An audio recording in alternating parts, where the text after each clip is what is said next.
Religion teaches there is a God separate from you. He created the universe separate from himself. They did this to truly disconnect you from consciousness, from God, and from yourself. Now let me explain. It's going to be very difficult to understand this from a left hemisphere dominated perception. The left hemisphere sees everything individual. The right hemisphere sees the whole. For example, if you're walking through a woods, the left hemisphere sees individual trees, leaves, twigs, and branches. The right hemisphere sees the interconnectedness of the whole woods. We've been trained our whole life to be trapped in the left hemisphere, to think logically, scientifically, with evidence. This way of thinking traps you in illusion, division, and separateness from everything. Plus, in science, they teach you the universe exists outside of you. You exist in a universe, and the universe exists whether you exist or not. This is completely false. You are the universe experiencing itself. There is only one person in the universe. There is only one awareness in the universe, and that is God. That is your consciousness. Not your name, your job, your reputation, your thoughts, your beliefs. That is not God. God is the infinite awareness that you are, the alertness, the essence of life.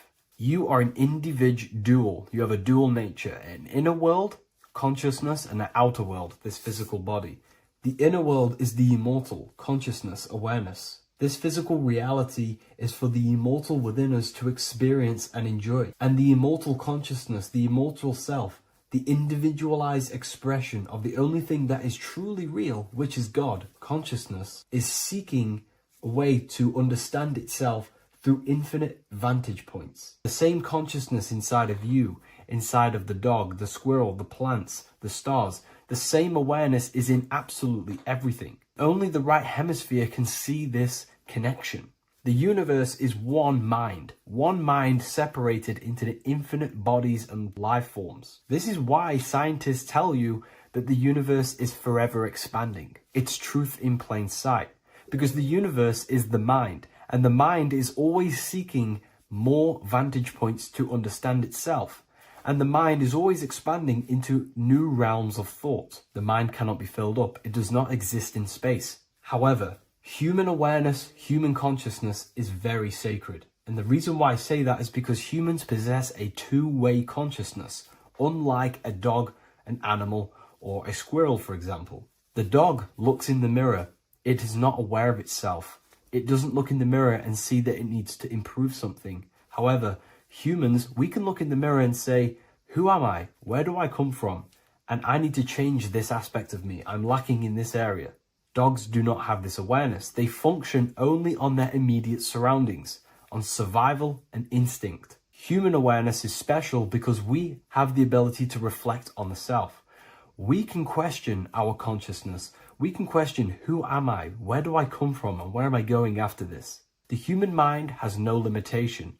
We can surpass our animal nature and rise to a godly nature. This is the whole purpose of reaching Christ consciousness, which is just an ideal consciousness where we have control over self and we know who we truly are. Humans have been given the tools to awaken. Our five senses are locked only to perceive the physical world, but the mind holds the gateway to understand the unseen aspects of reality. The mind holds the secrets to the universe and consciousness. We just have to study ourselves to understand God. We are all individualized aspects of consciousness. There is only one pure consciousness in the universe, but we're fractaled into infinite life forms, experiencing this consciousness in a different form, molding this consciousness into individual egos and individualized consciousness. Me and you are made of the same fabric.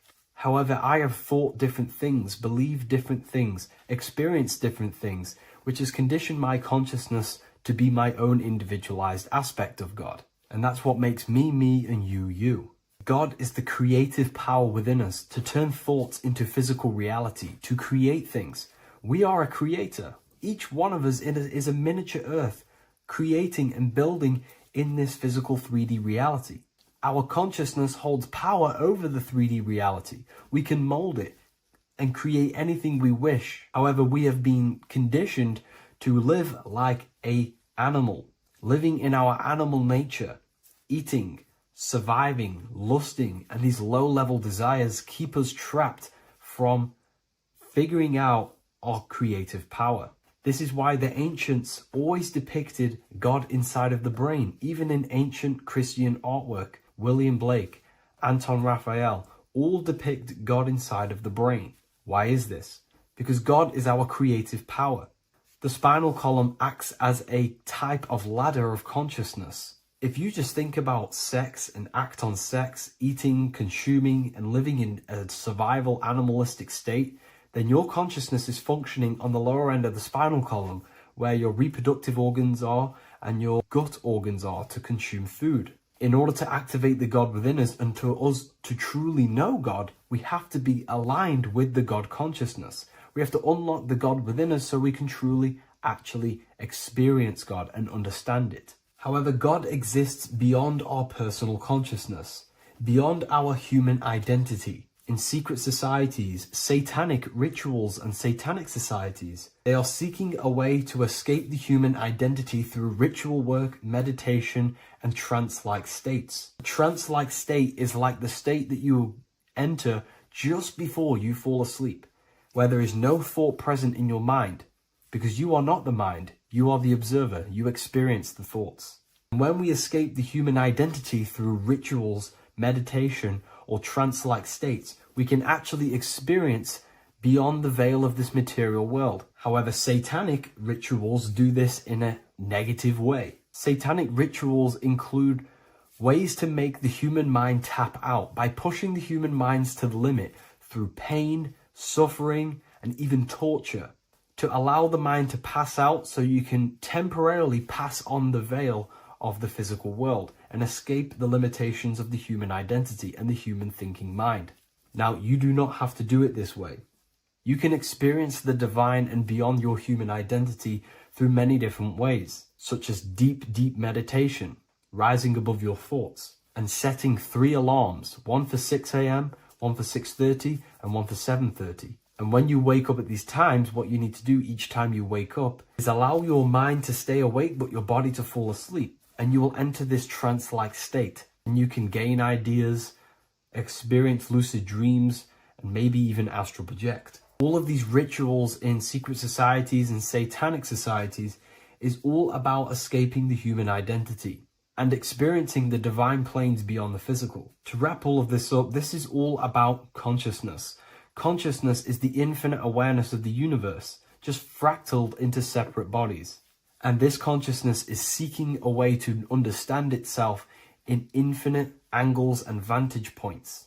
And religion was made to cut off your connection to the divine planes beyond this world and beyond your self-identity. Therefore, if you want to know God, you have to study the attributes and qualities of God, such as geometry, numbers, consciousness, the mind, the subconscious, human anatomy. All of these things are aspects of God. We have to study ourselves and study nature so we can see God. God is the infinite awareness of the universe. If you love this video, please leave a like and share it with a friend. I'll leave a link in the description for the Book of Wisdom, Volume 2. The Freemasonic square and compass is not just a symbol that represents Freemasonry, a lodge, or a secret society.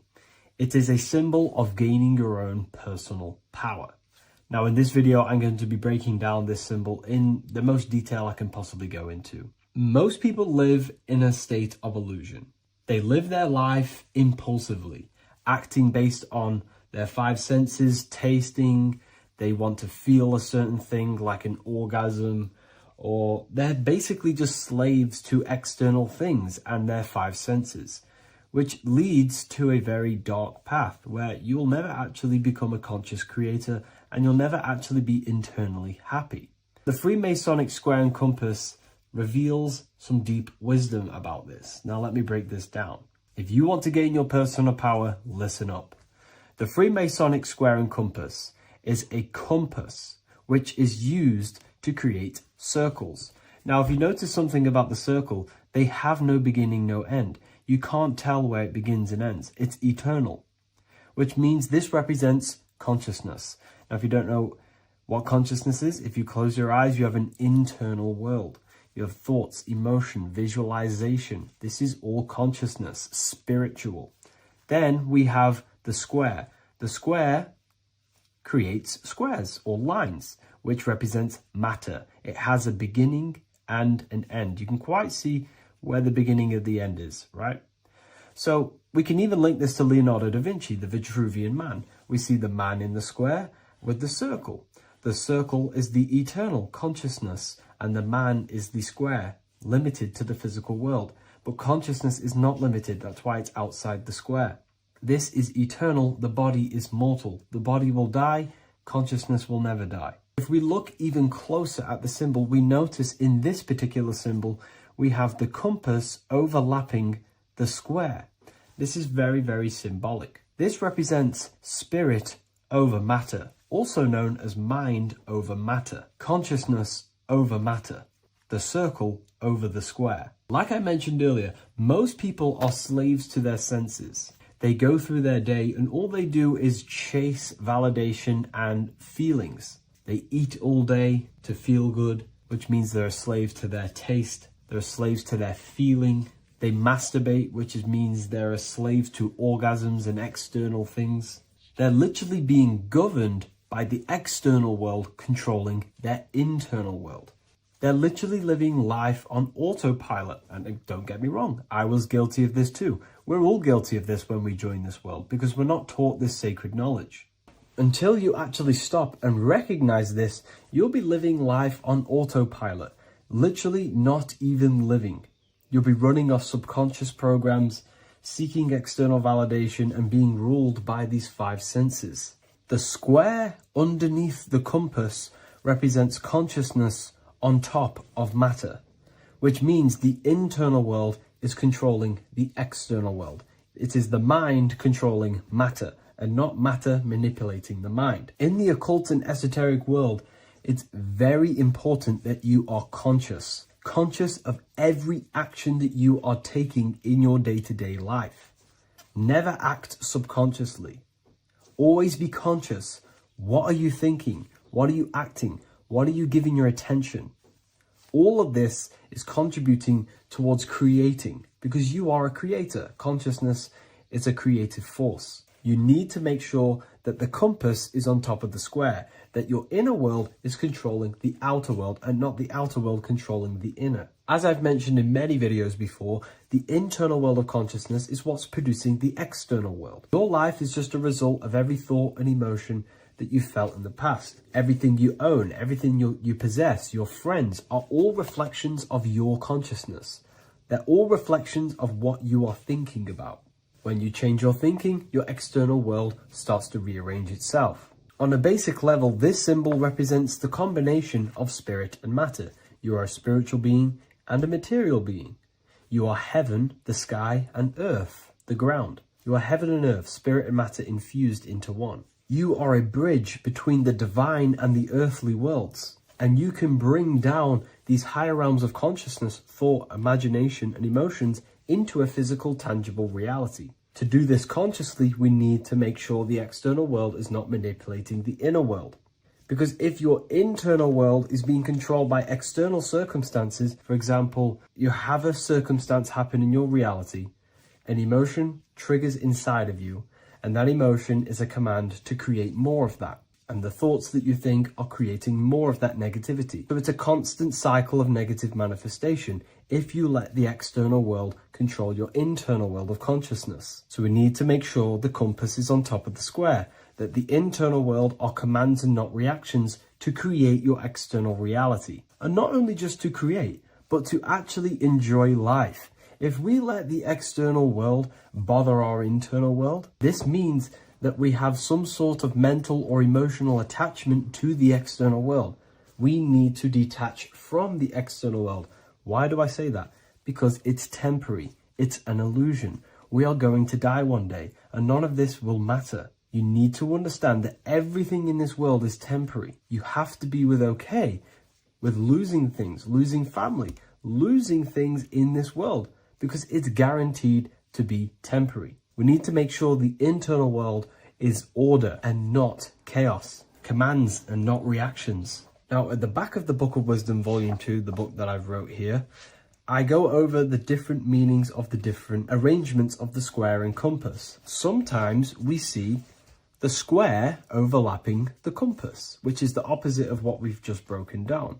Or sometimes we see one leg of the compass on top of the square and one leg of the square on top of the compass. These are all highly symbolic. When we see the square overlapping the compass, this pretty much represents the beginning of the Freemasons' journey, when their internal world is being controlled by the external. They have a lot of spiritual growth and a lot of learning and inner work to do. Now, when we see half and half, one leg of the square on top and one leg of the compass on top, this represents the Masons' gradual emergence from the material realm into the spiritual. This interplay of symbols reflects the process of gaining greater light and knowledge as the Masons ascend from material concerns towards spiritual enlightenment. And of course, we've just broken down what this means. This represents spirit over matter. They're not chasing external physical things anymore. They're actually chasing and gaining validation and happiness from spiritual growth, more knowledge, and deeper understanding of consciousness and themselves. Most people chase external material things, which actually don't make you happy in the long run. You could be given £1 million today, in a week's time you would be back to the same original state of consciousness and actually chasing more and more millions of pounds. It's because nothing physical in this tangible world will ever satisfy your internal world of consciousness. So through spiritual growth, we can actually become happy and seek higher understanding, higher consciousness, which actually satisfies us eternally. So when we see the compass on top of the square, it symbolizes the triumph of spirit over matter. This arrangement not only signifies the mastery of spirit over the material realm, but also represents the resurrection, ascent, and dominion of spiritual principles over all earthly conditions. It's all about gaining personal power and spiritual growth. It's all about spiritual evolution, going from matter to spirit. The external world controlling the internal world, to the internal world ruling over the external world, where the mind becomes a powerful tool to actually create and command reality. The mind cannot create and command reality if it's being governed and tossed all over the place by external circumstances and thoughts. Here's a quick tip on how to know if your mind is controlling you. If your phone notification goes off and you're working on something and you instantly go to reach and pick up the phone as soon as the notification goes off, that is an indication that your mind is controlling you and you are not controlling it. The mind is the direction of consciousness, the direction. It directs the flow of your attention, your energy, your consciousness. So to practice to gain mind over matter is simply just meditation, allowing the mind to sit still and focus on one thing for long periods of time. And over time, this will gain mastery over your attention and your mind. If you are on your spiritual path, this should be your goal. Your internal world becoming the master. The mind becoming a vessel for you and not a vessel controlling you. It needs to become a command center and not a reaction. Please like, share this with a friend, and subscribe to the channel if you're new. Leave a link in the description for the Book of Wisdom Volume 2. Hello everyone, today we're going to be discussing the esoteric and occult meaning behind the story inside of Genesis, the story of Adam and Eve. This is a widely known story, but not many people know the true esoteric meaning behind it, okay?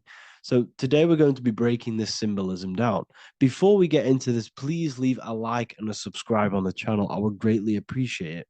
And please comment below any lectures or anything you wish to know, and I could maybe make it in the future.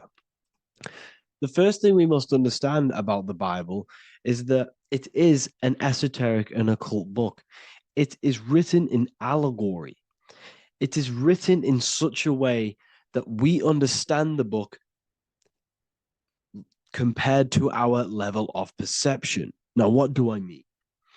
If a child read the Bible, they would gain a standard meaning and story behind it.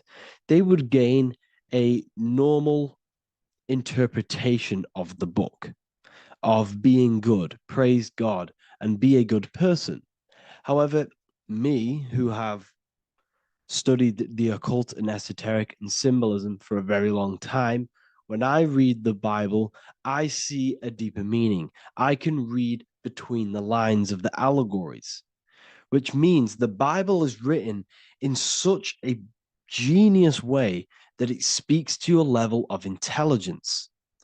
Depending on how advanced you are mentally and with knowledge, will depend on how you decipher this book and how the parables inside the book can speak to you in your personal life. Okay. So the Bible is the greatest psychological book ever written in history. This is why it's known as the greatest story ever told. It's a story. What we must understand with the Bible is that the Bible creates on the surface a logical way of thinking, which is what we call religion. We read the Bible and if we think logically and we take that book literally, then we gain a religion. But if we look beyond the surface, this is what we call esoteric, metaphorical, symbolic. You can read between the lines using our right hemisphere of the brain in deciphering this book and what it truly means to us and the evolution of our mind, body, and soul. What this book actually reveals between the lines is instructions and stories which teach you how to level up your consciousness, how you can sync the mind, body, and spirit and the soul all together so you can live like a god. This is what the esoteric is. It's the purification of consciousness. Now, when it comes to Adam and Eve, okay, what we must understand is that this is the beginning of creation. This represents the beginning of your life in an esoteric way. This is symbolic for the beginning of your incarnation into this physical world, okay? And we have Adam, masculine, Eve representing feminine. These are the two masculine and feminine energies which create the whole material universe, okay? And as we are born with a pure consciousness. We are born with pure consciousness. Well, now, what do I mean? As a baby, we have no knowledge. We are pure essence of the soul. You know, we don't gain the knowledge of good and evil. We are pure. Yes, we're not happy all the time as a baby, and we're not sad all the time, but we have no ego. This is what I mean. Our consciousness is not split. As a baby, you are whole. You have a whole consciousness. You are yourself. You have no false identifications, no limiting belief systems, nothing. You are pure awareness and the pure soul and the pure mind. Now, this is what Genesis is representing. As we grow older, the more experiences we gain, the more thoughts we start to think, the more knowledge we gain of this world, the more impure our mind, our heart, our soul, our spirit becomes, the more impure our body becomes. As we grow older, we're infected with negative beliefs, negative thoughts, and society norms. This is a big one. As we grow older, we are molded by society. We shut off areas of ourself and we push them away so that we fit in with society. We all know this. We all did this in school. We pushed away parts of ourselves to act cool or to fit in, whatever it may be. Whatever type of person you were in school, we all went through this because society and culture is programmed. So as we grow older, our consciousness splits. We gain a persona, an ego, and we gain a shadow self, the subconscious, and we gain an ego. Now, the ego is what you show to people. It's that character that you show, that you put on to your culture, to your family, to your friends. This is a false identification. And we also gain a shadow self. The shadow self is gained through experience. This is the subconscious. Our ego is created through experience. And so is the subconscious and the shadow self. Okay. So as we gain age in this material body. We fall from the Garden of Eden. We gain the knowledge of good and evil. This is what the symbolism represents of us leaving the garden, us eating from the fruit. Now, the fruit represents the knowledge, it represents the insight, the experience, which splits our pure consciousness. Our soul splits. Okay? We lose connection with the divine. We lose connection with our pure self through material experiences. We may lose ourselves in material experiences. We may lose ourselves in lust and material gain, wealth, and all of these lovely things that the material world offers. We lose ourselves in this. Okay? And not only that, there's another symbolic thing that we're missing with being a child. There's another symbolic meaning behind this tree in this story of Adam and Eve. And this is sexual energy. Okay. As we are a baby, we have no ability to create another human life. We have no sexual urges. We have no desire for the material things as a baby. Nothing. As we grow older, our sexual energy cultivates around the age of, it's like 10, maybe earlier for some people or later for some people. This is what we call puberty, when our sexual energy activates.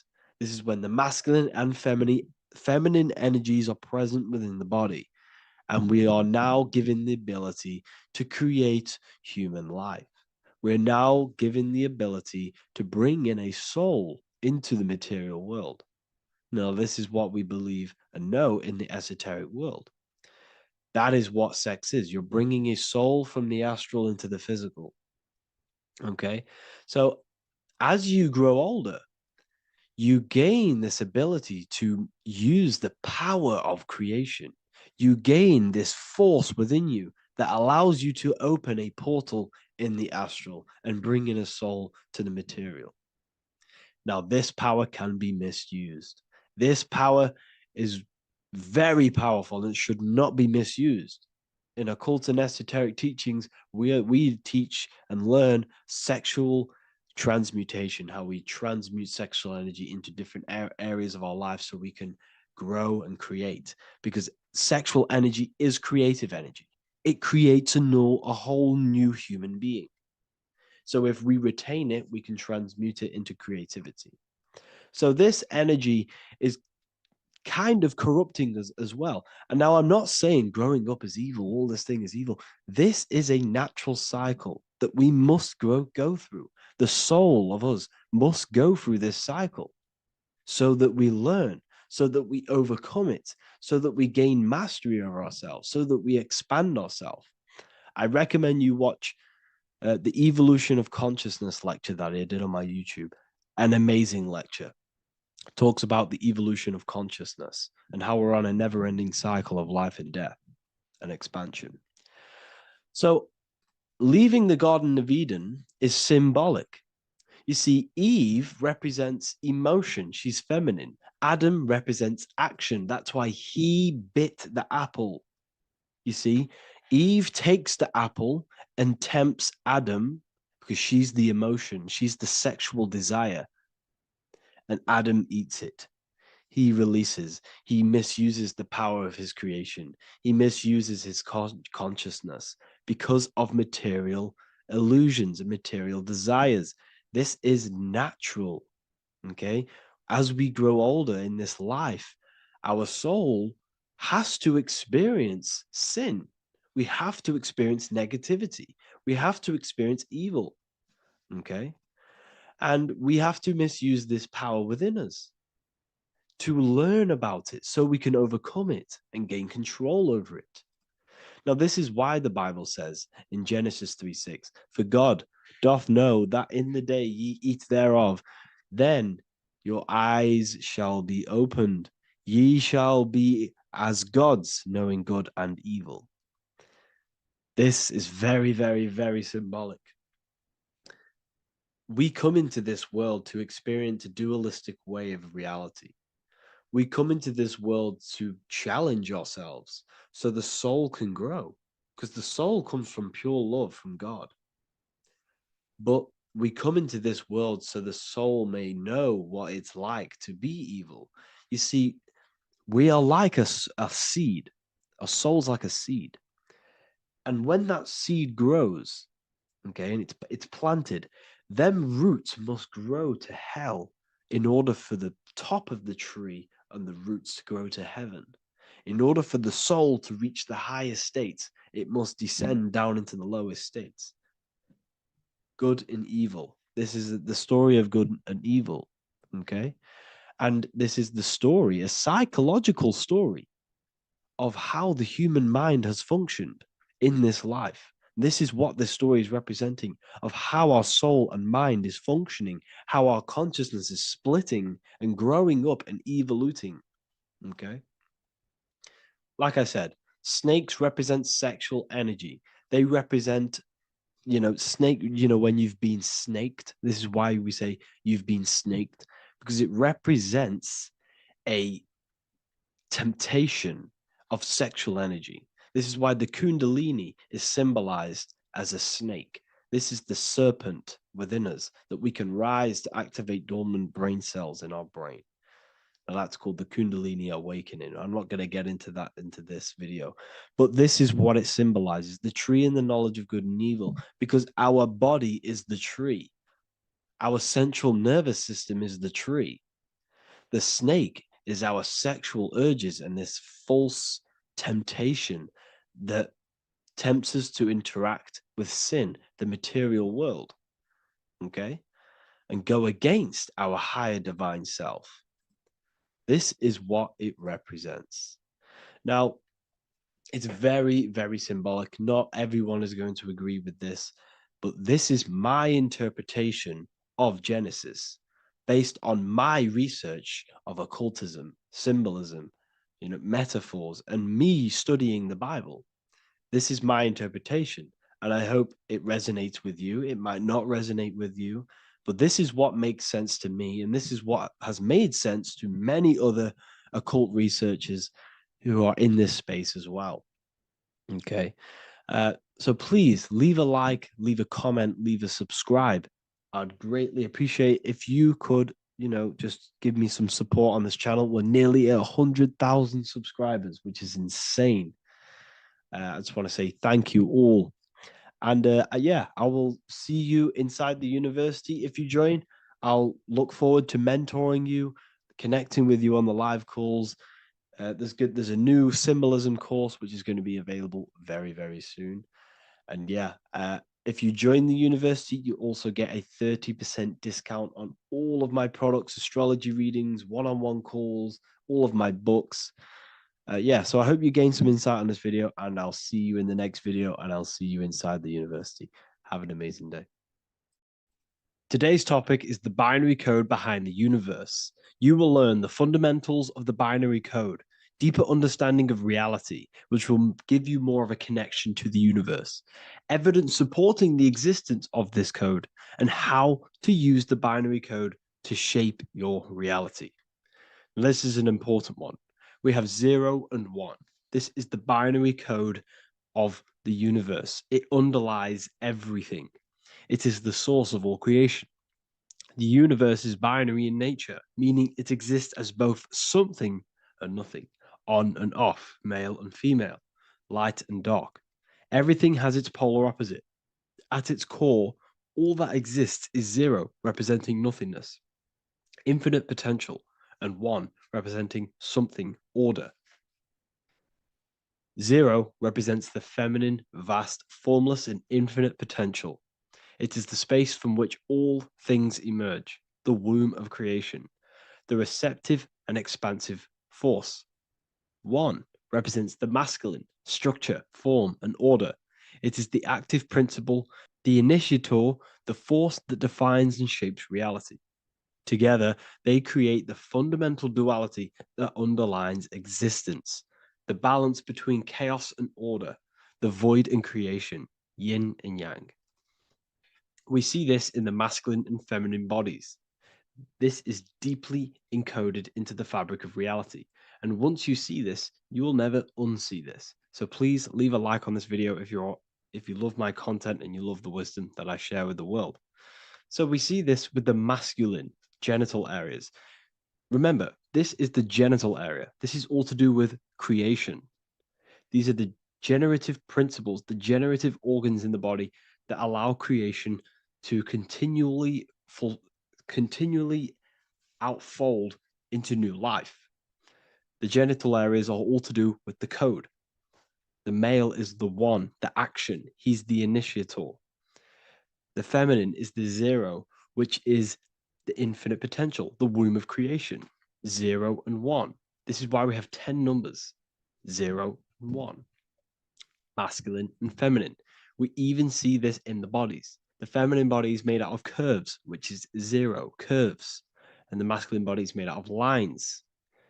So please leave a like and comment if you love this. And if you have any lecture ideas, feel free and I can make a lecture on any suggestions that you have. So look at the word masculine. Masculine, line. Line is just one line, which represents order. 1. Feminine. 9. 1 and 9 equals 10. 0 and 1. The binary code of all creation. Why is feminine? Why the number 9 for feminine? Because the moon has to go around 9 times to create a human in the feminine's womb. And look at this image of nature. All nature is zeros and ones. Now you can tell the stick is a one. It's a line, and here we have curves. It's curves and lines. Curves and lines create reality, creates matter. Everything is 0 and 1. We even see this with the sky. The sky represents zeros. They represent curves, the heavens, the heavenly bodies, the sun. These are circles, the moon, circles, the planets, circles. Down here is matter, representing the square. We have the Freemasonic square and compass, representing lines and circles, masculine and feminine. We see this with Leonardo da Vinci, with the circle representing the spirit, the void, the womb of creation, and matter, which is the body. This is the soul in matter, infinite potential in matter. This represents spirit over matter. This represents the architect of reality, zeros and ones, spirit and matter. This is all the same thing. Understanding this binary nature of the universe, where 0 feminine represents the infinite potential and 1 masculine symbolizes order and structure, can benefit you in several ways. Manifestation and creation is the first way it can benefit you. Now that you understand this, you understand that everything comes out of infinite potential. 0, infinite potential. 1, action equals manifestation equals creation. So you must pull things out of infinite potential. If you have ideas but don't take action, too much 0, nothing materializes. You'll never materialize if you sit there imagining all day, visualizing all day. You have to take action. They both come hand in hand. If you only take action without tapping into intuition and creativity, too much 1, your actions may feel hollow and misdirected. Using both effectively leads to greater success in life, work, and relationships.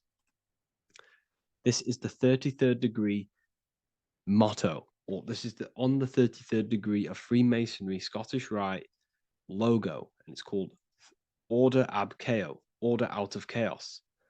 Chaos is the 0, infinite potential. Chaos is the dimension of the imagination. This is where this all ties in now.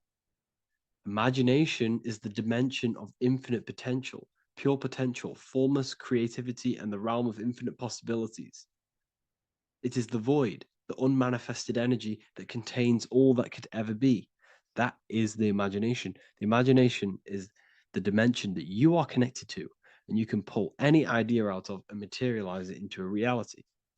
Matter, on the other hand, is order brought out of the imagination, chaos. It is when raw potential is structured, defined, and crystallized into form. This is the fundamental principle of order out of chaos, the process of turning the unseen into the seen, the abstract into the concrete, the dream into reality. That's why we say dreams into reality.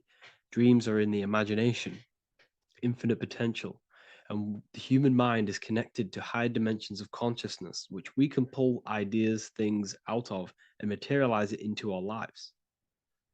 Whether that's good or bad, that's completely up to you. But we have access to higher dimensions beyond the physical plane. And this is the secret that the human mind is connected to, and that you are not just a physical body. Okay? The universe itself was born from chaos. Before form, there was only energy and potential. Our minds function the same way. The mind is a microcosm of the universe.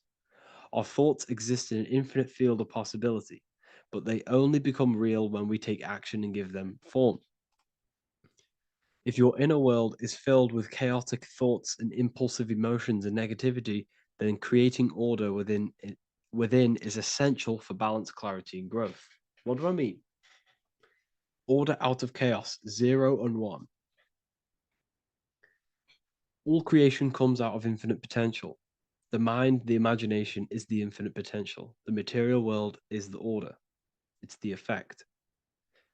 Therefore, if your material world has chaos, if your room is messy, if your body is out of shape, if you do not look after yourself, everything in the physical world is just a reflection of what's going on inside of you, what's going on inside of you.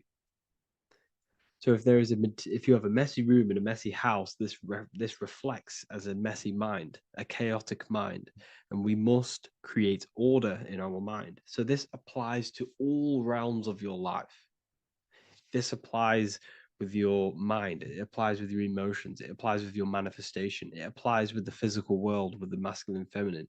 0 and 1 is heaven and earth. It's everything. It's duality. It's on and off. It's everything. So it applies to all realms of your life. Okay. So in order for this to benefit our lives, we must, one, have awareness and observe the chaos. Step back and observe your thoughts and emotions without reacting to them. Recognize that you are not your thoughts. You are the observer of them. You are the soul. You are in between them. You are the midpoint between the left and the right, the 0 and the 1. You are the soul. Journaling or meditation can help you identify patterns and negativity and impulsivity. So it's important that we recognize these patterns, we recognize the chaos within us, and we transmute it. 2, implement structure, mental discipline, mindful practices, meditation, breath work, and slowing down your reactions. Cognitive reframing, replace destructive thoughts with constructive ones. This is so important. For every negative thought that you place attention to, place your attention onto 5 more positive. Never think about something that you don't want to manifest, because whatever you're placing attention on inside that mental field of consciousness, you're giving attention to, which then can manifest into your action, and that will materialize into your world. Routine and ritual, create daily habits that anchor you. Morning routines, exercise, or creative outlets bring stability. We must master the inner world of thought and emotion. We must bring chaos into order. In order to create anything in your life, you're turning chaos into order. Order out of chaos. You're turning 0 into 1. This is the binary code. All things underlie it. 0 and 1. So it's so important that we master our minds, we master our emotions, we master our inner world so we can produce effect in the outer world. We cannot create consciously and effectively if we have chaotic thoughts and impulsive emotions. So I hope this has made more clarity to you so you can implement this into your life. I know I haven't given you much strategic things to implement into your life, but now that you have a better understanding of how this world is pulled out of infinite potential, you can use that. Everything in your life is pulled out of your imagination. every text you send, everything you think of, "Oh, I'm going to do this later." That is your imagination thinking about the future. So you just have to do this on a mass scale to create something big in your reality. So I hope this gives you a better understanding of how the universe works and has benefited your life. If you have any comments or any suggestions or how this video made you feel, let me know in the comments section. I would really appreciate it. And I'll see you all inside of the Symbolism Masterclass on March the 8th. You don't just have a physical body. You have a physical, mental, spiritual, and emotional body. Each one of these aspects are a body of its own. Body does not just refer to a physical substance. You have a mental body for thinking, an emotional body for your emotions, a spiritual body for your energy in your astral form, and a physical body to encapsulate all of these. Each four of these aspects are essential for the human experience and essential to balance. Now, today we're going to be syncing the four aspects of your consciousness with the four seasons and the four elements and how this ties into the Bible. So we have four physical elements. We have five elements in total, spirit being the most important, but spirit is pure invisible. We have four physical elements. We have air, fire, earth, water. Air and earth, earth and water are feminine. Air and fire are masculine. Air and fire are active. Water and earth are passive.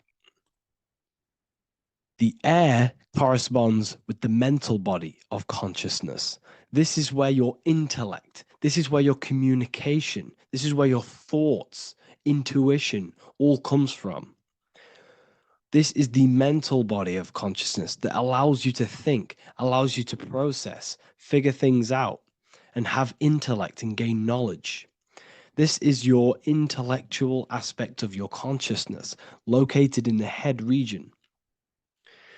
We have a fire nature, a spiritual nature. This is our astral body.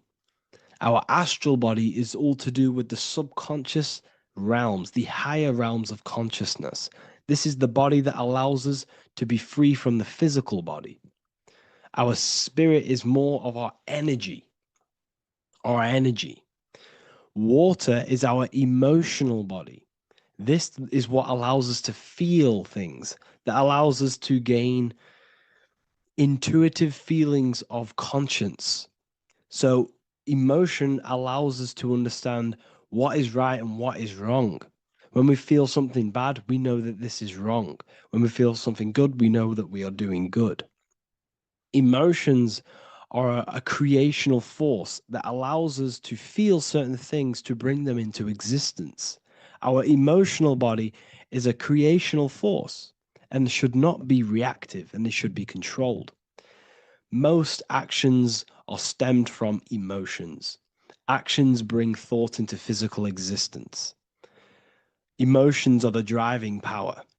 They are what drives your actions. The thought, then the emotion, then the action.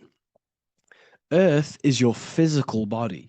This is your physical state that allows you to take mind and emotion into action, into fruition, into physical matter.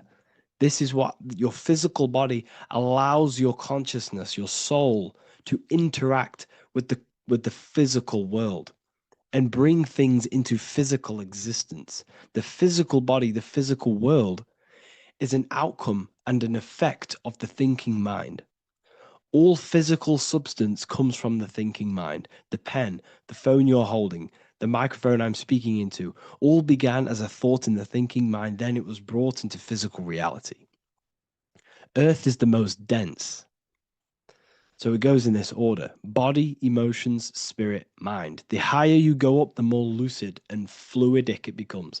The lower you go down, the more dense and dull it becomes. Air is the mind, Fire is the spirit, water is the emotion, earth is the physical body. So this is why you are a microcosm. You have these four things within you. You contain of these four elements, which correspond to the four bodies of your consciousness, the four bodies of the soul. You are the soul. You are the spirit. So this is why in Theologians 4:17 it says, "Caught up together with them in the clouds to meet the Lord in the air." You don't meet God or the Lord in the physical air in the clouds. This is clearly a parable. A human being cannot go up to the clouds and meet a mystical man in the clouds. This is obviously a parable, a metaphor. The air is your mind. You must raise your consciousness beyond the body, beyond the emotions, beyond the spirit, and enter in the mind during meditation, turning the mind inward to connect with the Lord. The Lord is the highest aspect of your consciousness, the one that exists beyond the physical body, beyond your emotions, beyond the thought. So you meet the Lord in the air, in the mind. The mind represents the air. This is why in America there's a saying called an airhead. You're an airhead. This means that you are stupid, or you don't think, or you have nothing in your mind. You have nothing in your head. When someone's very stupid, you call them an airhead, because air represents the mind. The air is elevated. The air is invisible. The mind is totally invisible to the human eyes. It is a metaphysical substance. In fact, it's not a substance at all. It's so fluidic. It's everywhere. The mind can be everywhere at all times. It can be anything. Nothing is impossible within the mind. Now, this is synced with the four seasons. The four seasons represent the four aspects of human consciousness, the four bodies of your consciousness, the four bodies of your soul. The sun is your soul, okay? And the sun travels around four seasons. Summer, when the sun is the most hottest point. Autumn, when the sun starts to move away from the hottest point. Things start to die. Then it goes to winter. This is when everything dies. This is when things enter in within itself. This is when darkness occurs. Then spring. This is the reignition of the sun. This is when the sun starts to bring back the warmth back to the summer. You have four seasons which correspond to the four bodies of consciousness. Fire is the spirit. This is when you are passionate. This is when you are taking action. This is when you are fiery. The sun is blazing. You're taking action. You're very passionate. You're very spirit. You're in the spirit. Autumn is water, emotion. This is when you start to become very reflecting. This is when you start to feel emotional. Because in autumn, there's lots of water. This represents the emotional body of consciousness. Winter is the mind. This is air. Winter, what happens in winter? Everything enters within itself. The leaves die, the trees die, everything dies and goes within. This is the mind. The mind is the darkness, remember. You close your eyes to enter within the mind. The winter represents meditation. In the winter, what do people do? They stay inside of their house. They research more. They read more books. They become more intellectual. They think more in the winter because we are so we're stuck inside. So we're more reflective, we're thinking more, we're more communicative, we're more intellectual. In the spring, this represents the earth, the body. This is when we start to come out of the mind and we awaken to the body, and things start to grow again. The plants start to grow. The earth is growing again and reborn again. This is the body. This is when you become more active in the spring. And then the summer, back to the summer, we then take action on these thoughts and these thoughts that we gained over the winter. Essentially, this is just a massive cycle. And this is a daily cycle also. The nighttime is the winter. The morning is the spring. The midday is the summer. And the evening time is the autumn. This is a microcosm. We have four bodies of consciousness. You are the sun, you are the soul, And the soul has four bodies: summer, autumn, winter, spring. Emotion, air, body, spirit. Sorry, emotion, mind, body, spirit. So you are the soul. You are the pure essence of consciousness. The sun is your soul in the heart. And the seasons are inside of you because you are a microcosm. Okay, you are a microcosm. The word sun is son.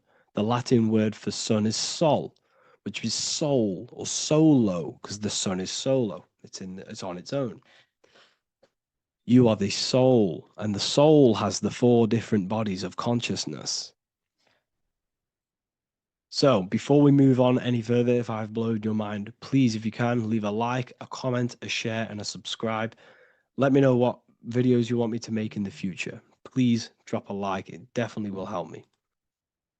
You are a microcosm of the macrocosm. Man is a miniature universe that goes through its own cycles.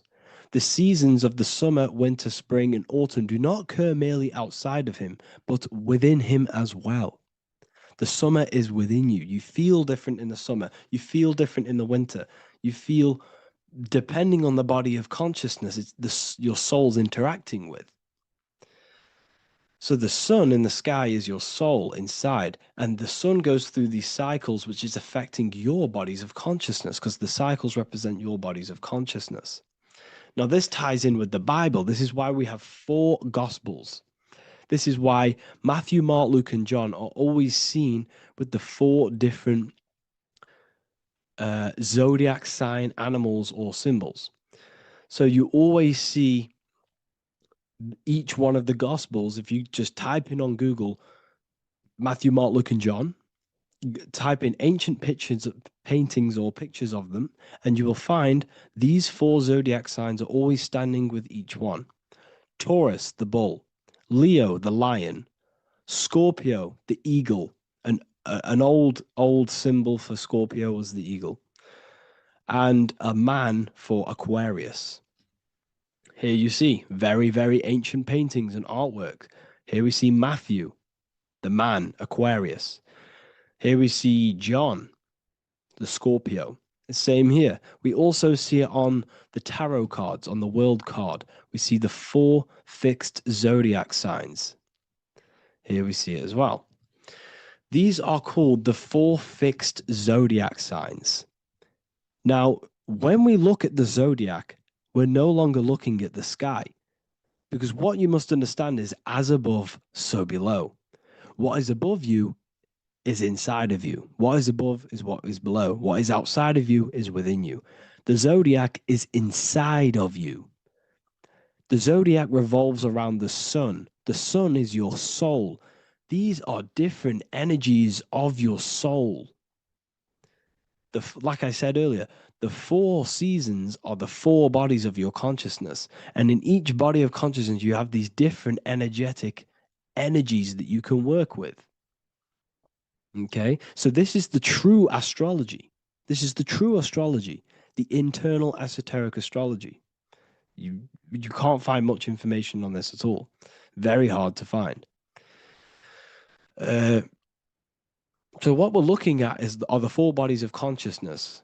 Obviously, when you look in the middle of each, when we look in the middle of each season, spring, the middle of spring is Taurus. The middle of winter is Aquarius. The middle of autumn is Scorpio. The middle of summer is Leo. These four signs are known as the four fixed signs. Okay, Scorpio is fixed. It's the middle of autumn. Scorpio is a water sign, emotion. Aquarius is the air sign, the mind. Taurus is an earth sign, the body. Leo is a fire sign, the spirit. This is why we see Matthew, Mark, Luke, and John with the four fixed signs of the zodiac, which represent the four bodies of consciousness. Leo, the spirit, fire. Luke, Taurus, earth, body. Matthew, Aquarius, air, mind. John, Scorpio, water, emotion. Each gospel is depicting Jesus and showing Jesus in each gospel. Each one of these gospels is showing and depicting Jesus according to the different body of consciousness.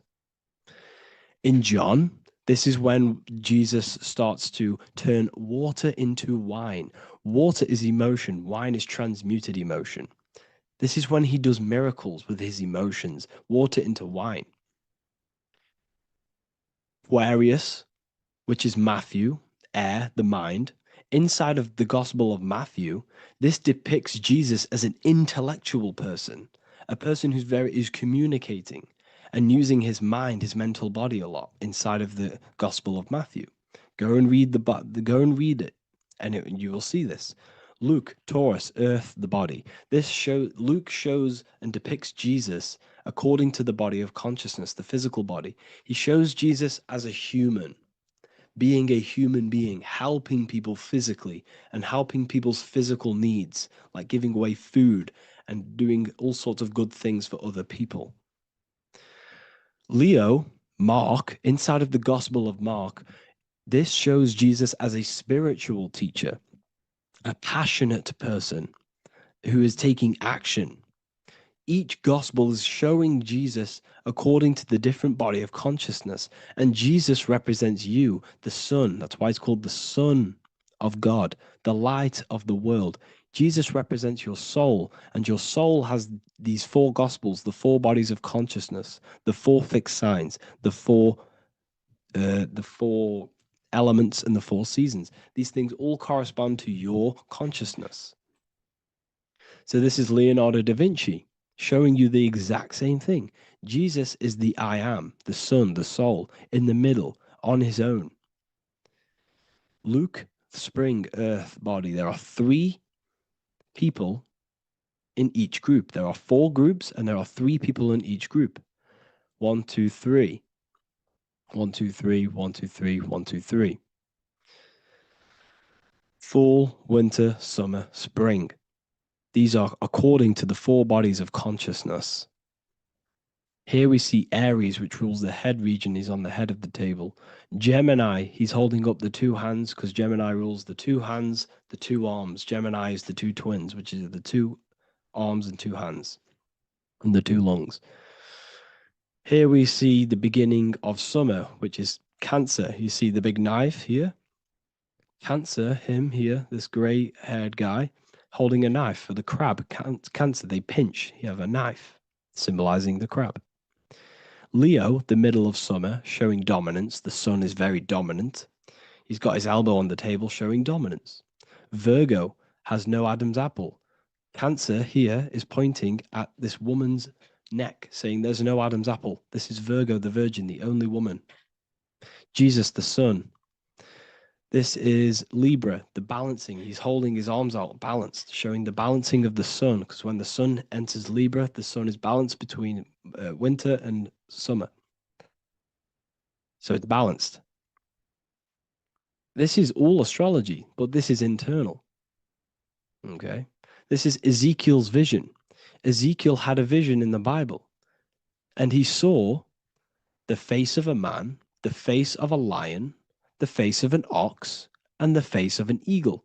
The eagle, Scorpio, the ox is Taurus, the lion is Leo, and the man is Aquarius. He saw the throne of God, and he saw the different bodies of consciousness. This is all symbolic for the different bodies of your soul. So when we look at the zodiac, we are actually looking at a map and the energies of our soul and the energies of our bodies and the energies of our consciousness. This is what we are looking at. Each zodiac is an aspect of our consciousness and an energy that we can work with and that we must purify. Balance and purification is essential. Imagine playing a brand new video game. Let's say a brand new video game came out and you had to play it. What happens when you play that game? You don't know the controls. You cause chaos in that game. You can't really run properly. You can't do anything properly. You're getting you're getting destroyed by other people who are playing that game. It's the same with your physical body. When you are born, you must learn how to play the game. You must learn how to balance the mind, learn how to balance the spirit, the emotions, and the physical body. We must balance and purify each body of our consciousness. We must look after our physical body with our physical health by eating physical, electrical food like fruits and veg. We must look after our minds by being conscious of what enters our eyes, enters our ears, enters everything. Whatever enters our five senses is affecting our mind, our mental health, our environment, mental. We need to look after our thoughts, control our thoughts by purifying our thoughts, only positive thoughts. Then we must purify our emotions, feeling only gratitude and love and not feeling these negative, dull emotions. Then we must look after our spiritual body through meditation and looking after our spirit. But remember, when we look after our mind, it all begins in the mind. Each body of consciousness is interlocked with the other. If you have a negative, if you have an unhealthy body, you have an unhealthy mind, spirit, and emotions. If you have an unhealthy mind, you have an unhealthy body, spirit, and emotions. If you have an unhealthy emotions, you have an unhealthy spirit, mind, and physical body. They're all interlocked. You must balance each one of them. Look after your physical body, look after your thoughts, look after your emotions, look after your spirit. But remember, the mind is the most powerful one. It's mind over matter. Once we look after the mind, because once we start to control our minds and control every thought we think, this will then turn into discipline in our physical body. Because once we learn how to discipline the mind, we learn how to discipline what we eat, we learn how to discipline what we feel, we learn how to discipline our spirit. This is all interlocked, but work on the mind first. Work on the mind first. All of this knowledge is inside of the brand new Book of Wisdom, Volume 2. This is a revolution of human consciousness. If you've read it, please leave a review down below. If you've read Volume 1, leave a review down below. This is the next revolution. I don't see this information anywhere. This is the next revolution of human consciousness. And of course, if you are serious about this and you truly want to gain enlightenment and join an amazing community where you can connect with me on live calls, lectures, the Manifestation Mastery course, you can gain access to my library with over 45 PDFs plus my books. And if you do join the university, you can order a volume 2 free of charge. All you have to do is to pay for shipping. If you truly take your knowledge serious and you want to take advantage of life, join the university. This is where truth seekers belong. Just want to say thank you all. Please leave a comment. Please leave a like. It's going to help me a lot spread this knowledge to the world. And yeah, share this with a friend and subscribe. Thank you all. Welcome to Revival of Wisdom. Today we're going to be breaking down Saturn worship and how the occult are linked in with Saturn. Okay, so first of all, let's start with the celebrities. All these celebrities are doing 666. Okay, covering the one eye, which also symbolizes the all-seeing eye, which is another occult symbol. But we're focusing on the 666, the 6 with the 3 fingers. Also, we have CERN with the 666 within their logo. Also Disney, okay, as you can see here, 666 within their logo. Pepsi, Coca-Cola, and even Cadbury's. Monster Energy with the 666 in Hebrew numerals. Unleash the beast. So what is 666 to do with Saturn? Because on Saturn, on their north pole of Saturn, there is a 6-sided hexagon, okay? So Saturday is named after Saturn Day, the 6th planet. It is also the 6th day of the week and has a 6-sided polygon on its north pole, 666. Not only that, when you create a star out of the hexagon, you will create a 6-pointed star. Okay? with 6 triangles within the star and a 6-sided hexagon, which all adds up to 666. Okay, so this is why all these symbols contain 666. So why do they worship 666? Saturn. Because Saturn is the god of time and death, okay, and order and lessons. Okay, Saturn is a very cold and dry being. That is the 6th planet from the sun. Okay, Saturn represents the winter, which symbolizes death. Okay, because all nature dies within winter because the sun's not there. So it represents darkness and death. It rules the zodiac sign of Capricorn. Okay, so in the celestial cycle, Saturn is always opposite the sun. So it's the opposite of the sun. So they're worshipping this energy which is death-like. Okay, this god which is death and does not bring life. Okay, and also is the god of time. Okay, also in the Roman and in Greek it's called Chronos. Okay, which is just a translation for time. It's also known as the Father Time, aka the Grim Reaper. Okay, the Grim Reaper. Keep that in mind. We'll come back to this. Here are some more logos with Saturn. Okay, NAG, Internet, Wi-Fi. Okay, all these occult logos all worship Saturn. They are a satanic occult. They worship this death god, this evil god. Okay, this is where the cube now comes in. Okay, because what colour is associated with Saturn? It's black, because it's the absence of light. It's opposite the sun. So black is the colour associated with Saturn. Each planet has its own colour associated with it. Okay, so when you make the cube, okay, as you can see here, the cube out of the polygon, it creates what? A black cube. Okay, and the Kabbalah, okay, Kabbalah means cube, Allah means the god, the cube god. These religions are secretly worshipping this cube god, the god of death, Saturn, Satan. It's the same entity behind it all. Okay, so also we have these black cubes in Australia, Denmark, all around the world, these black cubes, because this occult is worldwide. It's Saturn, Satan taking over this realm. Okay, also with this black cube, they walk around it like the rings of Saturn.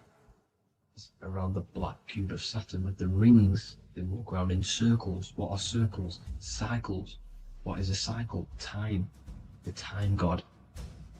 This is why it has a ring around it, because it represents time, cycles. Okay, and this is another depiction of Saturn, always depicted with this Reaper staff. Okay, keep in mind this staff, just like we associated with aka the Grim Reaper. The Grim Reaper also wears a black robe, representing Saturn with the same staff. Can you see it? This is where it comes in. Okay, it's the same thing, look, the same staff with the black robe, black representing Saturn, the god of death. Okay, the Grim Reaper, Satan.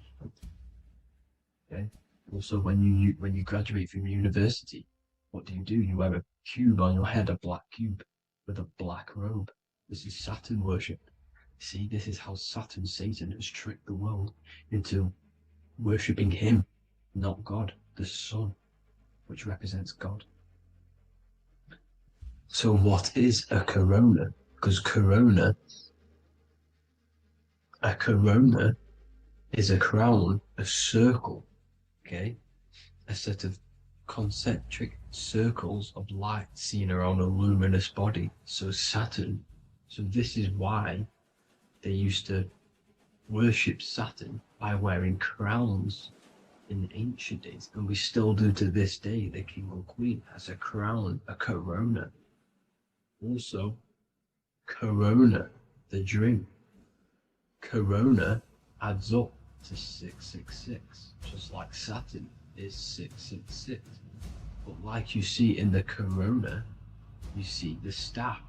You see this staff, just like the staff of Saturn, the Saturn god, like the Grim Reaper, with the black robe and the staff, just like the Saturn god. What is the Grim Reaper? It's a killer, it represents death, just like Saturn, the god of death and time. So all these occults and secret societies all worship the 666 god, which is Saturn, Satan. All of our energy is being put into Saturn. Okay, and Saturn, Satan, is harnessing all of this energy. So gradually, this is what the mark of the beast is. Like it says in the Bible, the mark of the beast, or the name of the beast. Here is wisdom. Let him know that you have to understand and count the number of the beast, for it is 6. It is the number 6 of a man, and is 6. 600, 3 score is 6, 666. So this is what the mark of the beast is. They are going to eventually put green chips, just like Neuralink, which is what Elon Musk is pushing. Okay, so this chip is the mark of the beast, and it's going to be implanted to our hands or brains. Okay, and they will manipulate our consciousness, and it will manipulate our DNA, and it will directly connect us to AI, and AI is linked in with Saturn, Satan, as the demons and the people who rule this world are in love with AI. They want to connect humans to AI. And this will control our consciousness completely and give all of our energy back to Saturn, Satan, this deity that they all worship. Just like when you get married, you wear a wedding ring, the rings of Saturn, over the finger, which represents the sun. So you're basically seeing Saturn over the sun. The sun is the son of God. It represents the sun, represents God. So you are putting Saturn over the sun. So thank you guys all for tuning in. I'm going to leave you guys here. Please leave a like, comment some topics that you want me to talk about. And please subscribe for more amazing content. God bless.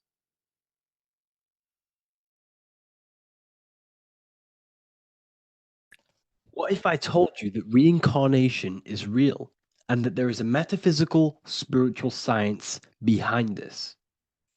Most people leave this world just as lost when they entered it. That they carry their fears, attachments, and addictions with them, only to be born again, trapped in the same cycle, repeating the patterns of lifetime after lifetime. This lecture is not just about preparing for death. It's about mastering yourself before death, so you don't take them burdens with you. Because the truth is, whatever addictions, fears, and unresolved emotions you cling to in this life, you carry with you into the next. Unless you break free now. You must master yourself before death. Death is not the end, it is the great passage. But how we transition depends on our mastery of the self. This was symbolized by the Ouroboros, the snake biting its tail. Every ending is a new beginning. It's an infinite cycle of consciousness. Now, your human body is basically an antenna tapped in to a stream of consciousness. Just like a radio is tapped into a specific frequency to play that radio. Your body is basically an antenna, a crystal picking up the consciousness of God. You are on an ever-ending journey, a journey of learning and expansion of the mind into new fields of thought.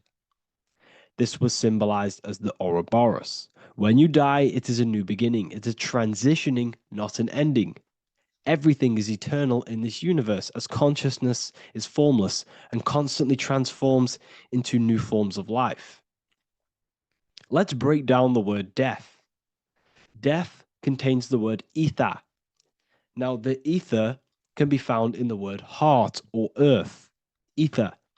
Everything in this plane comes from the etheric plane. The etheric plane is the barrier between the physical plane and the spiritual plane, the astral plane. The astral plane is the screen that you have in your mind that allows you to imagine a red apple, for example. This is the imaginative plane where thought forms start to take form. Everything begins as a thought, then the thought form becomes an imagination, then energy, then physical. Everything in the physical plane is a shadow of thought. All objects manifested as thought. You came from the astral. You came from the stars. This is why we say reach for the stars. Or this is why you say you are a star. Cis star, miss star, fraud star, stir is star. And when you become famous, you become a superstar and you gain a star on the Hollywood floor. You are a star. The ether. The ether is the infinite energy source which all things come out of and return back to. This is the cycle of life and death, summer and winter, day and night, sleep and awake. The ether is the infinite energy source which all things come from and will return back to. Okay, sorry about that little error. The ether is the boundless source of energy from which all things emerge, to which all things return to. We can see this in the cycle of the sun. The sun does this wave of creation. It rises and it falls. We have the day and the night. The daytime represents our conscious mind when we are alert. The nighttime represents our subconscious mind when we are inside the spiritual realms. The nighttime is spirit, the daytime is matter, spirit and matter, awake and asleep, conscious and subconscious. We see this in the yearly cycle. Summer is life, winter is death. Spring is the morning, summer is midday, autumn is evening, winter is the night. Everything is a macro and a micro cycle of being born out of the ether and returning back from life and death. Life and death is manifested within the cycles of the sun and everything outside of you, as within, so without. This is why we say sleep is the cousin of death. The macrocosm is death, the microcosm is sleep. Every time you go to sleep, you are essentially it's a miniature death. You're entering into spirit and then returning back into matter in the morning when the sun rises. Everything is a reflection of the macrocosm cycles. Preparation for death. The first thing we must do in order to prepare for death, for life after death, in order to stop being reincarnated in this cycle of materialism, in order to progress as a soul, because remember, you are a soul in a body. Just like the sun gives power and life to the earth, your soul gives power and life to your body. When you say I, you're referring to the soul. And your soul can be stuck underneath layers of false identifications. Who you believe yourself to be is merely a collection of subconscious programs running within your mind. Now that's very deep. That is very, very deep. Who you think you are is a part of your thinking mind. Your name, your job, your reputation, your family, your friends. These things are not you. They're all aspects of the thinking mind. What happens if you meditate and you turn off the mind? Then all these things do not exist. You're left with the pure soul, the pure awareness, the pure observation. If you turn off the thinking mind, you're no longer your body, you're no longer your reputation, you're no longer your friends, you're no longer your job and your labels. You are the soul. That's the true you, the observation of the mind, not the thinking mind. The ego is the echo. It's an echo of your true self. The ego is your mind's perception of itself, shaped by experiences, trauma, emotions, and beliefs. It is merely an echo of your true soul self. The ego is not you. Your mind is not you. You are the soul. And this is the true self that we must express within our life and we must connect with before we die.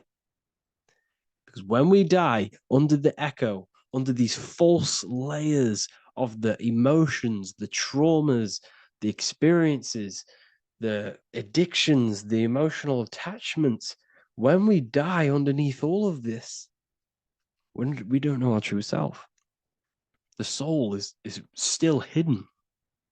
The true you is hidden underneath these layers of false identification. We must remove these layers of false identifications. We must remove them. We must destroy the echo. Remember, the ego, you never had an ego when you were a child. When you were a child, you were pure. You didn't, you didn't show off things. When you were a child, you were pure. You expressed yourself freely with you didn't hide anything. You didn't hide any aspect of yourself. You didn't suppress any aspect of yourself to fit in as a child, as a baby. Because the ego was not here when you came here. The ego grows with experience. The ego is a false perception of yourself while being incarnated in this material world. It's your mind's perception of itself and it's created through your experience. Remember, you are unconditioned consciousness, and your experiences, thoughts, traumas, emotions, and beliefs have conditioned your consciousness into believing you're only a physical body, but you are the soul. We have to remove these layers. How do we remove these layers? Like I said, the best thing, meditation. Meditation. There is a great meditation that you can do every single morning and every single nighttime. You can sit there and repeat over and over before you meditate. You can repeat that you are not this, you are not that, you are not this. You can label them one by one.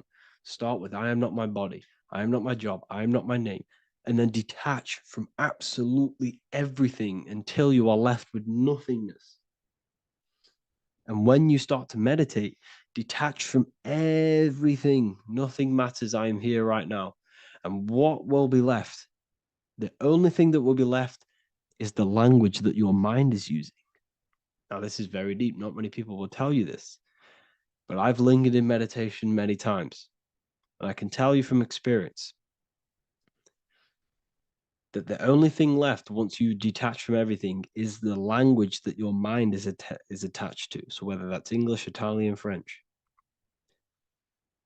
Once you detach the language of the mind that that little voice in your head's using, you're left with the soul. Once the mind is switched off, you're left with the soul, and you have detached from all of these external things. You're left with the soul. That's you. That's the power. That's the source of all creation, where everything you've ever done has come from. Every thought, every idea has come from your soul. Number two, that's meant to say number two. Sorry about that. Mental addictions and emotional addictions. Okay. These two are very important. Mental addictions, this could be thought patterns, this could be the labels that we've just been talking about. Then you have emotional attachments, which is maybe you're too attached to an external thing. Maybe you're too attached to your phone.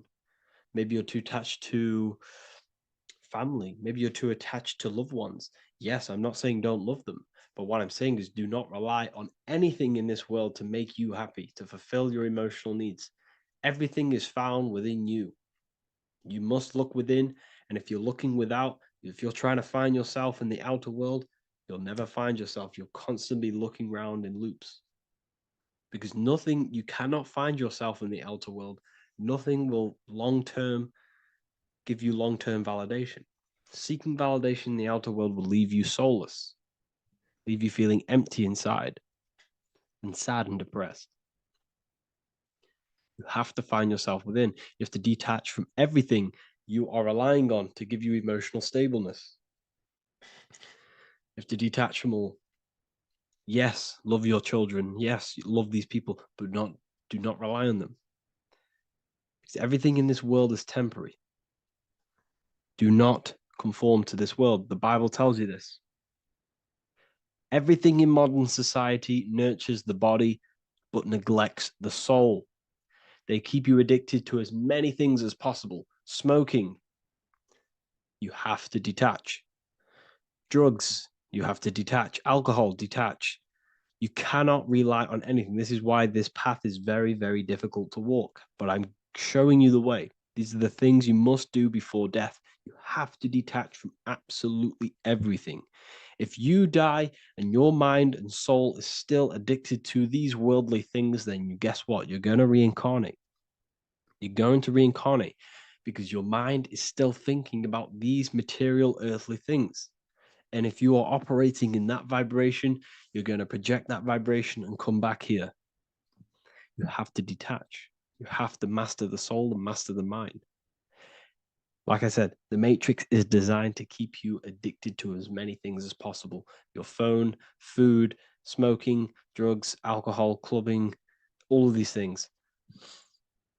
Everything in society is made to trap your soul and reincarnate in this world. That's why it's very, very, very difficult to walk this path. Very difficult.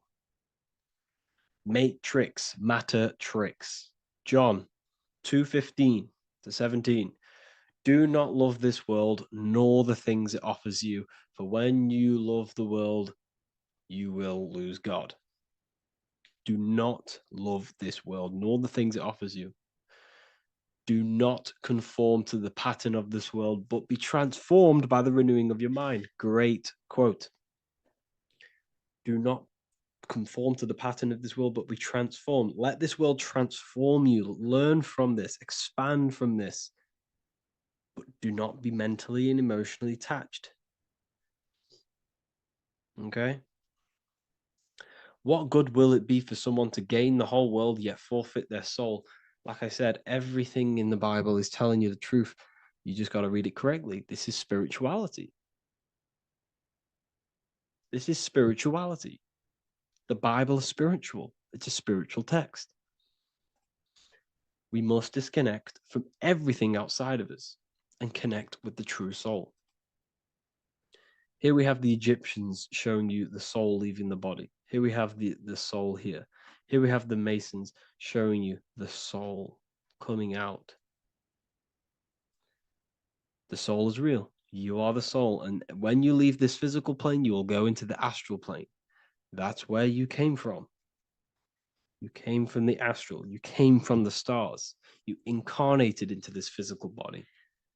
Your consciousness fell into this material form to experience limitation, to experience a 3D world. So, in order to ascend properly before we die, we have to let go of all the attachments. Every addiction you have, write them down. And one by one, tackle them. Before you die, you have to, or else you will reincarnate. This is the teachings of Egyptians. This is the teachings of Masonry.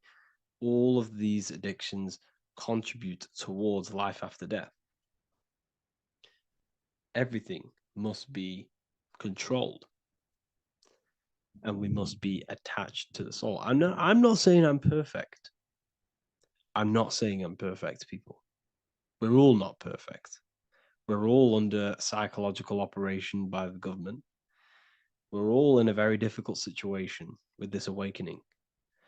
I'm simply pointing out what I know from my journey and what I've been learning through occultism and research and reading lots of books and many different things. I'm on this journey just as you are. Maybe I'm further. Maybe you're ahead of me. We don't know. But this is what I'm sharing with the world. This is what I'm sharing with my research. And this is what makes sense. It's common sense. Look at everything around you. Everything's made to feed the body, not the soul. So, my beautiful watchers, and fans and supporters. I appreciate every single one of you, and I hope this video has supported your journey. If you're feeling lost in life, if you're searching for deeper answers, whether you're seeking clarity, looking to expand your studies, or ready for personalized mentoring, this is your chance to connect with me live and receive insights tailored just for you. Start your path to self-mastery and enlightenment inside the world's best esoteric school. Your journey starts now. Tap the link in the description if you want to join Ethereal University, or feel free to check out my books. I thank you all, and I really appreciate for 100,000 subscribers on YouTube. I love every single one of you. Make sure to drop a like, a comment, and subscribe to the channel if you're new. Let me know some ideas for, lectures, anything that you want to know. I can make lectures on them. Just drop it in the comments. I appreciate every single one of you. Take care.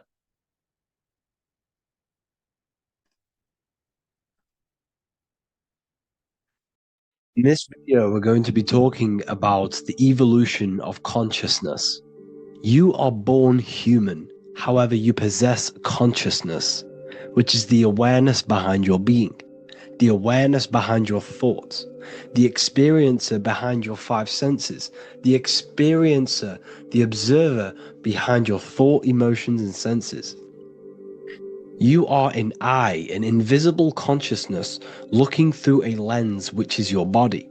Your body produces this physical world that you experience. Your brain produces this world. Your brain and body is a technological computer. However, you are an infinite, ever-expanding consciousness behind this physical body. And there is an evolution of a consciousness, a cosmic journey of expansion. And this is why we see so much pyramid symbolism in the occult and esoteric world, and especially within Freemasonry. Because the pyramid represents climbing, an evolution, a raising state of consciousness, a journey. Steps symbolize a journey upwards. This is the raising and the evolution of consciousness, our inner world. The transmutation of our inner selves, of our souls and consciousness and our minds. So when we see this pyramid, we're seeing a evolution, a way up to source consciousness. And the eye in the pyramid represents your source consciousness. It represents illumination. It represents divine guidance through this evolution of consciousness. This is why we see the ladder. Consciousness is ever expanding on an infinite journey of evolution. Each individual is a part of this cosmic process, contributing towards the ongoing expansion of both mind and awareness. As we evolve, we collectively explore deeper levels of existence, expanding the boundaries of thought and consciousness. The mind has the ability to expand infinitely into new realms of thought, into new dimensions of mind. The mind cannot be filled up. It is not a physical substance. The body can be filled up because it is a physical thing, but you cannot fill the mind. Therefore, the mind is constantly expanding, ever expanding into new fields of thought. So what we see in Freemasonry, the ladder, is again a journey, an elevation of consciousness. When we are born with an infant consciousness, and as we gain older, we gain an adult consciousness. Our inner world, our inner mind, and our emotional intellect changes and evolves. We are significantly different from when we were very young as an infant. It's because our consciousness evolutes, it changes, it alters like water. So just like this evolution of your own consciousness as growing up, there is consciousness of beings existing in cycles beyond our own. And their consciousness is unimaginably different from ours. They operate on a higher level of understanding and knowing, experiencing reality in ways that transcend our current comprehension. Our minds right now cannot comprehend the highest states of consciousness. There are entities, there are beings beyond our own, existing in higher dimensions of consciousness that we cannot comprehend because they have expanded. They are on a further way up the ladder of consciousness. However, we are all on the same journey. None of us can take the same journey. There is one ultimate goal, reaching source consciousness. However, this is always ever expanding. However, we are all on a different journey. There is one truth, one source, one goal. However, there are billions in different ways of reaching it, and we are all on these different paths to source consciousness, to this ladder, this evolution of universal evolution. Okay? Their awareness is attuned to new dimensions of existence, reflecting a more advanced stage in the cosmic journey of consciousness evolution. So when you take DMT, you are shot into these higher realms of consciousness where you meet these beings who look similar to these images. They are not speaking to you physically. They don't speak to you three-dimensionally through vibration and words. They speak to you mentally. If you have done DMT, then you know this. And if you have met these beings, then you know this. You might have even met some of these types of beings on mushrooms or any psychedelic drugs. Because ultimately, when you take these mind-altering substances, it's altering your consciousness. It's merging your consciousness with the spirit of that substance. And you are essentially attuning your mind to higher dimensions of consciousness. That's why we say we're getting high when we take these substances. Therefore, when you meet these beings on DMT, you are essentially meeting beings who are attuned to higher dimensions of consciousness, and they speak to you mentally. They speak to you telepathically through thought, because the universe is mental. Everything exists within the mind. The way you are now, your physical existence, is a state of mind.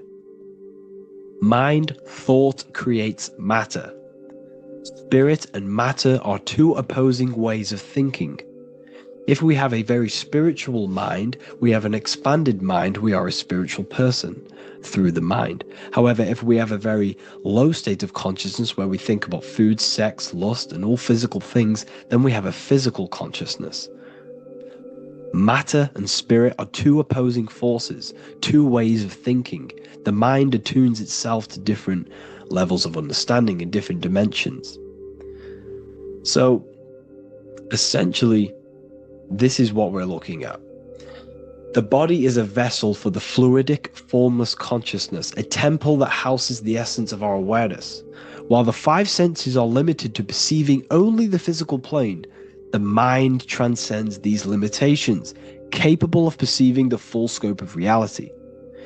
It is through the mind that we access deeper truths beyond the material, tapping into boundless nature of existence.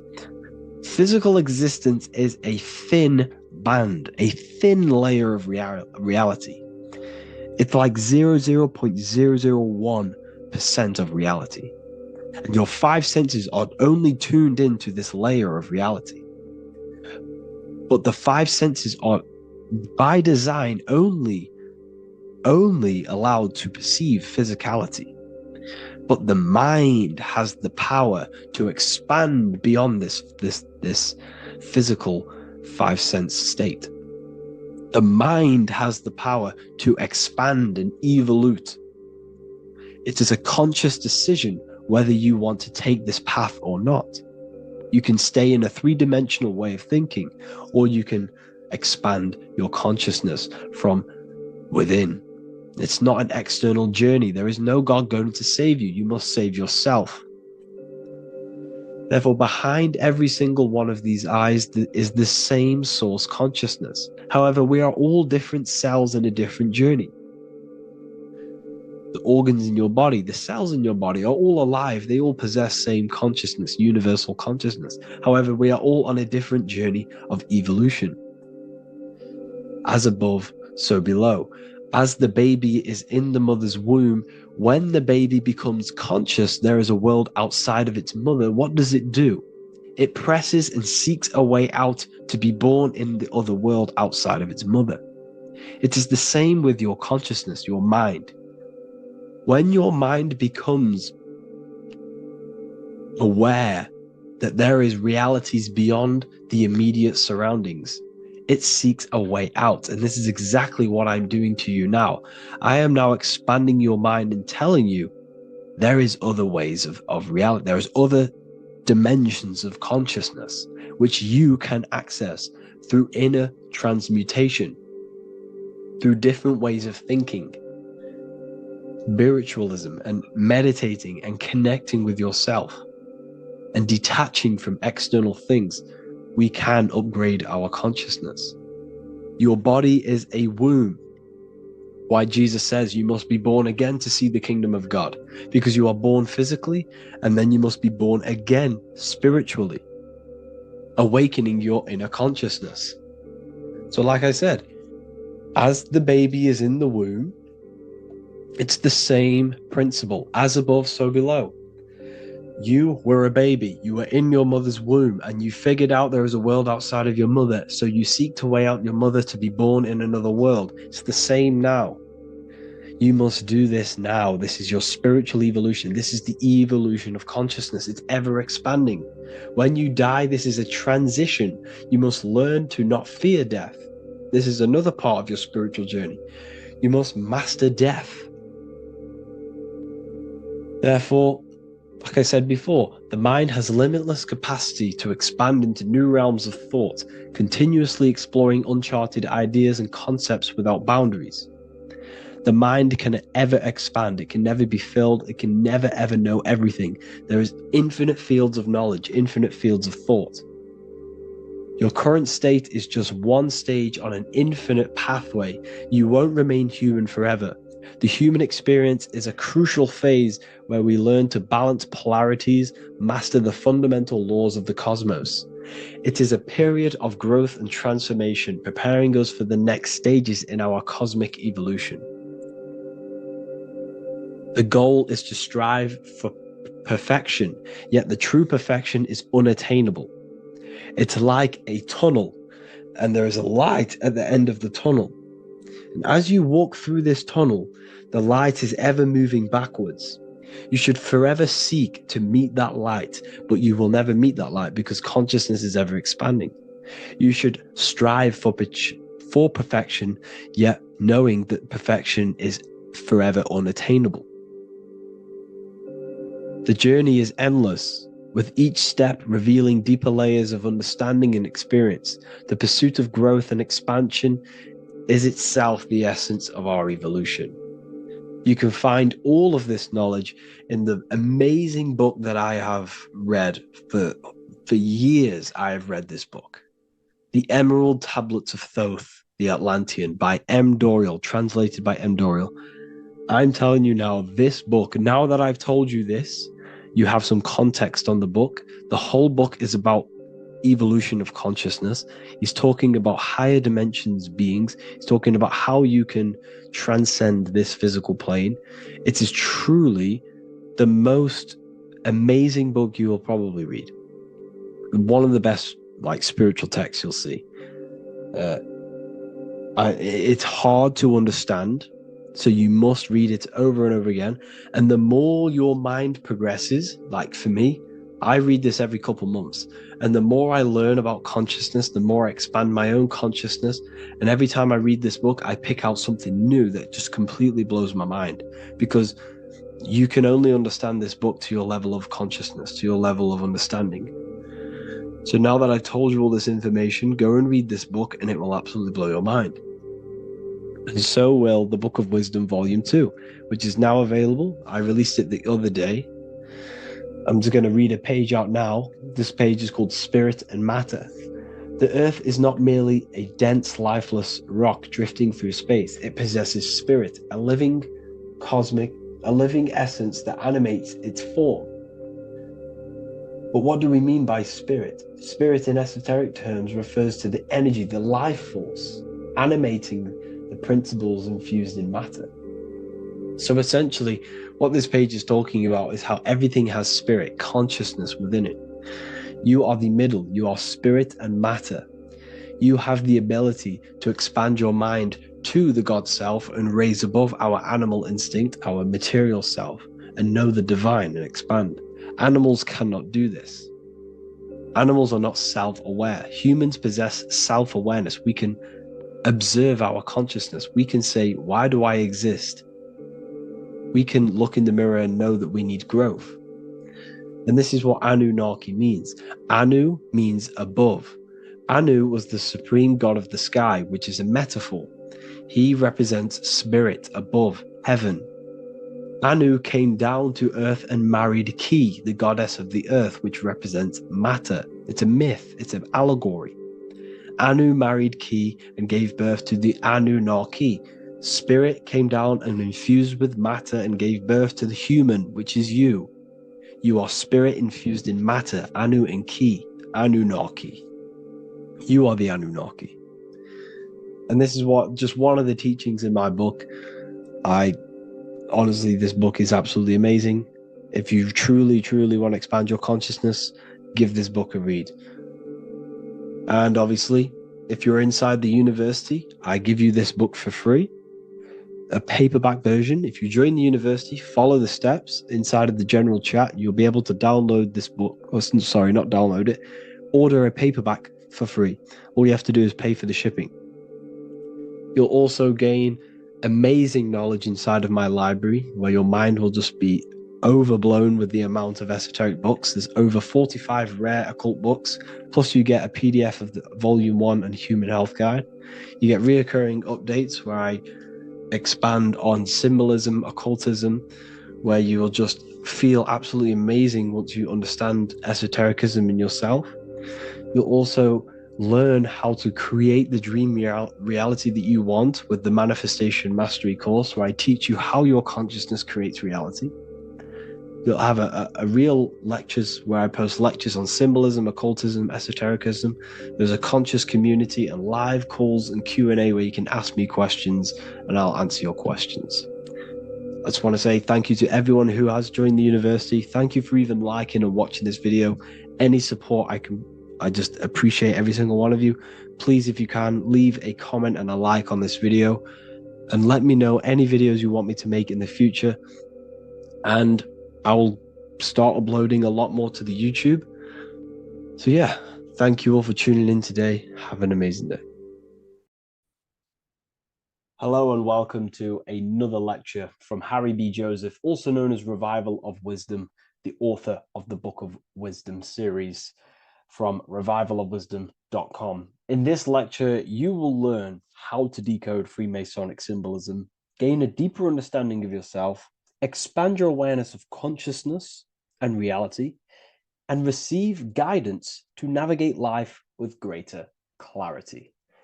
So today we're going to be breaking down this particular piece of artwork, this Freemasonic artwork, and how this relates to you and reaching a higher consciousness. Ultimately, this is what it's about, okay? Freemasonry is considered a craft, and this craft is crafting a better brain and heart, crafting a higher consciousness, crafting a better self. Why? So we can operate in the world at a higher degree, operate in the world more efficiently, live a better experience in the world, and getting to know thyself, okay? So we're going to start from bottom to top because this is important. Every placement of this symbolism is on purpose, has meaning, especially the placements of the symbols, okay? So we're going to start from the very bottom of the artwork, which represents lower down. When we're looking at symbolism, especially occult symbolism, that's what the word occult means. The word occult means hidden, hidden from the eyes. It has its roots in the word oculus. I'm pretty sure that's Latin, which means eye. So the word occult comes from oculus, which means eye. And the word occult means hidden, from the eye, the unseen, studying the unseen aspects of self. We're studying the brain, we're studying consciousness, we're studying the body, the heart, we're studying the self, the hidden aspects of the human psyche and the hidden aspects of self. Okay? Because ultimately, this is what gives you power in the world, depending on how you use that power, whether for good or bad, depending on the consciousness wielding that power. This is why we say knowledge is power. But I would actually say knowledge of self is power. Because when you know how you function, you gain power. You gain personal power. You gain mastery. Ultimately, this is what Masonry is about. Self-mastery. Crafting a higher consciousness. So at the very bottom of this artwork, we have a checkered board with a coffin. The coffin is the beginning of the artwork, the very base. This is the foundation of consciousness. The coffin symbolizes unconsciousness, the state that myself was in, maybe yourself, before we woke up and before we came conscious of our spirit, before we came conscious of ourselves. That ignorant state of acting without purpose, acting unconsciously, experiencing the world and not actively living in the world, simply reacting to external circumstances. This is an unconscious state where one is ignorant. 80% of the world is in this unconscious state. And this is symbolized as the darkness, the tomb. Look at how the tomb is fully blacked out, representing dull, no emotion, it's dark. This represents the darkness of self. The spirit is buried. The spirit is in the tomb. They're not even aware that they possess consciousness. They think they're the material body flying on a ball millions of miles per hour through space, and the sun is, they think they're a monkey evoluted. They've never questioned themselves. They stay in ignorance. They're in the spiritual darkness, okay? And they're furthest away from the light. Look at the top. This is the light sources. They're in the darkness, okay? They're in spiritual darkness. They're in ignorance. And they're in division. Their mind has no power. Their thoughts contradict themselves. They say they're going to do something, but then their mind tells them, oh, I'm going to fail. Or I want to do this, but my mind says this, and I believe this about myself. They want to, I don't know, they want to write a book, but their actions are scrolling on TikTok, and their emotions about, feeling about their past person in their life. That's division between the self, that's divided consciousness. They also have a divided brain hemisphere. They do not see reality through a true lens, because the brain acts as like a lens on how we perceive things. And if the brain hemispheres are not aligned, then we cannot see reality the way it actually is and truly presents itself, neutral. If we're left hemisphere dominated, we see everything as divided. Nothing's interconnected, nothing's a whole. But if they're, right hemisphere dominated, they see everything as a whole. We need to look in the middle of that, okay? So we'll go into that a bit later. But ultimately, they're in a divided state of consciousness. They're in ignorance. But the tomb is symbolic of that. The tomb is, you're not even aware they are divided. They think everything's right in that state. I was like that. My family is like that. They're not even aware of themselves, and you try and say something to them, and they don't even know they're in division. They don't even recognize that they're in a bad, low, earth base consciousness. Okay? So when we get out of the tomb, which is representing by a spiritual awakening, we get out of the tomb, we realize, wow, I possess consciousness. I've woken up. You're waking up to the things in the world, and you wake up and start to see the world for what it truly is. When you become aware and you rise out the tomb, you're born again. You start to actually start looking within. You start to become conscious of your thoughts. You start to become conscious of your actions. You start to become conscious of the evil in the world. You start to become conscious of the things. You rise out the tomb. You start to become conscious of your intuition. You then step on the checkered board. The checkered board is now you realizing you're in a divided state. Okay, so you're now putting down the ego, because remember, when you're in the tomb, the ego is fully in domination over consciousness, over your consciousness. It doesn't allow you to say that you are wrong. It doesn't allow you to think that there's evil in the world. It doesn't allow you to believe you have a spirit. It doesn't allow you to see that there is maniacs running the world and trying to control you. The ego is so stuck. But when we start to realize this is part of our awakening, we start to realize that the ego is trying to keep us safe at all times and keep us locked in that state of thinking and believing that we were in before. It's always seeking safety. Okay? So when we come out the tomb, we start to put down the ego and start to, how do I say this? We start to acknowledge that we were wrong about the world. And that is a lot about awakening. You have to acknowledge that you do not know everything. There are people with such higher knowledge. Okay? So when we come out the tomb, we put down the ego. We start to actually say, I was wrong about the world. I was a victim of mind control. I was in ignorance. I was in darkness. Spiritual dark. I'm divided. My thoughts, emotions, and actions are not aligned. My intuition and my action are not aligned. I'm not taking action on what I know is good. I'm taking actions against what I know is good. That's a sin. That's a sin against the spirit. Okay?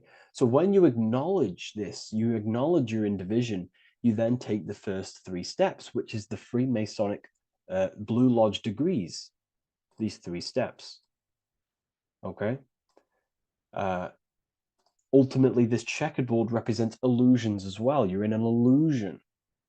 Okay, this is why we see it heavily used in the music industry.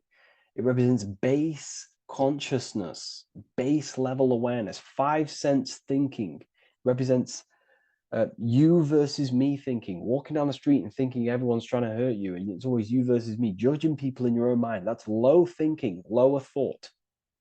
And not to notice squares. Squares are an unnatural state. They're an unnatural shape. We do not see squares or 90-degree angles in nature. It's the lower mind. So it represents base consciousness, base level awareness, only aware of the physical body, only aware of the 5 senses, never looked within. That is the base. And this is the foundation we have to rise up to the light from, up to higher consciousness. So this gives us a strong foundation when we realize this about ourselves, that we were in division. Our thoughts, emotions, actions were not aligned. Our brain hemisphere was not aligned. I'm not thinking with love of the heart. Okay? So that is the state we're in. Now, hopefully that's cleared things up about the chessboard.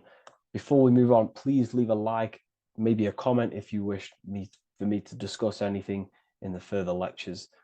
Please smash the like button, and it would really help me out. And share this with a friend who is interested in the occult. Okay, so the steps are the first steps of the Freemasonic degree, the 3 Blue Lodge degrees.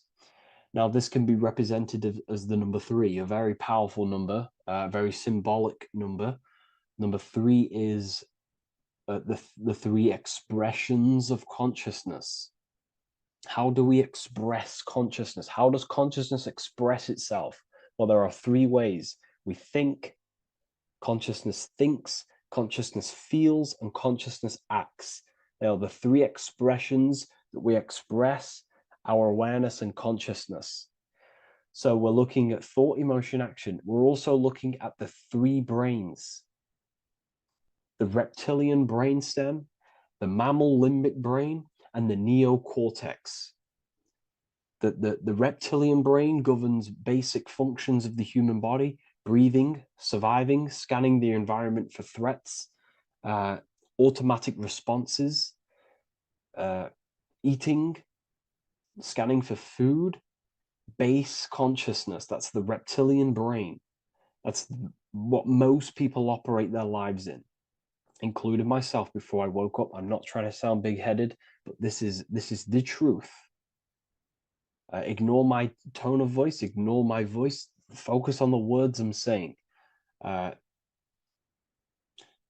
If you're judging, that means you have divided thinking. It's always you versus me. So we need to get out of that thinking of you versus me all the time. That's lower consciousness. That's animal thinking. That's earth thinking.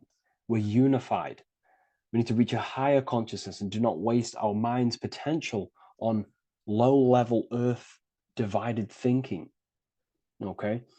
So we're looking at the reptilian brain, the mammal brain, and the neocortex. Now, the neocortex is ultimately what makes us human. It allows consciousness to operate on a higher degree, okay? This is what makes you human, the neocortex. The neocortex. The reptilian brain, like I just said, governs natural survival instincts and the respiratory system, things along them lines of basic awareness, basic functions to operate and survive in the world, in the physical plane. And the neocortex is what allows us to critically think. Okay, it's what allows us to be human, be aware of ourselves. Okay, not. I don't think animals have neocortexes. Don't quote on me on that, but this is the part of the brain that makes us human, and it allows us to think deeply, to create masterpieces like we can. Humans have massive potential in creation. Look at the world we live in. This is because of the neocortex. It allows us to critically think and self-reflect. Now, when we start to operate from higher thought, we start to think with higher thoughts, the higher parts of the mental dimension, we ultimately start using this brain more. We start functioning from the higher brain. Now, this is why Neo from the Matrix is called Neo, because he uses he was in the reptilian brain. If you watch the film The Matrix, if you notice, he gets plugged out of the Matrix and he's plugged in on the back of his neck into the brainstem. And when he's plugged out, his name's Neo, which is neocortex, using the higher brain. It's what awakens the self. It allows consciousness to function on a higher degree compared to animals. Okay, so we're looking at thought, emotion, action. We're becoming conscious of thought, emotion, action. Becoming conscious, what am I thinking, what am I feeling, and what am I acting in the world? And what can I do to master these, to operate more efficiently in the world? How can I use these towards higher consciousness and use these actions, these thoughts, emotions, actions to reach a higher state of awareness of self? So when you go through the first 3 degrees, you enter the doorway. Now, this is symbolic of a doorway. Now, looking at this with a right hemisphere dominated view, you would see a doorway, right? The right hemisphere sees this as a holistic doorway, right? You see a door, you're gonna, you enter the stairs, you go through the door, right? But at the left hemisphere is now going to dissect and analyze each individual little part of this, right?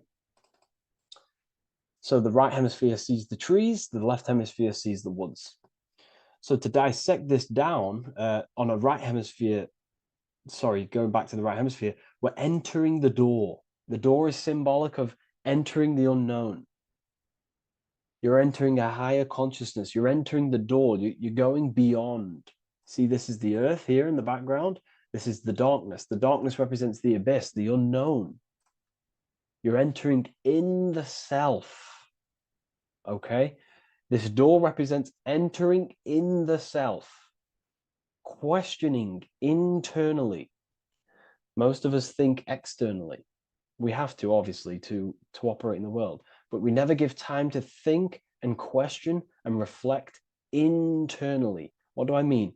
Closing the eyes and questioning the self. Who am I? Where am I from? What's the voice in my head? If the voice in my head stopped using the language that I speak, what is it then? It's about going within, into the darkness, what you cannot see, and finding the light. Okay? It's about entering within the self. This is a doorway to higher knowledge, higher consciousness, higher self, and really digging deep for what you truly are beyond your human form. Okay?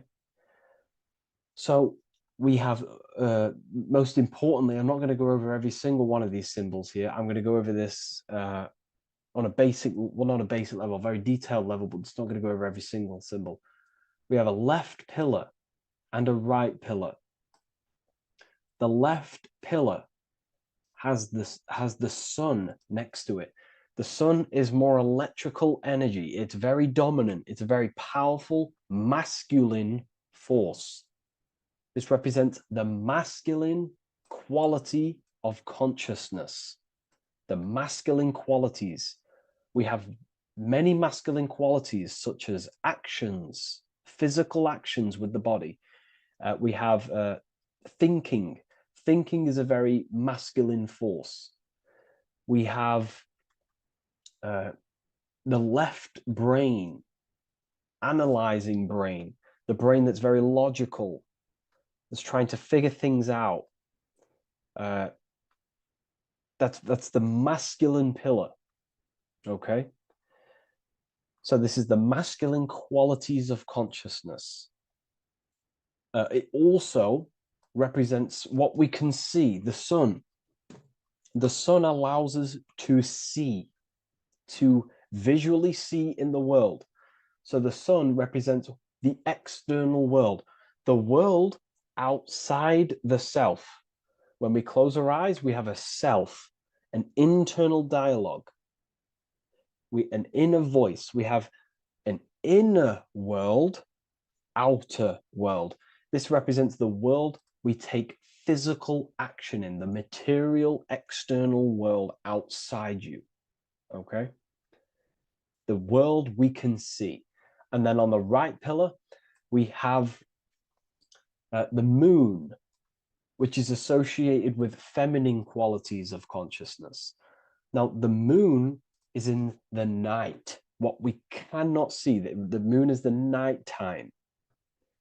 The darkness symbolizes what we can't see. So it's representing the internal world, the world of the self, the immortal world. Okay? The self in the mind is immortal. When you close your mind, you go in the mind, that self inside you is immortal. In the mind, you are immortal. Outside the mind, you are mortal. You will die. This body will die. Okay? So this is representing the internal world on a holistic understanding. It's also representing the right brain, the feminine brain. It's also representing intuition, emotion. They're linked. Intuition and emotion. They're a feminine force. Also, we're looking at the heart, the right pillar. So everything that is feminine falls under this right pillar. Now, don't get confused. I know a lot of people can get confused about what I've just said. So this represents the inner world, the outer world. It also represents everything masculine and feminine. So thought is, although it's an internal quality, it would fall under the left pillar, because thought is a masculine force. It's a penetrating force. So try not to get misunderstood with that. On a holistic scale, it's also represented inner world, outer world, and how they are reflections of each other. Now, these pillars, they're the same height, they're the same structure, but just different in sun and moon, which represents their reflections of each other. Their reflections, the inner world reflects in my outer world. My external world, what I see outside of me, is a reflection of my thoughts and my internal world. So the inner reflects the outer. The inner reflects the outer. As within, so without. So we're also looking at the right and left brain. I've already gone over that. So what we need to do is build the bridge between the two to reach higher awareness of self. Because ultimately, remember, we're still divided. We came from the checkered board, we entered up here, we've just entered within the self, started questioning the self. We're still divided. We need to build the bridge. And this is what they're crafting in Freemasonry. The bridge, the arc, the agreement, the great work. This is the crafting of aligning the left and right brain. We're also aligning intuition, feminine, with the actions. Because ultimately, the higher self is always guiding us. That's our true spirit guide. Our true spirit guide is our higher self. And the higher self ultimately exists in a higher dimension. This is going to sound crazy to some people, okay? But who you are is not your human body. And your higher self does not communicate through the language of the human material world. It doesn't communicate through English, doesn't communicate through thoughts. It communicates through intuition and communicates through dreams and symbolism. So it's all associated with the right pillar. This is the things we can't see. The higher self is always guiding us to awakening and to our purpose on the earth. Okay, so this left pillar also can symbolize what we're born into the world with, our circumstances, our external world. What are we born into? You know, our family, our current financial situation, where you're located in the world. So it's also symbolizing this. It's also symbolizing the qualities you bring here, the natural abilities you have when you're born, and what we need to do with our environment to ultimately reach a higher consciousness and reach our and transmute our environment we're born into to realize who we were and why we came here. Okay, so we need to build the bridge between intuition and action, and always take action on what we know and feeling is right at all times. That's unity consciousness. And when we do this, we gain the light. We gain more light, symbolic of more information of the self. Because the higher self is always guiding. It's always watching over. And it's always trying to give us knowledge of awakening, of why we came here. And when we take action on what we know and feel is right at all times, it's like a domino effect and a stepping stone that pushes you closer and closer towards your life purpose. Okay? We're also aligning the right and left brain to perceive the world in truth, to see the world in its true form, to see the world in what it actually is, instead of any distorted left or right hemisphere dominated beliefs or thoughts. We ultimately do that by acknowledging that, yes, you have a self, you have, you know, the left brain is more ego, this like divided thinking, Everything's separate, and the right hemisphere is more holistic. So we need to see the world in the middle of this, in the middle, acknowledging the self and acknowledging the collective consciousness, and how my thoughts, emotions, actions contributing towards myself and the collective. We always need to keep the collective in mind. Why? Because we are experiencing this world together. It's not just you. And your actions also have a ripple effect on the collective. We're experiencing the world as a whole as well. Yes, there's yourself and there's the collective. We need to think, feel, and act towards the collective and the self. So aligning our brain hemispheres allows us to do this. It allows us to think holistically and individually and see reality in this. And when we do align the left and right brain, what do? We gain higher insight, the eye. We build the bridge between the left and right pillars. We gain the eye. The eye is what? Insight. The eye requires light to perceive and see the material world. So this is symbolic. This is the inner eye, the inner self, consciousness. And when consciousness has light, which is symbolic of truth, knowledge, light is a massive symbol in Freemasonry. And light represents knowledge of self, information.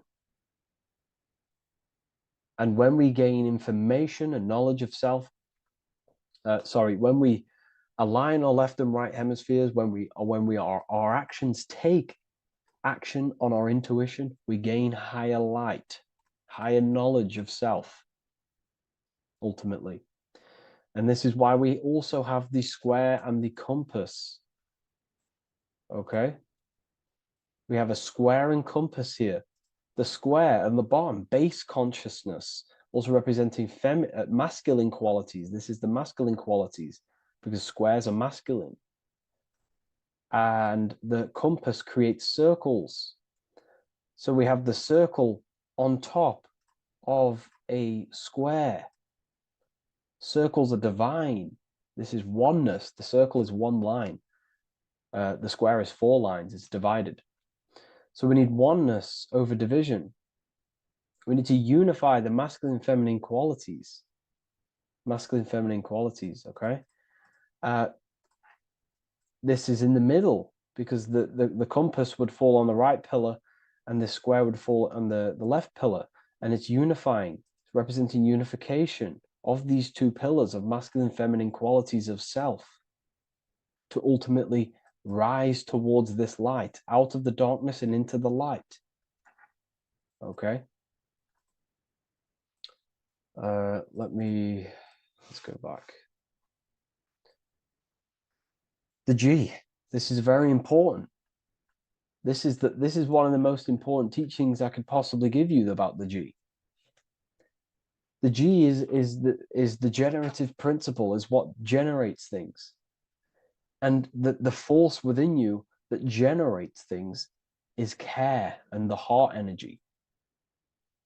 The heart ultimately expresses our actions. We think, if we care, we act. Everything in your external world is in front of you because your heart cares. You care about the video and gaining knowledge. You're now here watching this video. That's the care energy expressing actions. So in order for us to truly get out of this divided consciousness, we have to go through the G. We have to go from base consciousness, the square, divided, we go through the G, because we have to care. And if we care, we'll reach the higher mind and gain higher self-knowledge and master the self. You cannot do this if you do not care. And if you do care, you will take action towards it. If you're watching this and you don't actually truly deeply care, you won't take the action. You'll just gain the knowledge, which is ultimately useless. You have to take action on this knowledge. And if you do not, there's no point watching the video. It's difficult. It's difficult. It's not easy. And things, throw us off our path sometimes. I understand. I'm not saying I'm perfect, but we ultimately have to give care towards reaching higher knowledge. Seek and you shall find. If you have the care about reaching higher knowledge of self, you will seek it and you will take actions towards it. Okay. We see this everywhere, and I mean everywhere. The Temple of Solomon has the two pillars, Jachin and Boaz pillars, feminine and masculine qualities. Sol, O, Mon. Sol is sun, Mon is moon. It's building the temple, which is the temple is the inner self, ultimately. It's symbolic. The temple's not a real place. The temple of self, building the Temple of Solomon and reconstructing the Temple of Solomon, is about reconstructing the self through masculine and feminine qualities. We see it everywhere. And this is very symbolic, like very symbolic. We have the two pillars, we have building the bridge, and we have a stairway that goes to what you can't see because it's going to the unknown. You have to have faith. Okay? What I'm about to say is very important. You don't know what higher consciousness is, okay, until you get a little bit higher. This is hard to explain, but I didn't know what everyone talks about what higher consciousness is. I can't give you my higher consciousness. It doesn't work like that. You have to enter in and go within and have faith, going into the unknown, because you're ultimately going into something you do not understand. Higher consciousness, I cannot give it you. You have to enter the door and take action and think, feel, and act towards it, and you will go to the place, and then you will understand what higher consciousness is. Ultimately, what higher consciousness is higher knowledge and understanding of self, what you actually are. Okay, that is what's being symbolized here. It's again in the Masonic art. We have the darkness. We have to have faith to leap into the darkness, into the unknown. We see this everywhere. Like, you'll see when I say this everywhere, and I mean everywhere, you'll see this. Every doorway has this symbolism in the ancient world, because ultimately this is what it's about, people. The door represents going within into a new light, a new room, a new level of understanding of self. Okay. Here we have Astro World. Now, this is obviously a darker aspect of this, but again, we have the two pillars. See you on the other side. That's the doorway. The other side. And I'm not going to break down, this ritual, but you can guess what I'm on about here. That's for the university, of course. I can't break that down on YouTube. It's way too deep. But there's knowledge out there that is so deep you couldn't even comprehend it with the current mind, even for myself. And this is the power of symbolism. The more you learn about yourself, the more these symbols reveal to you. It is a journey of self. And I can't give you these understandings. You have to go within and question and meditate on these symbols yourself, and have thinking exercises of meditating on a symbol and seeing what your mind does with the symbol, what it lets you think about that symbol, and you'll unlock deeper meanings. I'm going to go over one more symbol before we end this. This is the hourglass, which represents time,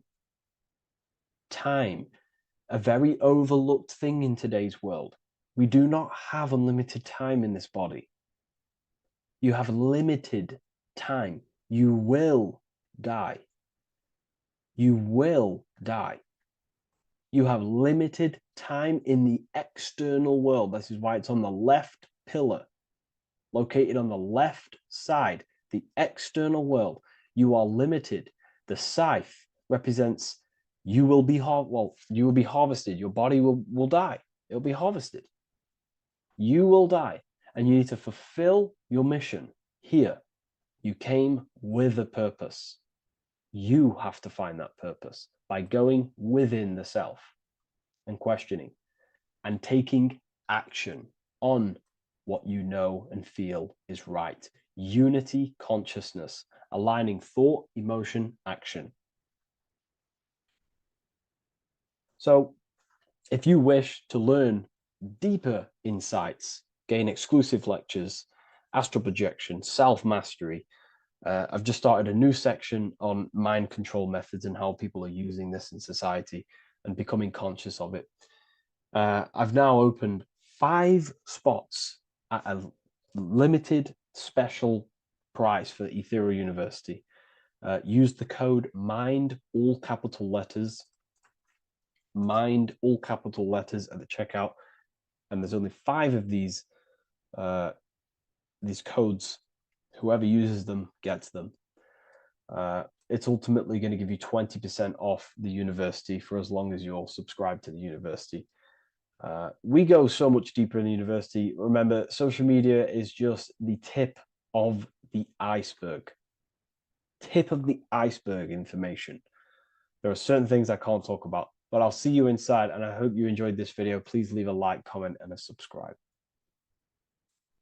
Neo is plugged into the matrix on the back of his neck. And if we look at the human brain, the back of the neck is the reptilian brain stem. And when one operates their life out of the reptilian brain stem, they are unaware, unconscious. They are consciously dead because the reptilian brain does not really critically think. It acts on instinct, fight or flight mode. This is considered in the occult spiritually dead. When one is taking actions without intention, simply very reactive to life. They're not living, they're simply experiencing. When you're walking down the street and you see someone, and in your mind you think me versus them versus me, that is an animalistic way of thinking. I used to be trapped in this way of thinking, always thinking of fight or flight, always judging people, always reacting to the world, never consciously creating and commanding with intention in the world. This could be considered the matrix, when one lives unconsciously, simply surviving in the world. Another symptom of living in the reptilian brain could be obsession, a constant need to assert your power over others to feel safe or superior. Views relationships as power hierarchies, not as mutual connections. It could be a conquest for sex, lust, seeking validation through sexual activity. Sex becomes a tool for dominance, escape, and self-worth. Intimacy is avoided. Pleasure is pursued without emotional depth. Seeking pleasure all the time. This is all to do with the reptilian brain. Seeking safety. It could be compulsive eating or food hoarding, driven by craving and not actual hunger. Eats to soothe fear or emotional discomfort, often unconsciously. This is the unconscious. Fear-based decision-making. Every choice is shaped by perceived threat or insecurity or fear within the subconscious mind. Long-term vision is sacrificed for immediate safety and gratification. All the reptilian brain. Territorial behavior overacts when personal space, possessions, or status is threatened. Acts as though survival depends on ownership or status. Addiction repeats patterns to feel safe, even if they are harmful. Avoids anything unfamiliar or unpredictable. Low empathy. No empathy or emotional care for one another and for fellow beings in the world. Sees people as threats, tools, or competitors. This is all to do with the reptilian brain. Intense jealousy or possessiveness. Sees others as rivals or objects to control. Cannot tolerate perceived threats to loyalty or status. Quick to be angry. Slow to reflect. Reacts with rage, withdrawal when challenged. Lacks emotional regulation or deep self-awareness. So this is considered, this brain could be considered the matrix, hence why Neo is plugged into this brain. He's operating the life out of this brain, unconscious, simply navigating life like an animal. I was in this state, and you can only really realize this when you come out of this brain and you start to function from the higher regions of the brain, which we will discuss very soon. And my life was chaos because there was chaos operating internally. I was never thinking about the future. I was always operating life out of fear, out of lack, never had care for another person. When you operate life out of this brain, the matrix, things outside you, can easily control you. This is why they keep us in a constant state of fear. So we operate life out of this. So we never gain full control over our reality, over our actions, over our thoughts. So Neo is called Neo, and he works at a place called meta cortex, very symbolic of the neocortex, the higher region of the brain. Now, this brain makes you human. It ultimately allows you to hold control over the animal urges, okay? The neocortex is the brain that allows you to have self-mastery, that allows you to control your urges, your instinctual survival urges. So humans can overcome their reptilian animalistic state and start to operate their life in a conscious mastery state. And Neo is plugged out of the reptilian brain, and he starts to use his neocortex, the human brain. This allows one to learn to have self-control, allows one to create, allows one to think about others. It allows one to critically think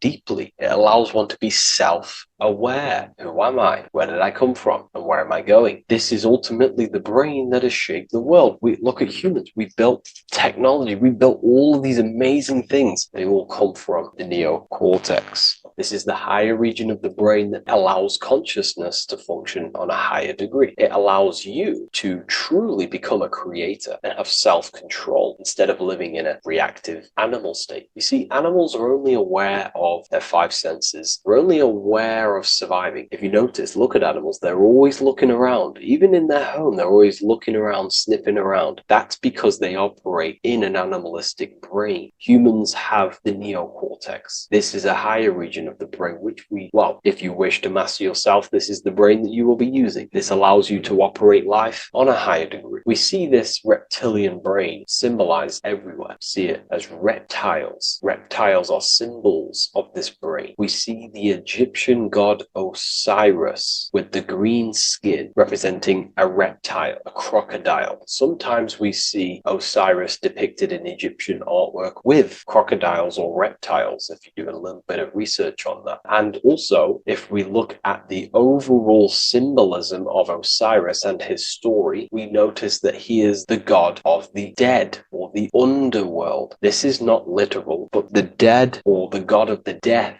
the god of the death of self, the dead of consciousness, because you are a divine being with limitless potential to create. And ultimately, to create, we have to master our reptilian brain. But when we function from this reptilian brain, we are dead to our higher powers of creation, of imagination, of actually gaining control and operating life from the higher mind, operating life as the divine being as you are. But if you operate life in Osiris, he is the god of dead. You are spiritually and consciously dead. You act unconsciously. You are dead, not physically, but mentally and spiritually. So what we're looking at here in the Egyptian artwork is the reptilian brainstem. We have the left hemisphere and the right hemisphere of the brain. Notice a curve. The feminine body is very curvy. This represents feminine. The masculine body is very liney. So if we study geometry, we know that lines are masculine, hence why the word masculine, line, and the feminine body is, in geometry, feminine is represented as curves. So this is the left masculine brain on the left side, and this is the right feminine brain on the right side, with Osiris, the reptilian brainstem, in the middle. So we're going to go deeper into some Mesopotamian artwork now. Now let's have a look at this. We're looking at the reptile on the very bottom. We see the left brain and the right brain, the Eye of Ra and the Eye of Horus on the left and right in 3 Freemasonry, we still see the symbolism of the two pillars. Actionable as in Freemasonry, with the two pillars symbolizing masculine, feminine forces of consciousness, also representing the masculine left brain and the feminine right brain, with the reptile down here. But if we have a little look here, right, we have a little look at these reptiles. This person is standing on top of the reptiles. When you are on top of something, you have power over the below. You are standing atop of something. You have mastery over it. You have control over it, symbolizing gaining control over the reptilian brain, the reactive actions, the sexual urges, the addictions, the territorial behavior, the fear-based decisions, constant internal tension, never being able to focus. It's symbolizing gaining control over these internal qualities that happen within us, in our mind, because the universe is mental. And if we do not gain control over this brain, it will dominate our mind, which will ultimately dominate our actions and destroy our life and live in an unconscious state. So this is basically instructions in this ancient Mesopotamian artwork of becoming self-mastery, to operate on a God consciousness level. So we have a person symbolizing your awareness, the internal you, having mastery over the reptilian urges, the reptilian brain, the reptile thinking. We have a person, a face in between, and it's standing in between these pillars, symbolizing balance of the brain hemispheres. Because the face, we see the eyes in the middle, we see the person is you, your consciousness, standing in the middle pillar. So representing seeing reality as neutral. Everything in the world is neutral. It's the mind's perception that gives it a positive or negative charge. When we adapt this mindset, this view of reality, this knowingness of reality, we see the world for what it truly is. And if you see things as neutral, it allows one to transform the situations in your life accordingly, instead of simply choosing a side.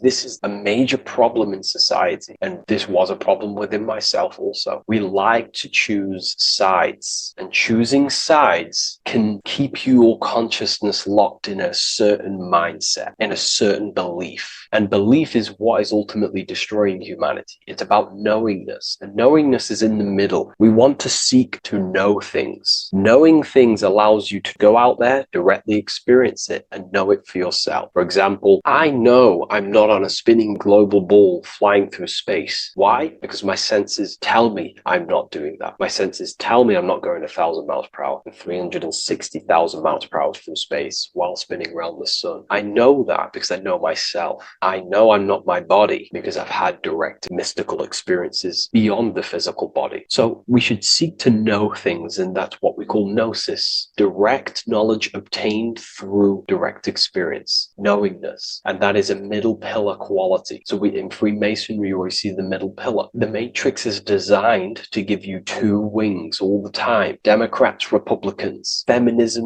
and then there's another side. There's always two sides that they're giving you because they want you locked in either way, which is seek the middle pillar, seeing things as neutral, seeing things as the middle pillar, seeking direct experience, gnosis. And this aligns with the brain because the brain gives us these two perceptions also. The right brain sees the woods, the whole woods, but the left brain sees the individual trees and branches and leaves. If we're too left hemisphered, we're going to see everything as divided. If you're too left hemisphered, you're only going to see yourself. You're only going to think about me, myself, my ego, my consciousness, my life. And I'm only going to operate in the world, take actions only towards me without considering the collective, which is the right hemisphere quality. The right hemisphere allows you to see the bigger picture, how we're all connected. We're all one family of consciousness. We're all one being separated in different bodies, one consciousness operating in different bodies. So it's about aligning these perceptions of the brain and standing in the middle, and also conquering the reptilian brain. This allows us to operate in the world and see the world for what it truly is and operate from a place of balance. We also see some more symbolism in Egypt of the Ram Sphinx in Egypt. Ram Sphinx. Please leave a comment and please leave a like and a subscribe onto the YouTube if you like my content. Smash that like button and we'll get straight to this. So this is the Ram Sphinx in Egypt, also symbolizing the brain. This is my research.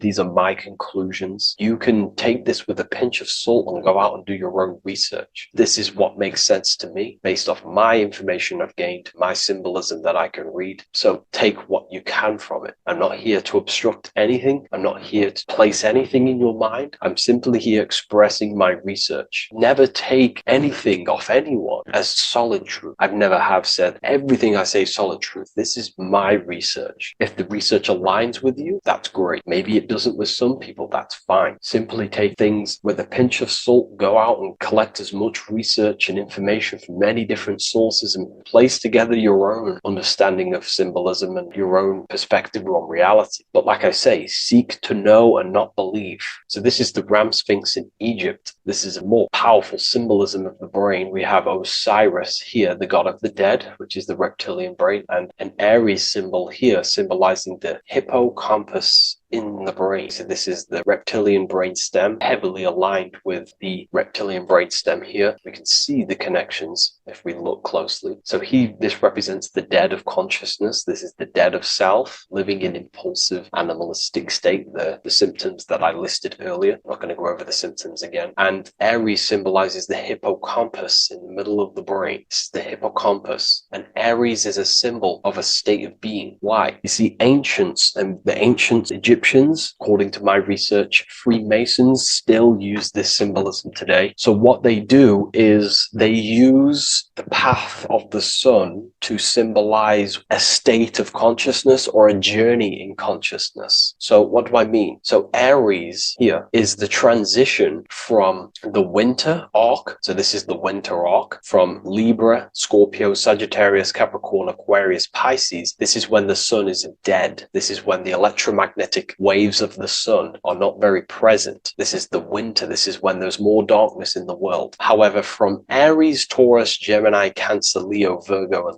to Libra, this is when the sun is giving more electromagnetic rays. Everything grows. Everything is reborn again. Everything's growing. There's more life. There's more warmth. You can grow crops. So this is very symbolic as a state of consciousness. Aries is used heavily to represent the rebirth of the sun, but internally as an esoteric interpretation of Aries, it symbolizes the resurrection of awakening of the self. It is the rebirth of the sun, of the soul, the rebirth of becoming aware out of the darkness into the light, living in the reptilian unconscious state, the unconscious, not being aware that I possess consciousness, not being aware of my thought, emotion, actions. And Aries is that symbol, is of the rebirth of the spirit, the rebirth of the self, becoming self-aware. So that's what we're looking at here with the Ram Sphinx. We're looking at Osiris, dead, the reptilian brain, operating life in an unconscious state, not really thinking,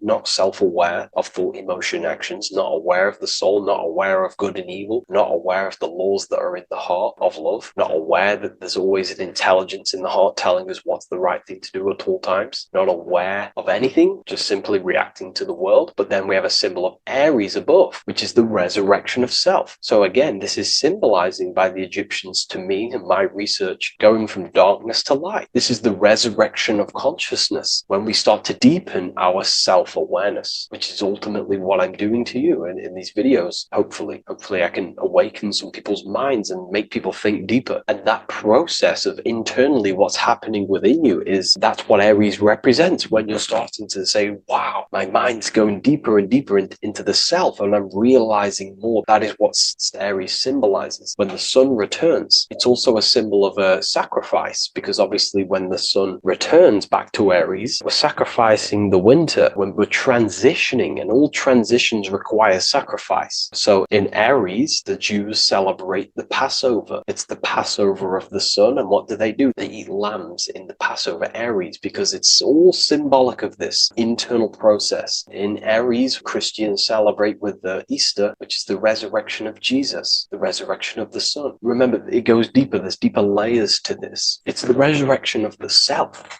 and the mind deepening into a deeper awakening. So again, we're going from the lower regions of the brain, and when we start to critically think and become self-aware, we're starting to use the mid part of the brain, and the mid part of the brain then expands into the neocortex, which is the resurrection of the self. The mind is no longer functioning in just the reptilian brain, but then it's going into the light of the higher brain, the neocortex, cortex, and this is the reptilian brain. This is the midbrain, what we're looking at here with the Ram Sphinx here. So this is the resurrection. This is the transition point of going from the reptilian brain into the midbrain into the neocortex. We're now resurrecting ourselves. Now, this is not putting anything negative on the reptilian brain. Without the reptilian brain, we wouldn't be able to live. We need the reptilian brain, but it's an abuse of the reptilian brain that can keep us in a very low state. It keeps us stuck in an unconscious state. But the reptilian brain is what's allowing you to breathe, to eat, to scan the environment for any threats. If there are threats, we do need the reptilian brain. That's not to say it's evil, but what I'm saying is an abuse of this brain, which is what most people are stuck in. They're operating their life out of this brain. And this is what the Egyptians,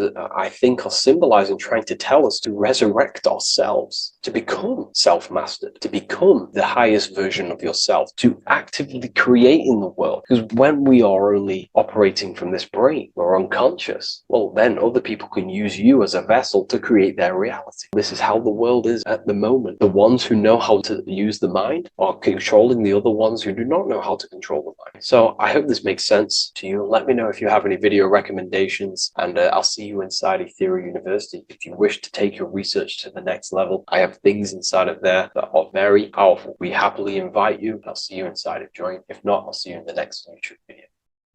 There's an ancient symbol hidden in plain sight, one that holds the key to transformation, power, and unlocking your true potential. It's been used for centuries by mystics, rulers, and even modern science, but almost no one understands its true meaning. Once you do, it will change the way you see yourself and the world forever. Stay with me, because this could be the key to your own awakening. The symbol of the snake, or the serpent, is a very powerful symbol that refers to something within you, that we all are on this journey. So first of all, we see this symbol in ancient Egypt on the top of the pharaoh's head. We also see this with Buddha, with the snake on top of the Buddha's head and below. We also see this in Rome, with the Roman god Mercury holding the staff with the snake. We see this in Adam and Eve's story with the snake tempting Eve. We even see this today on the medical facility. What does this mean? Why is this symbol being used for thousands and thousands and thousands of years? It has a very deep esoteric meaning. We see this in the Caduceus staff, and we even see the snake representing the Kundalini. What does the snake actually mean? A lot of people think it represents the Kundalini, which it does. However, there's a deeper interpretation of this symbol, and it goes very far beneath the surface of what the snake actually represents. Okay? So first of all, when looking at symbols, we need to observe what the snake does in nature. The serpent sheds its skin. The serpent shedding its skin is a sacred symbol of an inner transformation. It transforms from its old self to a new self.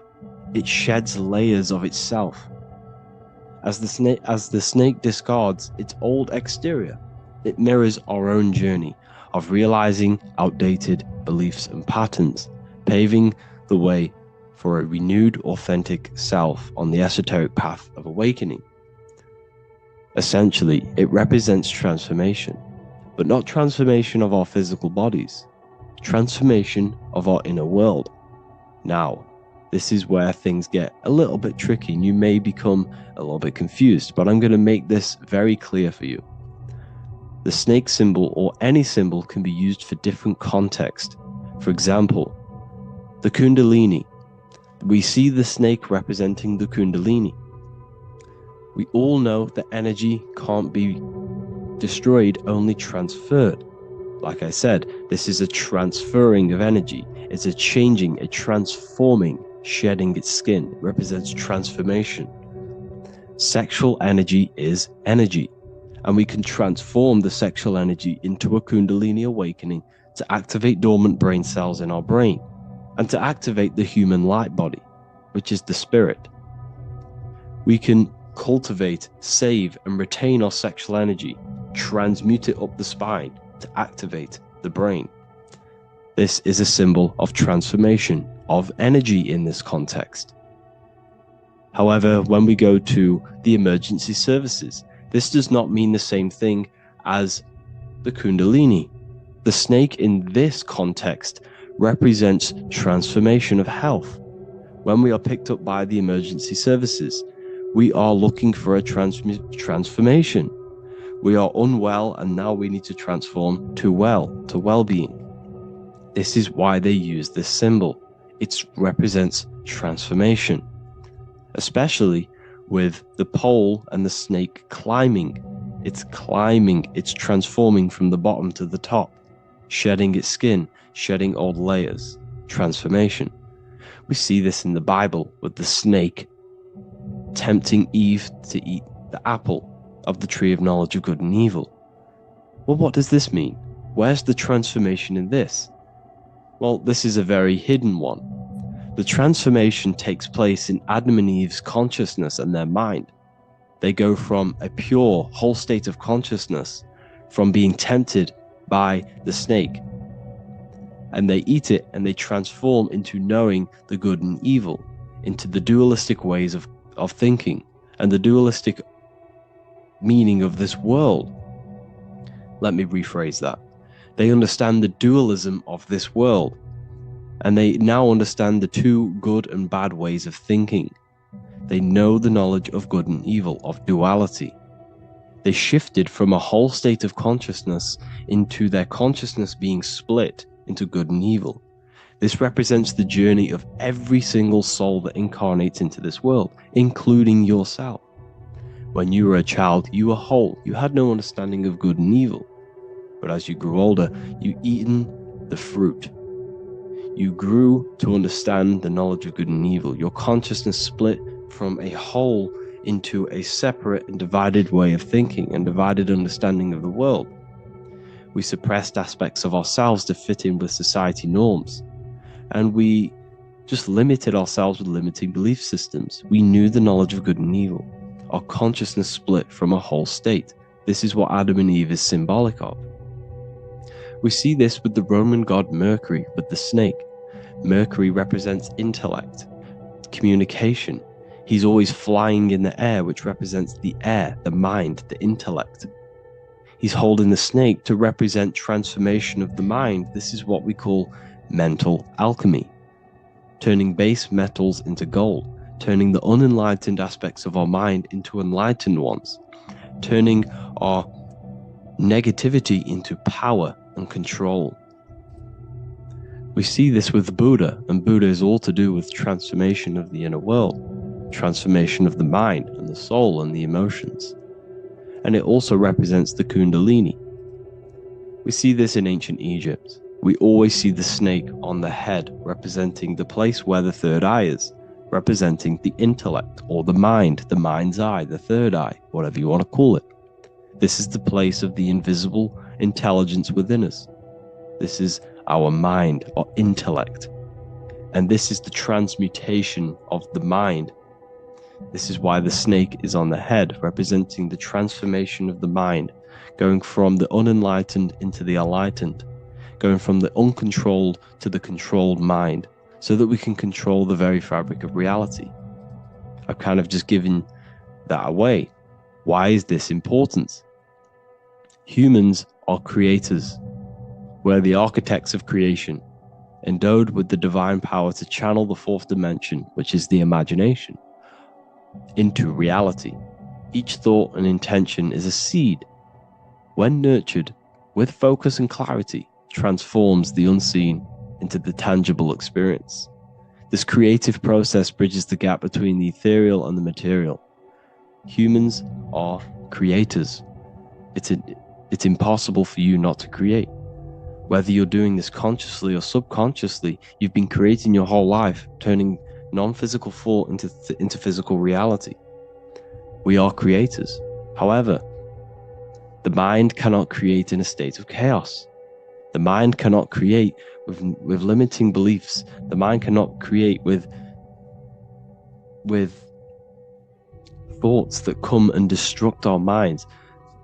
The mind cannot create consciously and effectively if there are impulses within our mind and we have no control over the mind. So this is where self-transformation comes from within. This is where the snake comes in. The snake represents the transmutation of our mind from the uncontrolled to the controlled. In this context of the Egyptians with the snake on their head. It's all to do with mental alchemy. In the occult tradition, the mind is seen as a delicate instrument that demands constant vigilance. Left unchecked, it reverts to archaic and destructive thinking patterns. Like a finely honed blade, it must be continually sharpened through discipline and self-refinement. In this unending process of unveiling and mastery, we learn to shape reality, harnessing the power of our thoughts to manifest the highest potential. It's all to do with mental alchemy, and this is how the snake is connected to you. And what the snake represents to you, it represents the transmutation, the changing of ourselves, of our consciousness, so we can gain control in this 3D world. If we lack control, then we'll constantly be manifesting chaos. Now, there are 3 ways that we can transform our world, and we can slowly transform our mind. Now, this is not an overnight process. It takes periods of time of purification. And number 1 is affirmation. Let's say we have this dirty cup of water, and we have a tap of water. And in this tap, it's pouring in more water, clear water.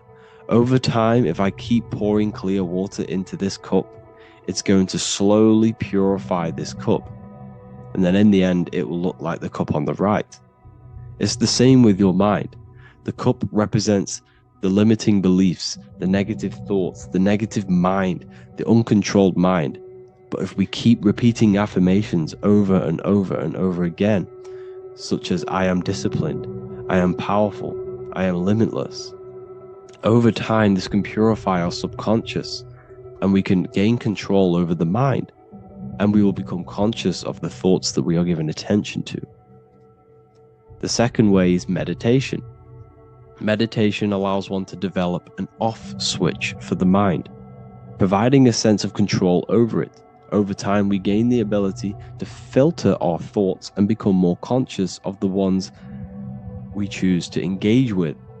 Meditation, over a period of time, will give you this button that allows you to filter out negative thoughts. If you have a negative thought in your mind, you'll be able to become conscious of this and redirect your mind's attention. This is all about self-control, because remember, we become what we think about. The snake represents the transmutation of the self. And another way is visualization. Visualization allows your subconscious mind to experience the reality you desire, accepting it as truth. As the subconscious becomes more immersed in this imagined reality, it works to manifest it into your conscious experience. Your visual eye, visual eye. You're using the mind's eye to see and mold your future. That's what imagination is for, to create in your future. You can become your future now in your imagination. And this can slowly purify your consciousness, slowly purify your mind, which will then, if you do all 3 of these over periods of time, you will see great transformation from the inside out. And your outer world will start to mirror your inner transformation, because it's as within, so without. You change your inner world of consciousness, of thought and emotion, you'll change your external reality and your circumstances. So I hope this lesson has gave you a great understanding of what the snake actually represents. And now that you see it, you will see this everywhere. Every time you see a snake, you know it represents the transformation.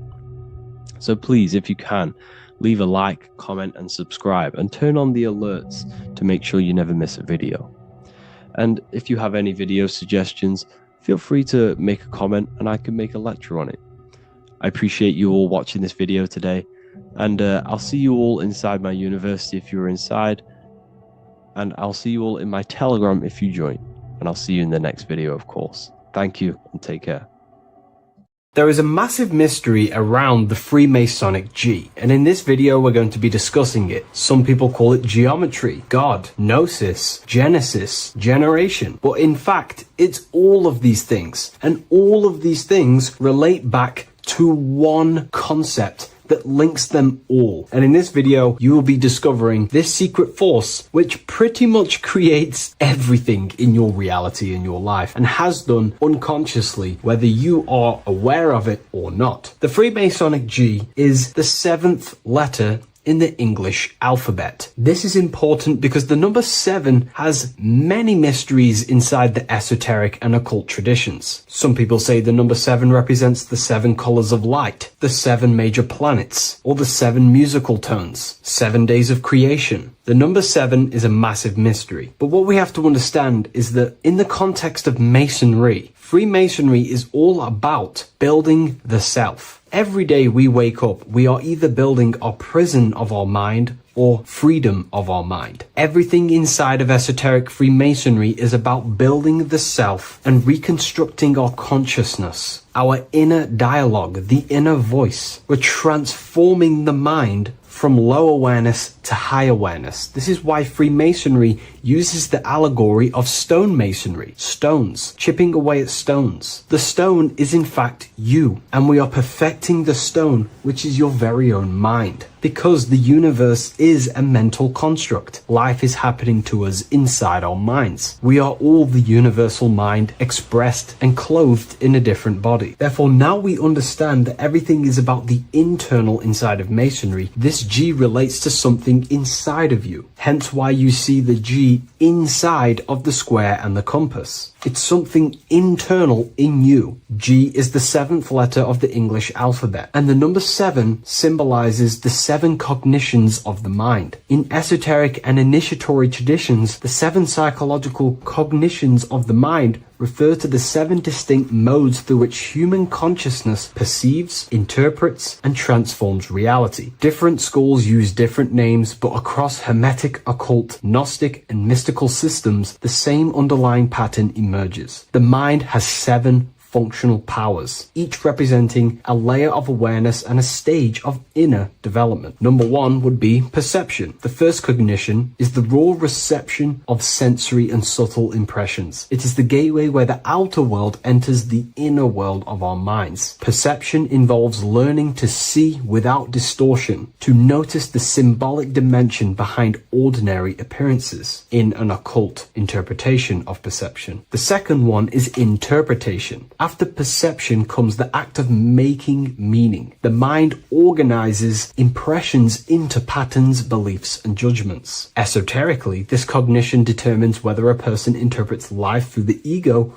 or through the higher insight of their higher consciousness. The goal is to purify interpretations so that the intuition can speak through it, to clear our minds of the clutter, master it, and let our higher consciousness shine through it. Number 3 is the imagination. This is the creative faculty that produces images, symbols, and visions in the mind's eye. This is associated with the astral plane. We live in a mental universe of thought. Thought wraps itself inside of imagination. The thought alone has no true form, but then the thought wraps itself in a vehicle of consciousness, what we call imagination, and we give form to the thought. Imagination becomes active. Imagination becomes active imagination, the foundation for rituals, alchemy, meditation, and visionary insights inside of occult traditions. Working on your imagination is a key part on developing your consciousness, as it is literally the sight into the astral plane, your internal vision of the mind. The fourth cognition of the mind is emotion. Emotion is energetic response that gives intensity, direction, and magnetism to thoughts. Emotion fuels the magical will.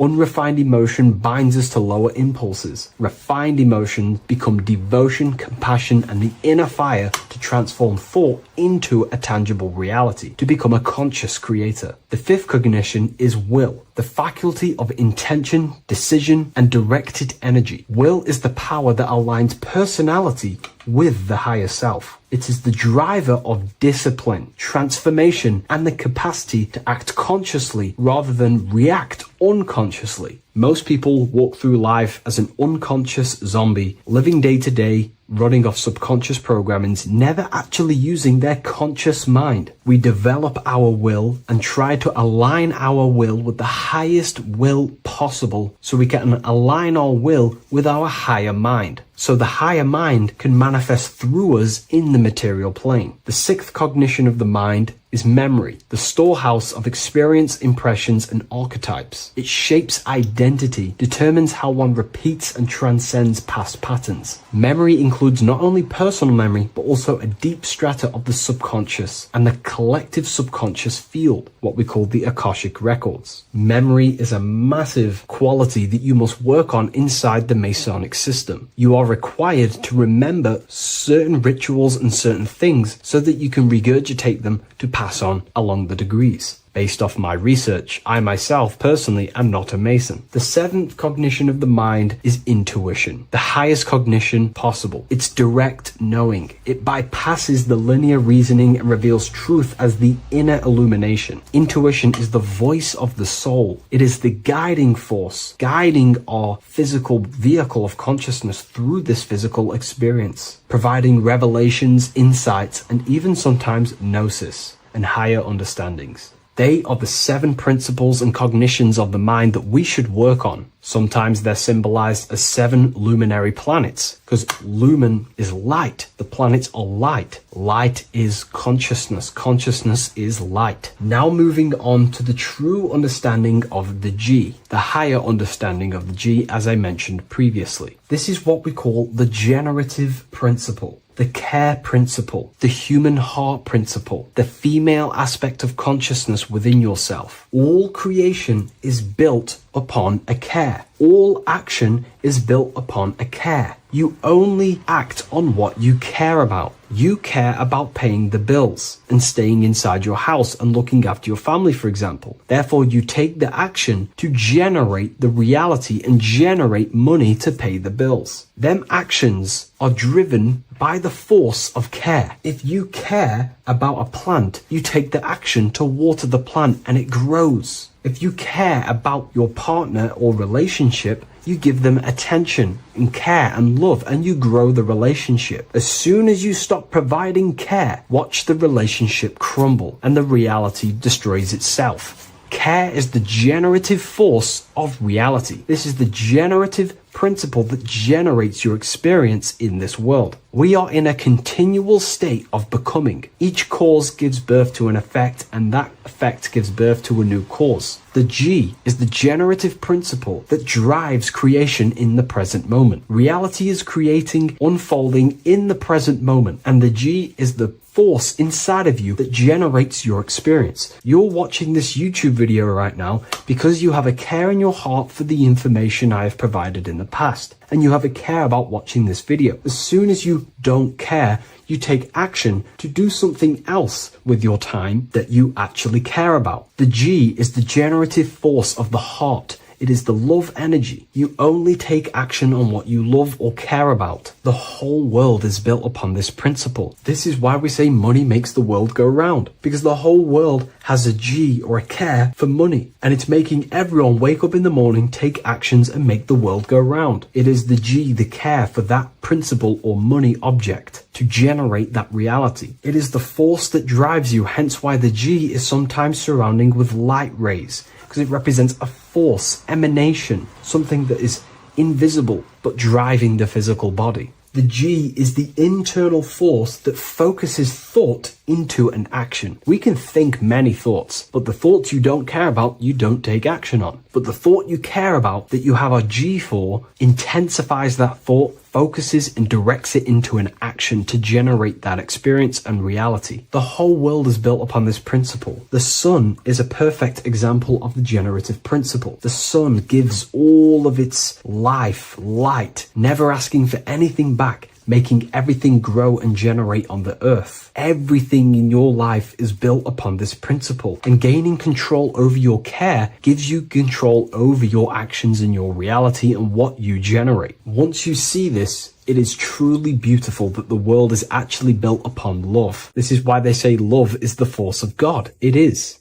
Truly. This is the reason why God begins with a G. It's about Genesis. Genesis means creation. G, generation. Anything that generates and creates is all to do with a care or a love energy. But don't get me wrong, people can love sick and twisted things, and they act upon them sick and twisted things. This is why purification of ourself is important by understanding this principle, as it is a very powerful principle to understand. This is the reason why the word gift begins with a G. You're giving something. I care, I'm going to give you something, a gift. Or guidance. This is what guides you into becoming something, what you love. This is why also gnosis begins with a G. Gnosis is not actually knowledge. Gnosis is knowledge obtained, attained by direct experience or through direct experience. For example, you're not believing you're watching this video right now. You know you're watching this. Know, gnosis, same phonetic sound. It's about knowing. Gnosis is about gaining knowledge of the self. Self-knowledge through direct experience.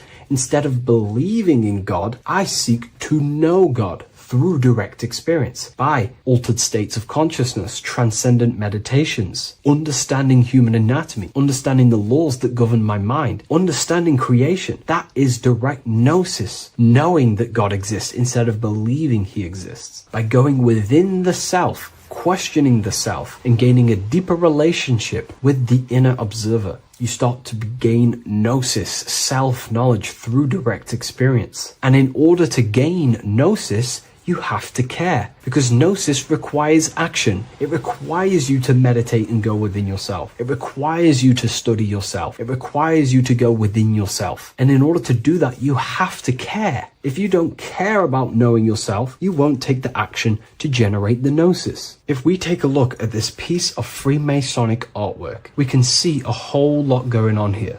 But if we focus down here with the temple with the letter G on, and when you walk through the temple, there is a pathway leading up a hill towards the light. The light reveals things. If something is in darkness, you can't see it, but the light reveals something. It's symbolizing truth, the light of gnosis, knowingness. And in order to walk this path, you have to go through the temple, which means entering in yourself. This is symbolic of the path. The Masonic path is about the self, reconstructing and learning about the self. In order to walk up that hill, it takes a lot of effort. It's not easy walking up a hill. You're going to be tired. It's not easy. It's horrible. Who likes walking up a hill? I know I don't, but people like hiking and stuff. I understand that, but it's symbolizing this is hard work, working on yourself, because the labor of working on your mind is the hardest labor you will ever do. It's called the great work or the Masonic work. And in order to climb that mountain, you go through the G. You have to have the care. If you do not have the care,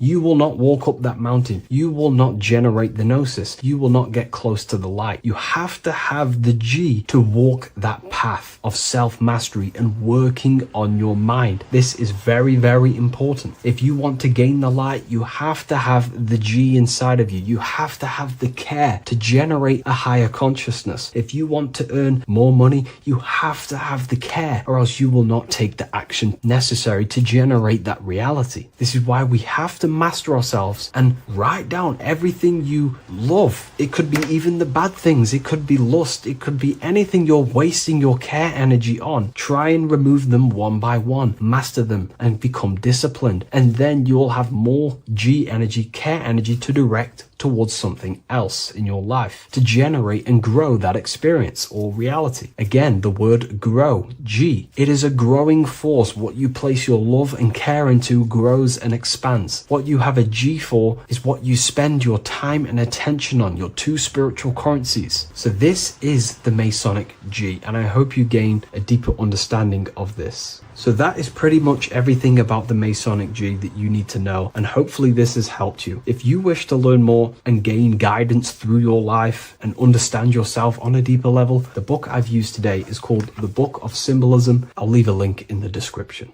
What if I told you that the pentagram can unlock the secrets of creation and make you manifest any reality you want? Hence why the pentagram is used heavily in magic and witchcraft. We have to understand that the pentagram has been heavily demonized. Religions, churches claim that this symbol is associated with Satanism and witchcraft. I personally believe this was intentionally done so that people do not gain their personal power over reality and their life. The pentagram reveals so much about you, and it is one of the most important symbols to understand inside the occult studies. It is one of the most common symbols that you will see across all occult esoteric orders and different occult traditions, such as Freemasonry, Kabbalah, Rosicrucianism, alchemy. You will see this symbol everywhere. And in fact, you even see this symbol, the pentagram, on old church buildings, statues of Jesus next to church buildings.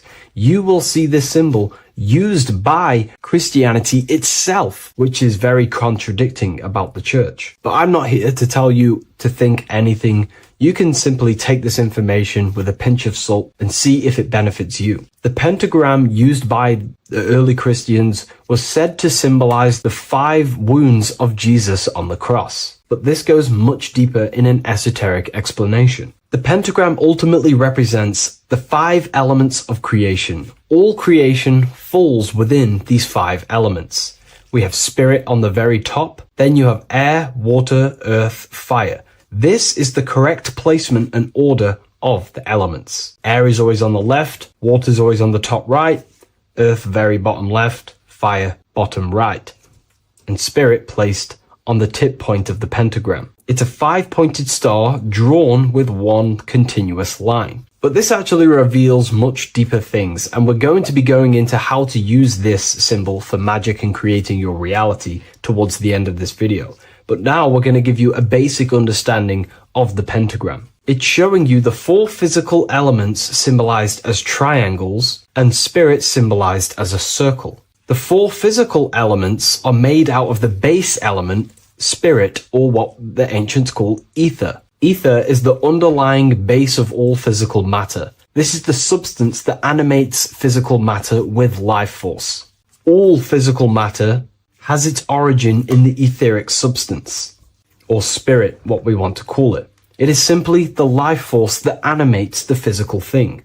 However, if we go deeper onto this symbol, it also represents something personal to the individual who wears this symbol. If you wear this symbol, you're basically saying you're putting your divine nature over your material nature. Your divine self is in control of your material self. You put your spiritual needs before your physical desires and needs. Hence why the spirit is on top, looking down over the 4 physical elements. The circle is continuous, one line, eternal, no beginning, no end. The triangle has beginning and end and points. You can see the beginning and the end when you draw it. On a deeper level, this is pretty much showing the process that symbolizes the structure of the macrocosm, the universe itself, showing how the invisible spiritual planes condense and crystallize into the visible physical world, spirit turning into physical reality. But if you wear this symbol, you're basically saying, I put my divine nature over my material nature, showing that your spiritual nature rules over your earthly existence. You put your spiritual needs first. If you see this inverted, it is now the opposite, placing spirit on the bottom, basically saying, I desire the physical things over the spiritual. But what exactly is your spiritual nature?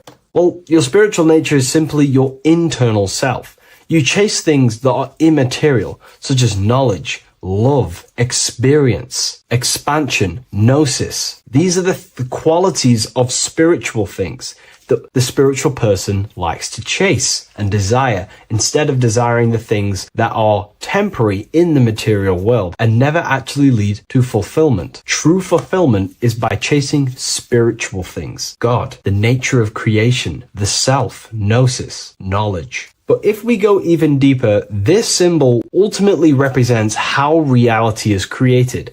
Hence why this symbol is heavily used in Kabbalistic magic and so-called witchcraft. We are all magicians. Each one of us are creating reality. There are just certain ways you can actually create reality by becoming conscious of them. By becoming conscious of the elements and the qualities of the self that actually create your experience in your life in the present moment. If we look at the pentagram, we see that when you draw a pentagram, it is one continuous line. It is one expressed in 5. The order of the elements are very important. Spirit at the bottom, fire at the bottom right, and so on and so on. Because this is showing you the descent of the spiritual into the material, the invisible crystallizing into a material reality. As you can see when you start to draw the pentagram, you see spirit at the very top. You're descending down to fire. Fire is the closest element to spirit. Hence why in magic and witchcraft,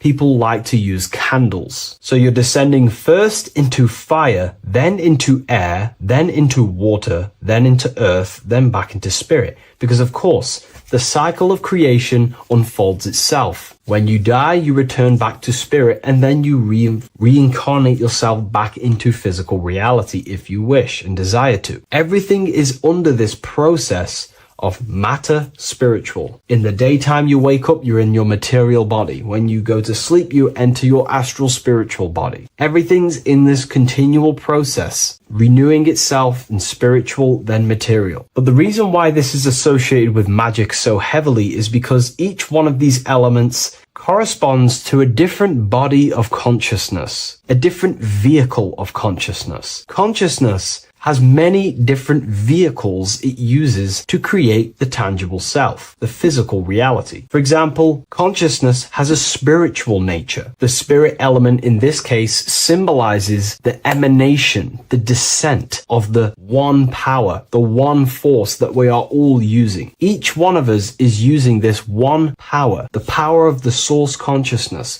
unfolding its creation in the present moment. This represents the source, the emanation, the descent of this continuous flow of energy through us that we are tapped into, like a live stream in the present moment. This descends first, the force descends into fire. Fire symbolizes the willpower, will. In this aspect or vehicle of consciousness, the will is the being that directs intention, initiates action, shapes reality through focus, determination. It sets direction, holds intention, projects a desire into form, and aligns your inner world with the outer creation. The will comes out of the force, spirit. Then the will goes with intention to air. Air symbolizes the mental vehicle of consciousness, the mind, the psychic man. The psychic aspects of your consciousness is thinking, imagination, mental images, logic, using the thought or the mental vehicle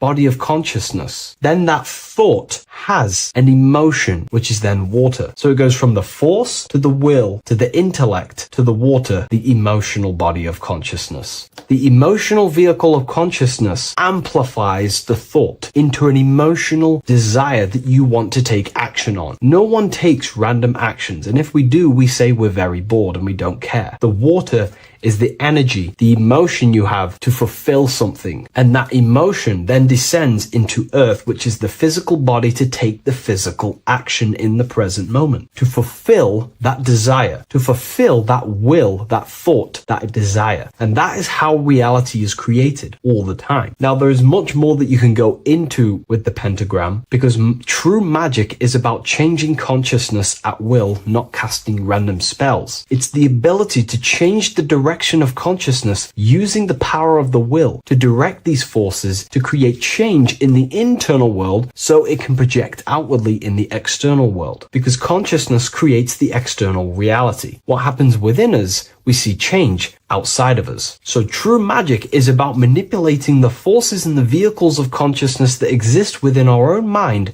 to produce a change in the material world. There are other ways you can use magic, by purifying each body of consciousness or banishing each body of consciousness. Other forms of magic, you can dissect each body of consciousness and work with that specific body. If you think you're using your mind too much, you can start using banishing rituals to banish the power of the mind to stop overthinking, for example. Or if you have lack of emotional connection with your emotional vehicle of consciousness, we can dissect this body, tap into this body, and invoke this body and strengthen it. We're dissecting each body and vehicle of consciousness so we can work with it to create a specific change inside ourselves, then to be mirrored outside of us. So pretty much this pentagram represents the descent of the spiritual turning into a material reality. Hence why sometimes we see a human figure standing in the point of a pentagram, because it ultimately represents the microcosm. You are the microcosm.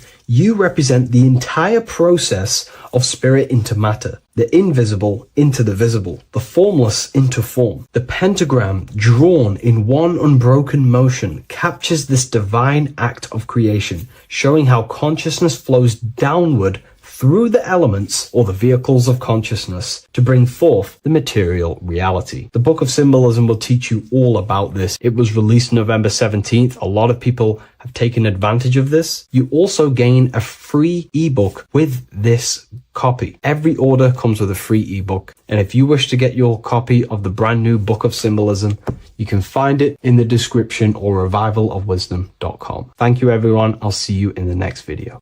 Welcome to Revival of Wisdom. Welcome people. We're back with another video. Please make sure to hit that like button, subscribe, and turn on notifications to never miss a video.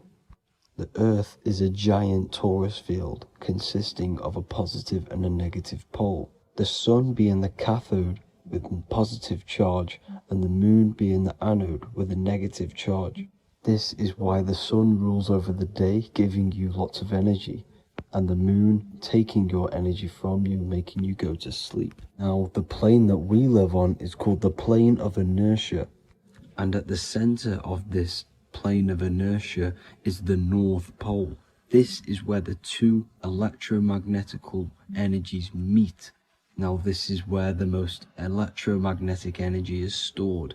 This is why all compasses will point north, because it's the most magnetic place in this reality. So the Sun and the Moon is spinning around this center point, which is stirring the ether of this reality and making everything move in circles, meaning this is a cycle. Everything's recycling itself. It's an organic simulation. The ancients also knew about this sacred land at the center of this reality, known as the North Pole. As you can see on this map from the 1500s of the North Pole, you can see 4 islands around this center black rock. Ancient civilizations like the Mayans, the Buddhists, and ancient Chinese also depict these 4 islands. The endless symbology of these sacred lands at the center has been going on for thousands of years. These sort of secrets are now kept by the elites, but as always they have to show the truth in plain sight, and this is what they are doing with the Windows symbol and also the Wizard of Oz. Now in the Wizard of Oz, as you can see, there's something called Munchkin Land. Munchkins are these unusually short people. Then on the ancient 1500s map, it says Pygmy. And then the Pygmy people in mythology are also these unusually short people. Just like Santa and his elves, they come from the North Pole. And elves are these unusually short people. These stories that we are told about Santa and Munchkins are putting truth in plain sight about this sacred land. This sacred land at the center of the earth is where the aurora borealis comes from and is being emitted from this black hole in the center, also known as the black sun. The aurora borealis is the earth's aura, hence why it has the word aura inside of it. It is the life-giving essence to all life within this realm. As this dualistic reality we live in consists of both physical and spiritual, the black sun is like our sun for the spirit. It's our spiritual umbilical cord, connecting us to the spirit realm. And the rising sun is the opposite. It's our sun for our physical 666 carbon suits, known as our human body, our physical aspect. As it states in the 40,000-year-old emerald tablets, deep in Earth's heart lies the flower, the source of the spirit. The flower of life is as thine own place of spirit, and streams through the earth as thine flows through thy form, giving off life to the earth and its children. So the North Pole is the core of this spiritual reality, and the closer you get to it, the more spiritual and lucid it becomes. So the elites have covered this up in order for us to forget the true nature of this reality. And they did this cover-up by introducing the globe model. Nicholas Copernicus was around in the 1400s, and he introduced the globe model. As you can see, he is a Freemason. He depicts himself with a globe and a Masonic compass in all of his paintings and portraits. Galileo was also a Freemason, as you could see in all of his portraits with a globe and a Masonic compass. He was also a massive part of introducing the globe model after Nicholas Copernicus. So yes, the globe model was a spiritual and political move to gain more control over the masses. After the globe model was then introduced, they introduced the theory of evolution by another Freemason, Charles Darwin. See how these two theories go hand in hand? They both degrade humanity, and they make you confused of where we actually came from. By hiding the true form of this divine creation and hiding the true power of each and every one of us, they maintain control over the masses. Now this is order out of chaos, known to be the 33rd degree slogan of Freemasonry. Now this is the Masonic cosmology, and as you can see, you have the checkered board for the duality, the 5-pointed star for the 5 elements, the 4 corners for the 4 pillars, the all-seeing eye, which is Polaris, the sun, the moon, and the 7 stars. So even Freemasons are taught the flat earth cosmology and the true form of this reality. Now the true nature of the sun, the moon, and the earth is shown and reflected through the Masonic compass. The Masonic compass is the sun, the moon, Polaris at the top, and the black sun at the bottom. It makes sense why all the scientists who introduced the globe model all used the compass and the globe together, because it's truth in plain sight. As I explained in my other video, all Freemasons have to take the oath, so it goes to show, why are we all learning these theories from Freemasons who can't talk about certain topics that they learn about? Why should we believe their theories when they're holding back the real truth about this reality? Now going on to NASA. NASA means to deceive in Hebrew, and they are also funded by the government. They are not a private company. The old owner of NASA, Werner von Braun, on his grave has the Bible verse Psalms 91. The heavens declare the glory of God, and the firmament showeth his handiwork. Now why would the owner of NASA put this on his grave? Seems a bit suspicious to me, alongside with the NASA astronauts are all Freemasons. And not to mention the countless mistakes they've made on their live videos in space stations, the moon landing, and the CGI footage of the Earth, which is obviously photoshopped. Just by tricking the masses that they live on a spinning ball, the elites gain the perception of the masses. Not only does it hide the divine creation we're inside of, it hides the divine spark within you. It hides the creator, the source. And by believing in space and we live on a spinning ball, it makes people come to the interpretation of that we are a coincidence and we do not have any purpose. And of course this is false. When you come to realization that we are all a divine creation and we can create our own divine life in this reality, life becomes more sacred and you start to enjoy little things. The elites want you to believe everything exists only in the 5 senses. They want you constantly looking outside of yourself because they know that will keep you on lower states of consciousness. Now this brings me to our next point. By tricking the masses into the heliocentric model, the elites started to advertise aliens in the movies, in cartoons and magazines in the late 1940s. Now this is subconsciously programming us about aliens and extraterrestrial threats, which then they can use to their advantage. And this is something called Project Bluebeam. They are more than likely going to fake an alien invasion to push this 2040 agenda, which is for one government and one ruling currency. That's it for this video, guys and girls. Hope you all enjoyed. Please make sure to leave a like and a comment. God bless you all. So this is known as the bag of the gods. This symbolism is widely known, but no one knows what it truly symbolizes. We see this in ancient Sumerian artwork. We see this in the Mayans' artwork. We always see this bag with the gods. What does this actually represent? Okay, so the bag itself represents carrying. Carrying what? It represents information, represents knowledge. Your mind is the carrier of the information. So this is why in his left hand, he carries the bag, and the right hand has the pine cone. This represents carrying of information. Why is it a bag? A bag can be passed on to someone else. The information can be taught to someone else. This is the information of activation of the pineal gland or higher consciousness of humans. Because as humans, we all possess an animal nature, the nature that tells us to eat, to steal, to gain material wealth, to survive, to hate. This is our animal self.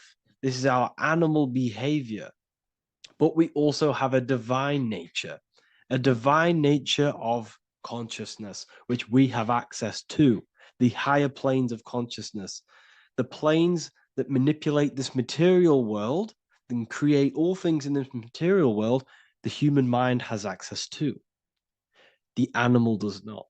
The animal has no idea he exists. The animal has no inner dialogue, but humans have the inner dialogue. Humans can create infinitely. We can expand our minds infinitely into new realms of thought. So we have this higher divine nature and a lower nature.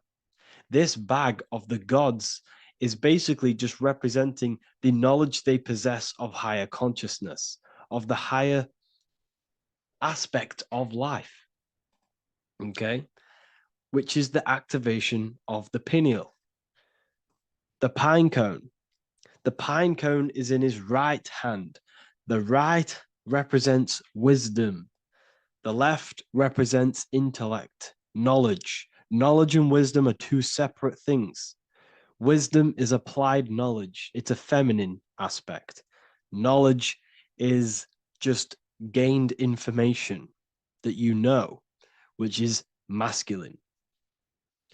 So in his right hand, he holds the pine cone. The pine cone can be opened and shut.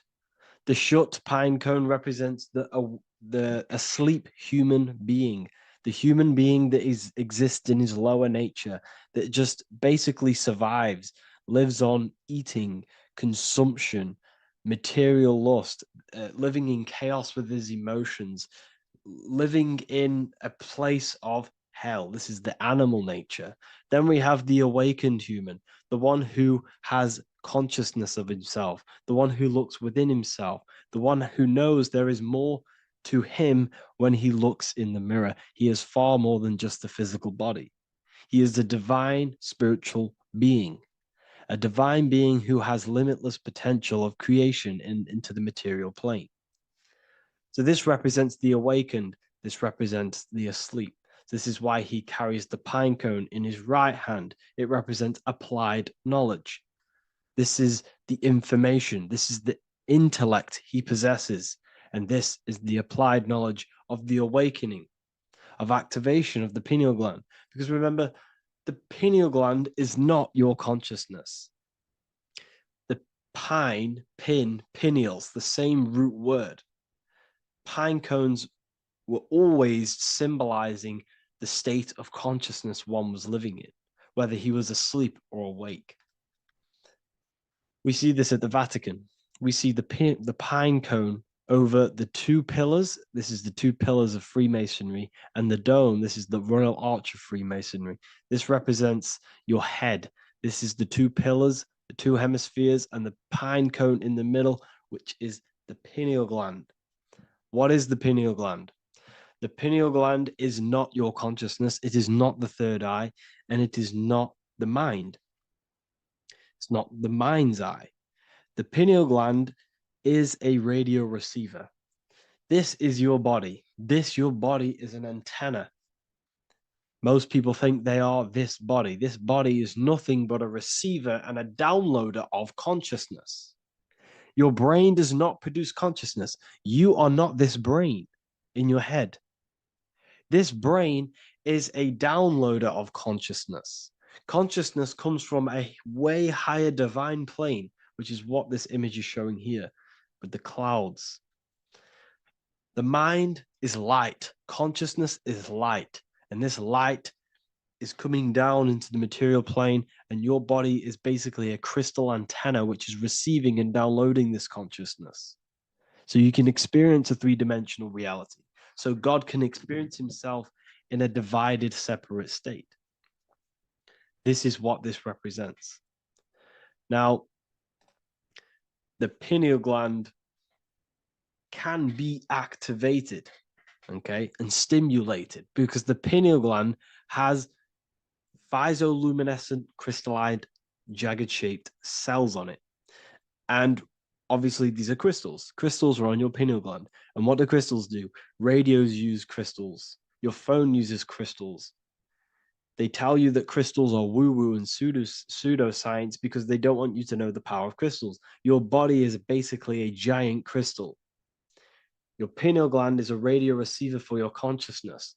So if they can ruin your pineal gland and damage it, this will damage your connection to the divine, to your true self, to consciousness, to God, whatever you want to call it, the source. There is all one source consciousness, and we're all collectively connected to it. And this is our connection. This is our antenna.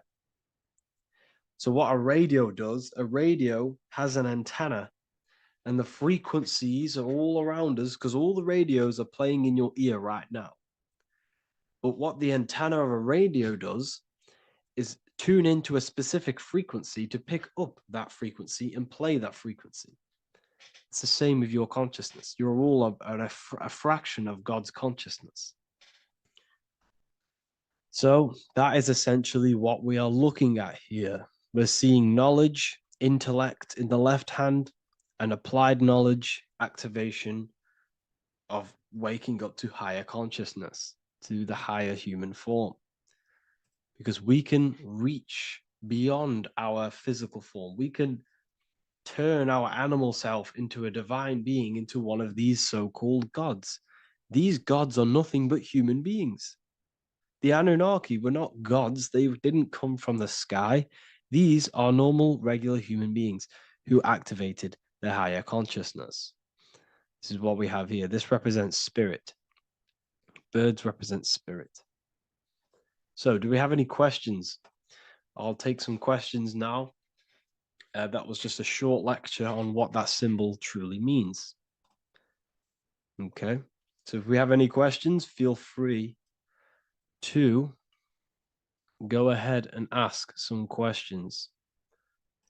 Anything that you don't understand, anything that you want to know. Okay.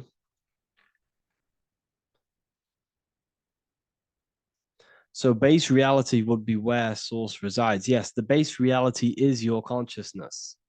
Are these lectures available in the university? There's a whole section, basically inside the university, there's a whole section with like over 30 long form lectures like this.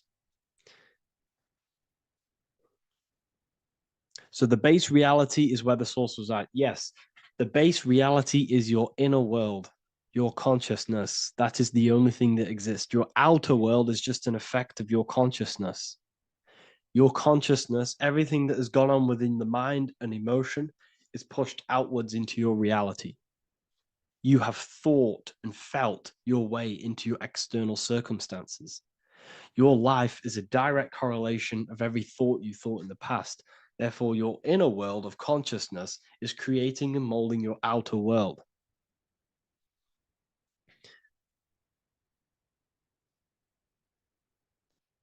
The best way to keep connection consistent, the best way to keep your connection to the divine or the higher planes of consciousness is through meditation and through imagination. Imagination is the fourth dimension. It is the astral plane. That screen that you have in your mind is not a physical screen. That is the divine plane of the astral. And this is essentially where all objects of this material world comes from. The phone that you are holding, the laptop you're watching this on, whatever you're doing, every single object you see in your room that you are in right now began inside of the plane of imagination. This is not a physical plane. This is a metaphysical plane that you have access to. And you have the ability to bring down this plane into physical form. That's what we call manifestation. That's what the ancients called magic. This is what we now call in science metaphysics. It's all the same thing. So yes, you all have access to the divine planes. Unlike animals, this is why humans are so advanced.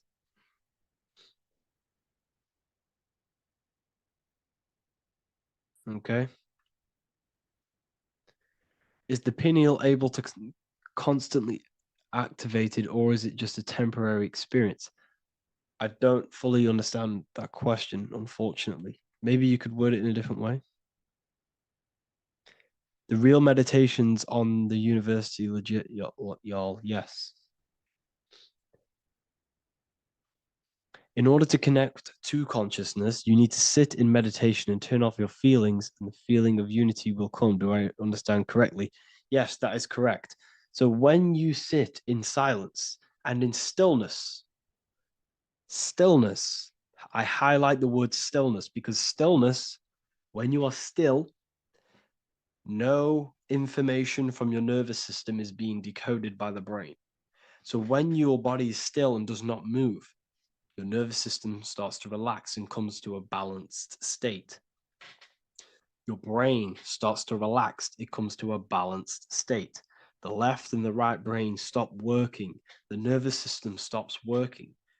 Then, once the body, the material body is shut down, you then have access to consciousness. You can't access consciousness if the body's in such a busy state. If electricity is being fired every 2 seconds, your whole body's electrical. When you move your foot, that's electricity being fired from the brain to the foot instantly through the nervous system. Your brain, your whole body is a technological machine. So you must shut down the technological machine to access the divine that exists beyond the technological machine. Do you understand that? Did we create ourselves from the higher plane? When you say yes, you created yourself, you manifested yourself in this material form for a reason in this specific time and place. Wisdom books, are these available inside the university? Yes, they are. So anyone who joins the university, they all gain 50% off the store. So you can get anything off, anything you want inside the store for 50% off. Plus, you get the Book of Wisdom Volume 1 PDF for free. You get the Human Health Guide. Plus, you get all of the library books. There's a load of different books on occultism, symbolism, esotericism. Do you need to place your attention somewhere specific during meditation? You can do. Okay, you can do.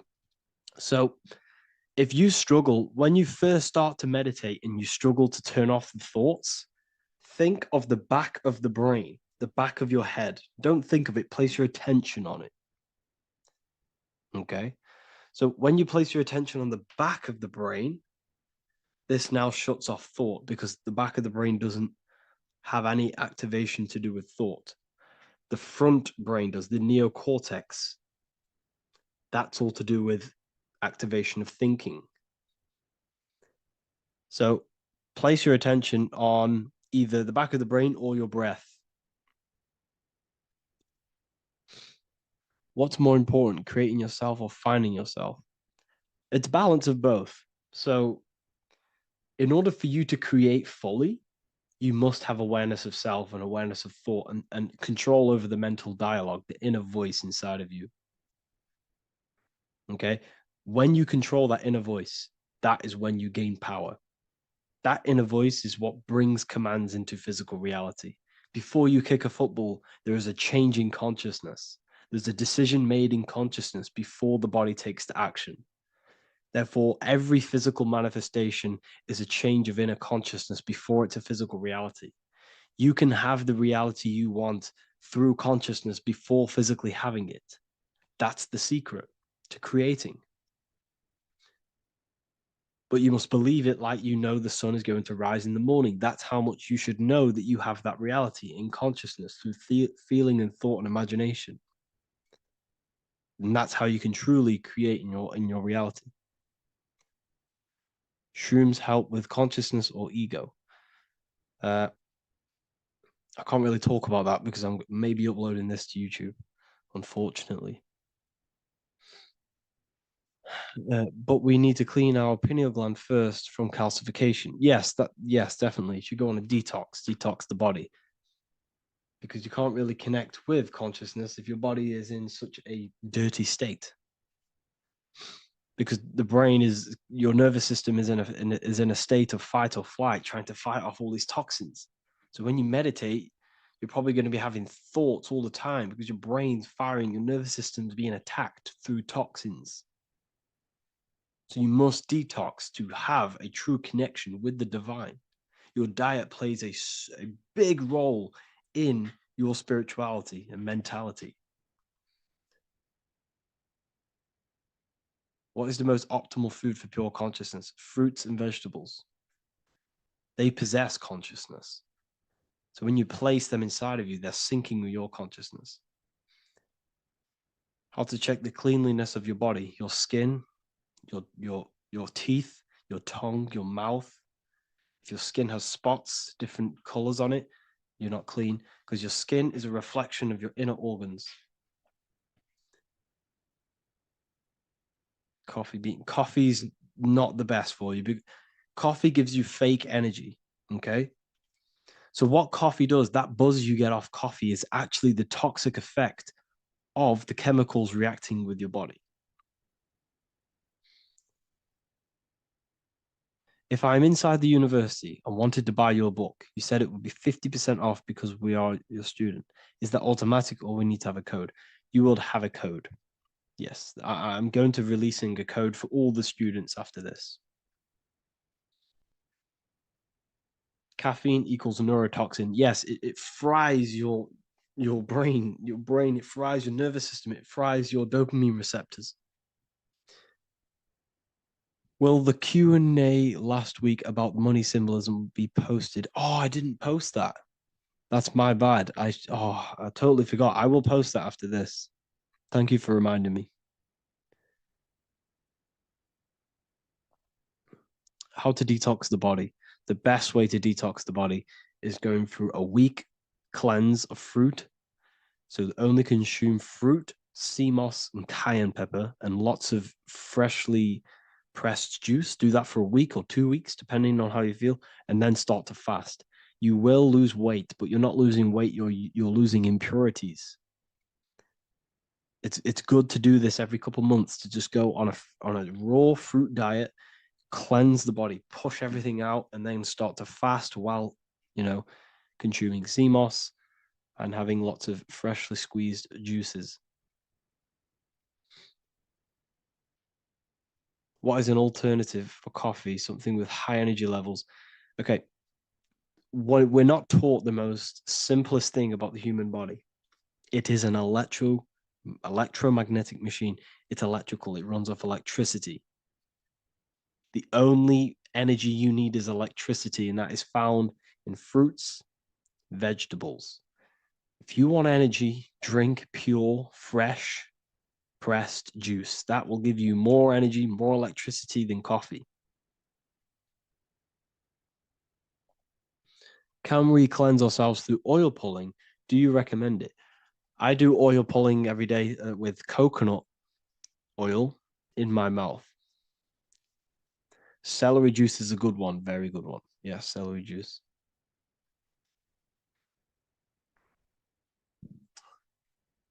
Any more questions? What kind of music do you listen to when lifting? For me, rap, hip hop push me work harder, but I know it's terrible for my subconscious. Yes, very. At least you're aware of it. You know, you should be definitely try and stay away from the hip hop music. Try and stay away from anything that's talking about anything negative because it's all programming your subconscious. And your belief system is your reality, people. Your belief system is your reality. Okay. So look after your subconscious. That's what's controlling your actions. 90% of your actions on a daily basis are controlled through your subconscious beliefs. Okay. I listen to a lot of Pastel Ghost. I listen to a lot of let me get my playlist up. It's all like background music for TikTok. Do you know what I mean? Like Pastel Ghost. That's mainly what I listen to. That sort of music. I don't know what it's kind of called. I don't know what that genre is called. Does anyone know what that genre is actually called? Because there's not much words in it. The reason I listen to it is because there's not much words in it. And, you know, it helps the subconscious. And I just love that music.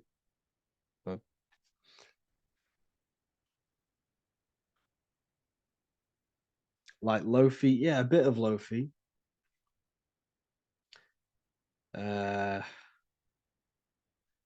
Most people won't even know this type of music.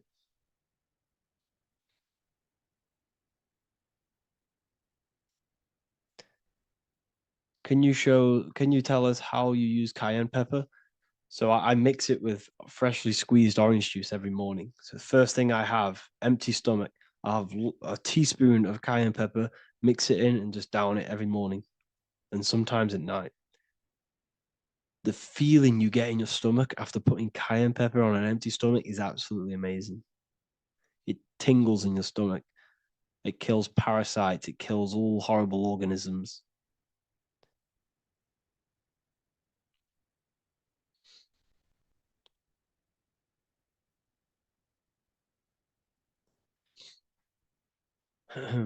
Mix it with hot water. Yes, hot water and key lime water. That I bet that's powerful. If you mixed warm water with key lime with cayenne pepper in first thing in the morning, I can imagine how powerful that is. I've never done that, but I'm going to try that. Do you use sea salt? I don't know what to think about sea salt, to be honest. I try and stay away from it. I don't know whether it's good, don't know whether it's bad. I'm kind of mixed on it, mixed information.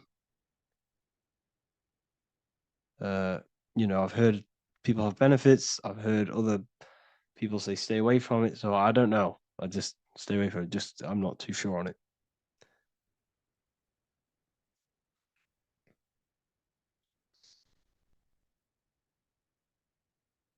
I drink fresh pressed celery juice every morning. Yeah, definitely. Is there any chance we could like move to like esoteric occult questions? The only reason I say that is because I might be posting this to YouTube, so it's like I don't want them. I don't want them thinking I'm giving health advice because I'm not. This is what I do. I'm not giving anyone medical advice. This is what I would do to myself. Because I can probably get in trouble for that. So the subconscious is the all-knowing. It is the all-seeing eye. The subconscious knows everything. Your conscious mind does not. Your subconscious knows every single cell in your body. Your subconscious is making your heart beat. It's talking to your heart. It's talking to every organ, every cell in your body is being connected and spoken to by your subconscious mind. It is the all-knowing. The subconscious has access to the astral plane, imagination, the fourth dimension. It has access to the mental plane, thoughts. It has access to the ethereal plane, energy. And has access to your physical body. It's the door. It's the portal. The subconscious is the portal to the divine. You must go through the subconscious in order to access the divine. Any coupon codes for book 2? Yes, inside the university, there will be a 50% off coupon code. Speaking of ancient civilizations, why did they use symbols to give us true knowledge? This is a very, very good question. Very good question indeed. The reason they use symbols is because symbols are their keys. They hide meanings. They hide things. For example, if it was written down, if all of this sacred knowledge that I'm speaking now was written down, it can be easily taken. It can be easily misused. Someone can take it, read it, and steal it and misuse it and abuse the world and create horrible things. The reason they use symbols is because they're hidden. They hide the teachings. Only the ones who possess the key, that possess the knowledge, can read the symbol. So the symbols act as a guard towards this higher wisdom, this higher knowledge, which gives you power. All of the knowledge I teach you gives you power. And you can misuse it. You can misuse your imagination. You have no clue, unless you've put this into action, how powerful your inner consciousness is. You can become a Okay, listen. If you hate your job, it's not the job that you hate. Think about it. It's not the job that you hate. The hate is coming from your inner consciousness. It's the state of consciousness that you hate. So what does that tell you? You can change that inner consciousness to another reality, the feeling of another reality. You can become that consciousness within before you actually externally have it. And by becoming and knowing that reality, that's what produces effect on shaping your outer world. When you really, truly know that reality inside of you, of being free, of being wealthy, of having abundance, your outer world has no other choice but to rearrange itself to your new inner state of consciousness. That's what magic is. It's manipulating your inner state of consciousness. It's convincing yourself that you already have it, not believing it, knowing it. Okay? Knowing is different than believing. Believing is a lie. You should know thyself. Okay? So we can say that human overpopulation is intentional. There is no human overpopulation. We're all cramped in these cities. We're all cramped into one little place. We're not supposed to live like that. We're not supposed to live so cramped. This is why there's so many weirdos out in public. So many weird people doing weird things. This is when things start to go weird, and we shouldn't be living in this state, in this condensed state. We should be spread out.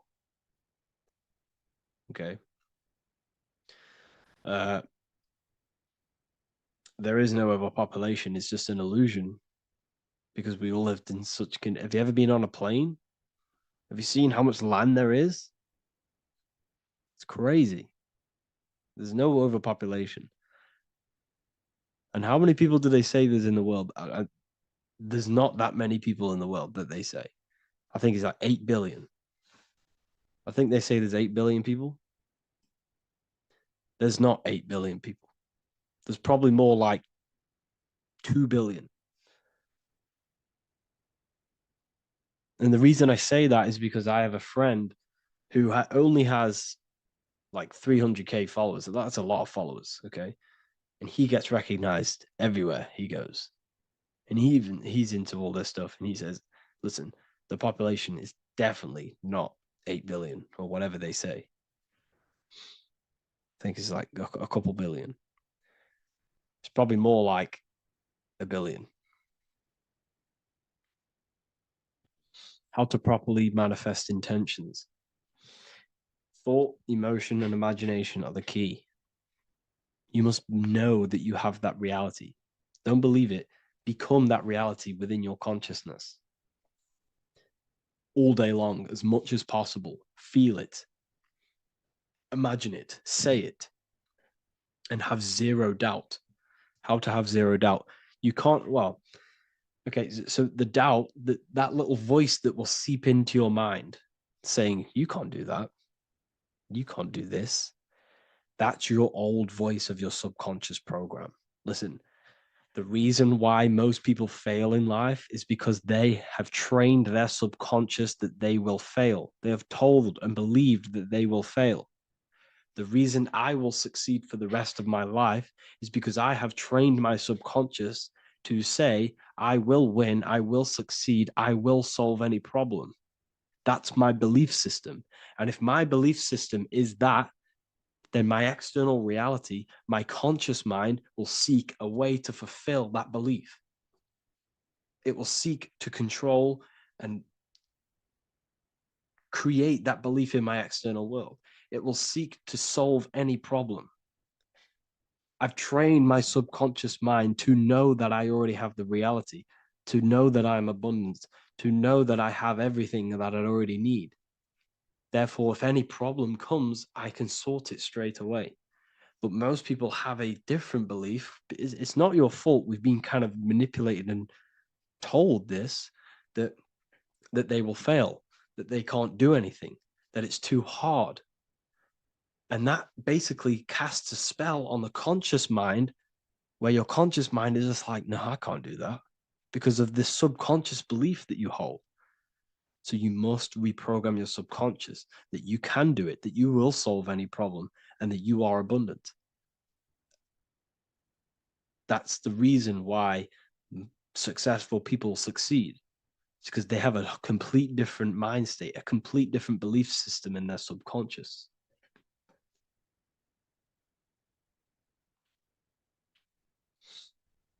Do you offer mentoring?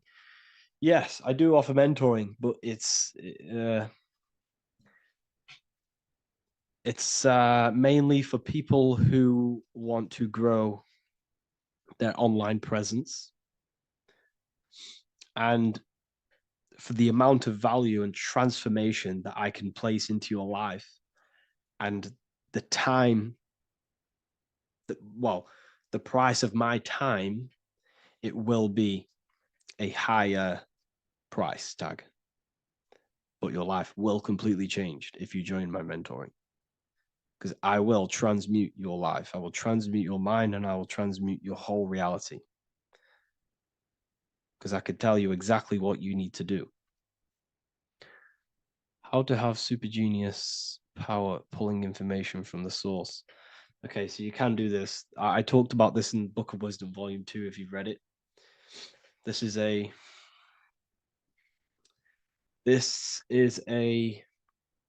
technique that Albert Einstein used. This is a technique that Thomas Edison used. This is a technique that all of the ancient geniuses have used.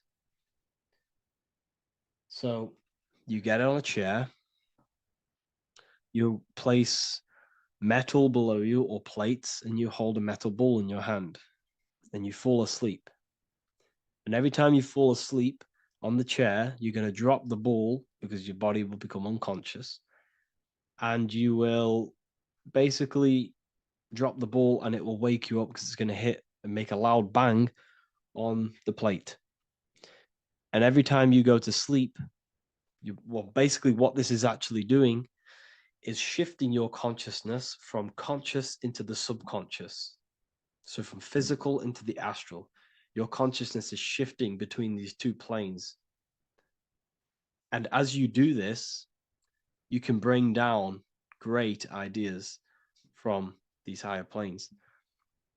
So when you fall asleep, have an intention, and when you fall asleep, you'll drop the ball. And when you wake back up, you'll have an idea, and you just got to write it down.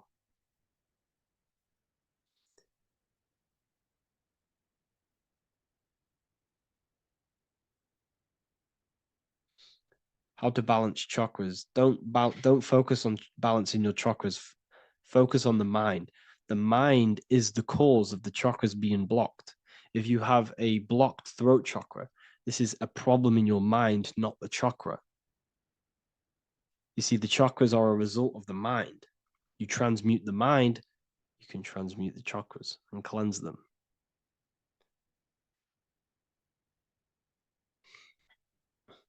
So was Jesus a real man that walked?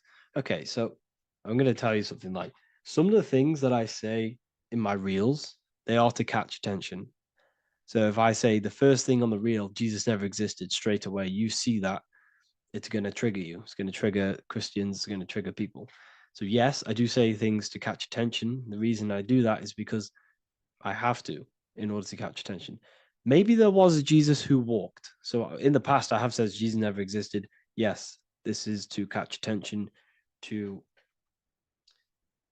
boost the reels, views, and comments and stuff like that. Maybe there was a man who was called Jesus and walked the earth.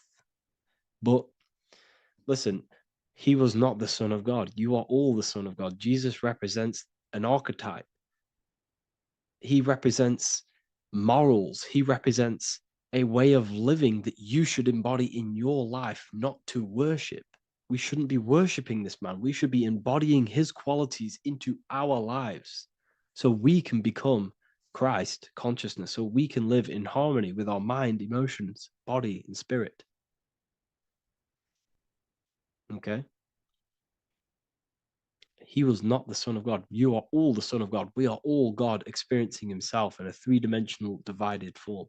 God is oneness, and he created a divided world so he can experience himself. Why do you quote from the Freemasons oft times? I don't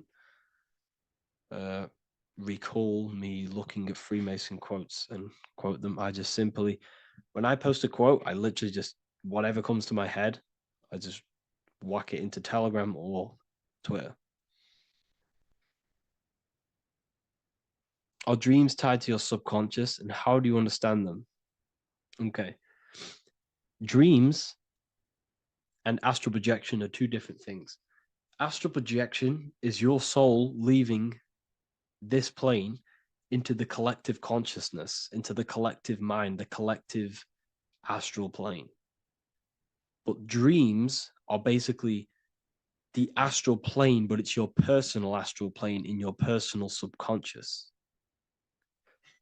So when you dream, you're entering your own consciousness, you're entering your own subconscious. Every character, every event that happens to you, everything that is said to you, everything that happens to you in your dream is yourself pushed outwards, and you're basically experiencing your own mind. If something scary comes up in your dream, this is your belief, this is something in the back of your mind materializing and coming to you and showing itself to you. So in order to understand your dreams, it's basically suppressed emotions, suppressed thoughts, all lingering in your subconscious materialized. Okay.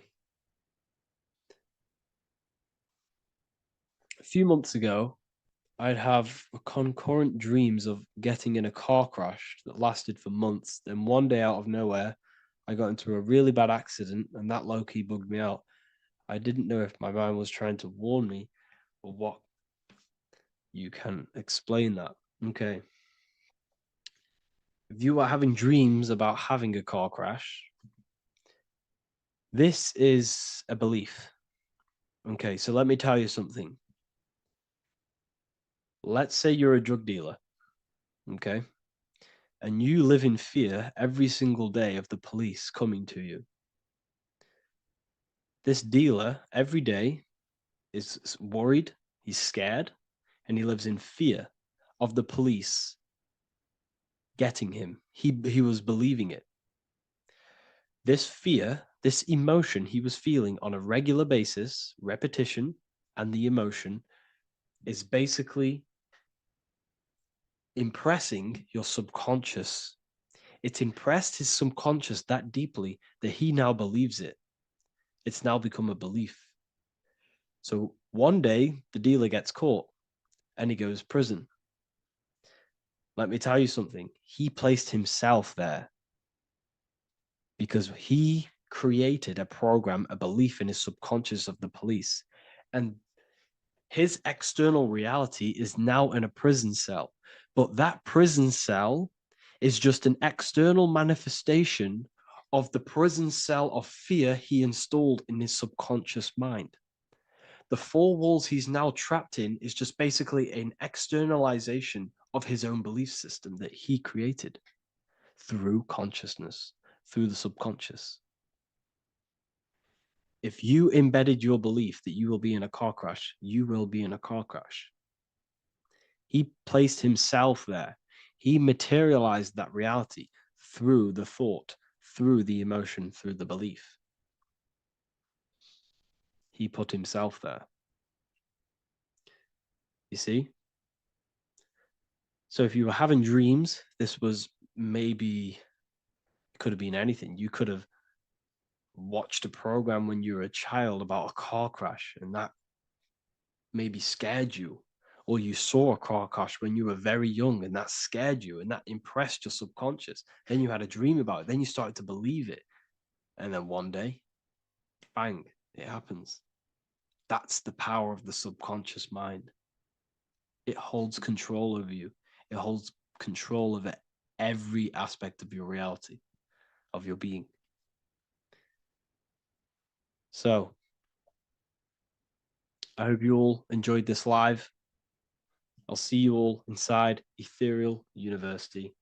I'll be posting another lecture this week. And yeah, let me hold on. Hello and welcome to another video and another lecture from Ethereal University.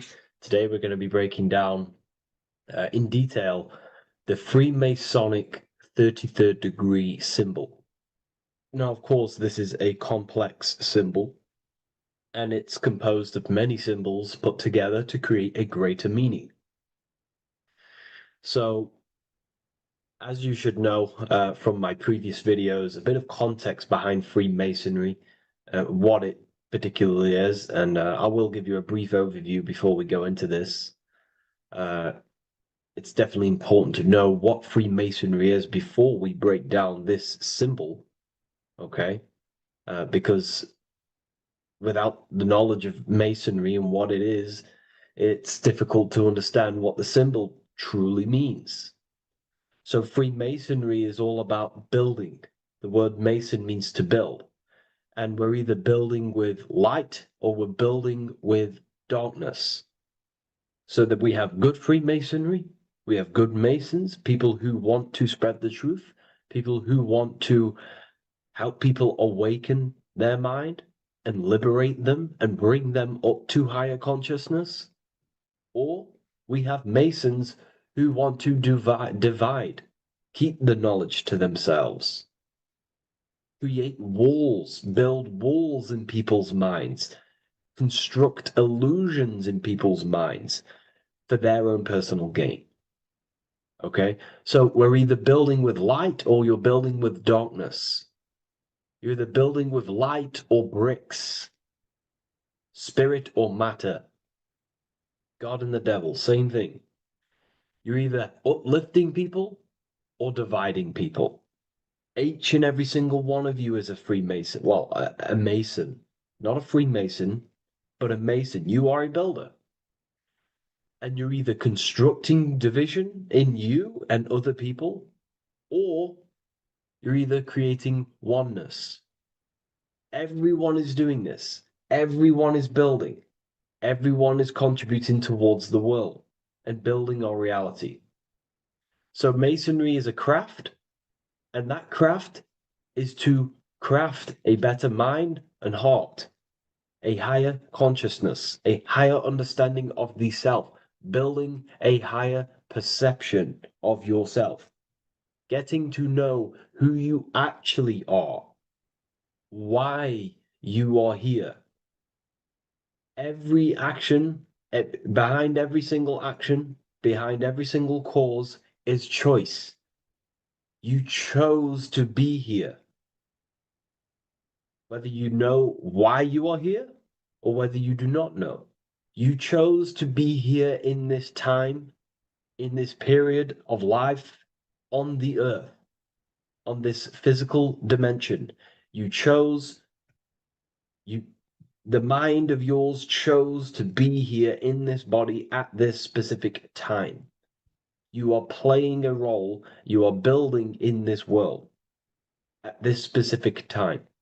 So Masonry is all about getting to know the self, to know what you actually are through gnosis. Gnosis is direct knowledge obtained and extracted from direct experience. Knowledge extracted from direct experience. Knowingness. You know you have hands. You don't believe you have hands. You know you have hands. That's what knowing thyself truly means. To go within the self. To dwell in meditation for long periods of time. Not even meditation. To dwell, closing your eyes and thinking internally. Not thinking externally about anything outside you, but thinking and questioning internally, and you shall find answers. Seek and you shall find. If your heart is truly set on knowing, on getting to know true knowledge and knowing yourself, then you will find it. Okay, so because that's what the heart is. The heart is where we find our treasure. That's why it's inside of our chest. Our chest holds the treasure. What is your treasure? Your treasure is your physical manifestation. And whatever you act, whatever your heart cares about, your body follows. Your body takes action towards what you care about in life.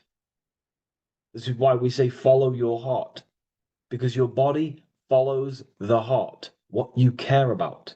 If you do not care about something, you do not take actions towards it. Whatever your heart loves and has that love energy for, the body follows. If you truly want to become enlightened and truly want to reach higher consciousness, then you will. You truly care for that, then you will find it. You have to go within. Okay, so this is what Masonry is about. It's about going within and finding out your true nature and constructing a higher consciousness by dissolving walls and blockages inside your mind and heart, purifying the self. Because you can care about sick and twisted things. Okay? We can see that in society. People like killing people. It's psychotic, but I know. So we can be corrupted. Okay, so going into this symbol, what does this symbol mean? What is it trying to portray? Okay. Before we go into this symbol, particularly, we're looking at the Scottish Rite Freemasonry.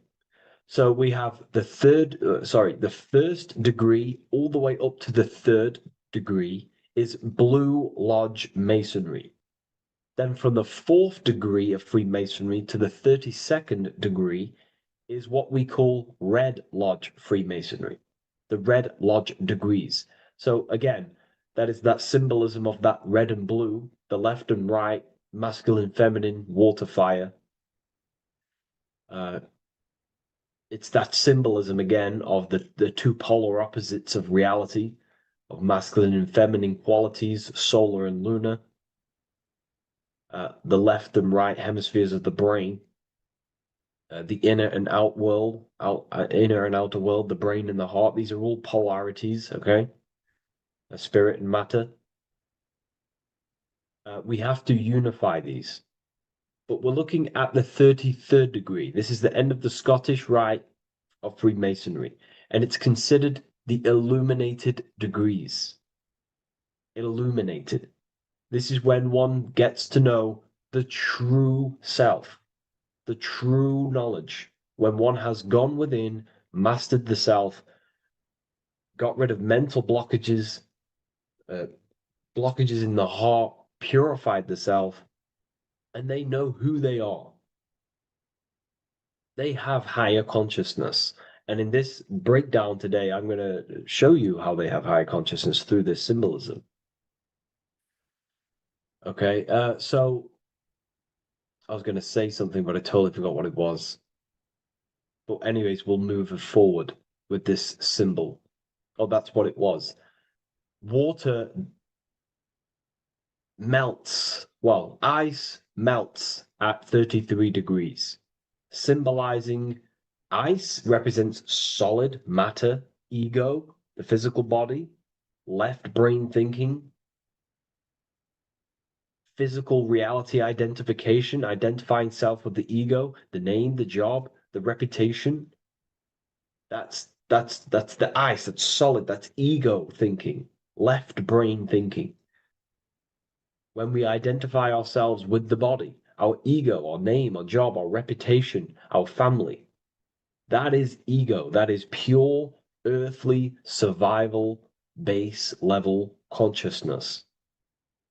This is the degree, this is the level of state of mind that we need to rise out from and figure out what we are, what you actually are inside you. When you turn off your thoughts, what are you then? If you do not think, you are not your name, your job, your reputation, your family, your beliefs. Because when the mind is turned off, there is still something left. That is you. And that is the substance that we have to get to know through gnosis, through going within and thinking internally and dwelling within. Okay. So Freemasonry is all about learning about the psyche, the true nature of consciousness, how it functions, the mechanics of consciousness, how we can integrate universal law with consciousness. We're going to be going into that. Natural law, how we can become one with God's law. We can become one with the universe and integrate universal consciousness into yourself. Okay, so the first thing I'm going to say about this symbol, straight away, the first thing you probably notice about the symbol is the eagle. The eagle is a bird. Okay, what do birds do? They are high in the air. They are above the earth, which represents rising, rising consciousness, rising the mind out of the lower mind, earth-based survival, impulsive, reactive, egotistical mind. And we're pulling us out, we're rising from that. The earth represents that lower base survival consciousness, ego-driven thoughts. And we're rising up. The bird is free. It's free from the earth. Okay? It's free. It's elevated. It looks down upon the earth. So the eagle is a bird which represents higher view of self, a higher understanding of the self. It's elevated. We have a higher view of myself when I reach the 33rd degree. That is what it's showing you. That is what it's symbolizing. Okay? It's above the earth. It is free. It looks down. When you have higher consciousness, you become enlightened. It's impossible not to look down. You do look down on people, but not in a bad way. Not in a bad way. That sounds bad. I understand if that sounds bad, but that's not a bad way. I don't mean that in a bad way or a bad-hearted way. I mean that as when you have higher consciousness, You can see people who are living and dwelling in zombie mode, low level earth based consciousness. They think they're the body, they think they're their name, their job, their reputation, their family. So it represents looking down because I have higher awareness of myself. I know what I truly am. The water is flowing at the 33rd degree.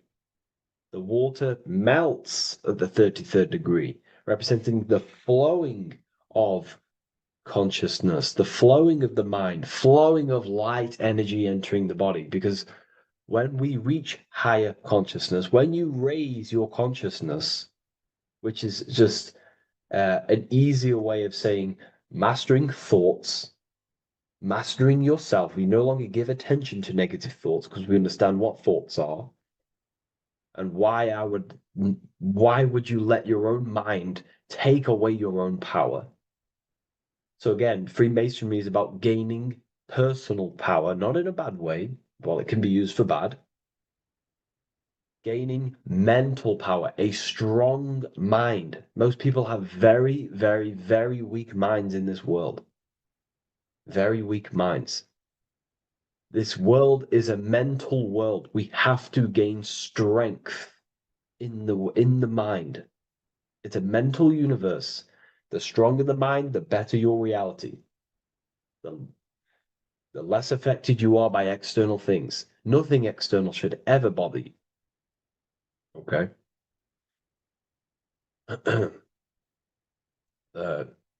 So it's about gaining mental strength, mental clarity. So again, the bird is elevated, it looks down, it has a higher awareness, it sees things from above, it sees the world for what it truly is. That's the eagle. Okay? It's the higher view. This is the illuminated degrees. So we're looking at now the sword.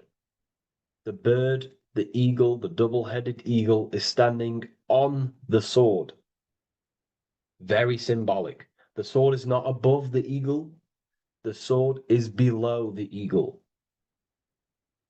The sword moves through the air. On a basic breakdown of the sword, it represents power. Power. Because if I have a sword, I hold the power over you. That's what it symbolizes. In war, you have a weapon bigger than someone else and more destructive than someone else, you hold the power. So it's a power symbol. To go even deeper on this, on its true meaning, the sword, I've already broke this down plenty of times. It moves through the air. It cuts the air. It's the mind. Air represents the mind. Water is emotion. Fire is the spirit. Earth is the body. So we're looking at the mind, the power of the mind. And the eagle is standing on top of this, representing, I am conquering my own mind. I am conquering my mind. My mind does not conquer me. My mind is truly mine. I hold the power over it. I stand on top of my mind. The mind does not rule me. Thoughts do not enter my mind that take away my power. I think it, I feel it, I act towards it. It's unity. My mind is the monarch. It is the command center. It is mine. I'm above the mind. That's what it's showing here. I hold full control over this mind. I hold the power. Okay? And I have an elevated view of the mind. The eagle is elevated. It looks at the earth from above. It's the higher perception of the mind. The mind has a higher view of the self. It is conscious. Most people are not conscious. Okay? Most people walk around, they act unknowingly, they don't even know they exist. They don't realize they have consciousness. They think they grew from a monkey. They're born on a spinning ball in the middle of space, and they think they're the body. That is the level of a, earth-based consciousness. And it's saying, I hold the power. I hold my mind to what I want to direct the mind's forces to. I create with my mind. I carve reality. I shape my reality with my mind and thoughts and my intellect, my communication. Okay? That is what we're looking at here with the sword. It's on top, meaning I control it. When you stand on top of something, you are the top. You are on top of it. You hold the power. You rule over it. When you are the boss of your business, you rule the business. That's what we're looking at here. The sword needs sharpening. It always needs sharpening. You can't use a sword forever. You need to sharpen it. The mind will not stay powerful and strong and and aligned with what you actually want unless you continuously refine the sword. The mind needs to be refined or reminded. If you stop doing affirmations, the mind will fall back to old ways of thinking. If you constantly meditate, you constantly implant the messages into your subconscious mind, you constantly visualize, you are keeping the mind sharpened with what you want in life, what you are trying to create. And the mind will continue to think with that power, with them words, with them visualizations. If you fall off, if you stop meditating, you will lose control of your own mind. Okay? This is symbolizing you have to keep on top of the mind. You have to keep control. This is what the world is. The world is like Minecraft. You ever played Minecraft? You're a builder. Okay? What do? You control the man in the world. That's what you are. You need to control this body in the world. It's all about control. You are in a game. It's like Grand Theft Auto. You don't know how to use the buttons. You're going to create chaos, and you're not going to have that much fun in the world in GTA if you don't know how to work the buttons. Same with this world. You are in a world, and you need to learn the buttons of the body, the mind, the soul, the heart. How will these things function so you can actually live a better life and create what you want in the world? Aligned with natural law, of course, unless you want to walk down the path of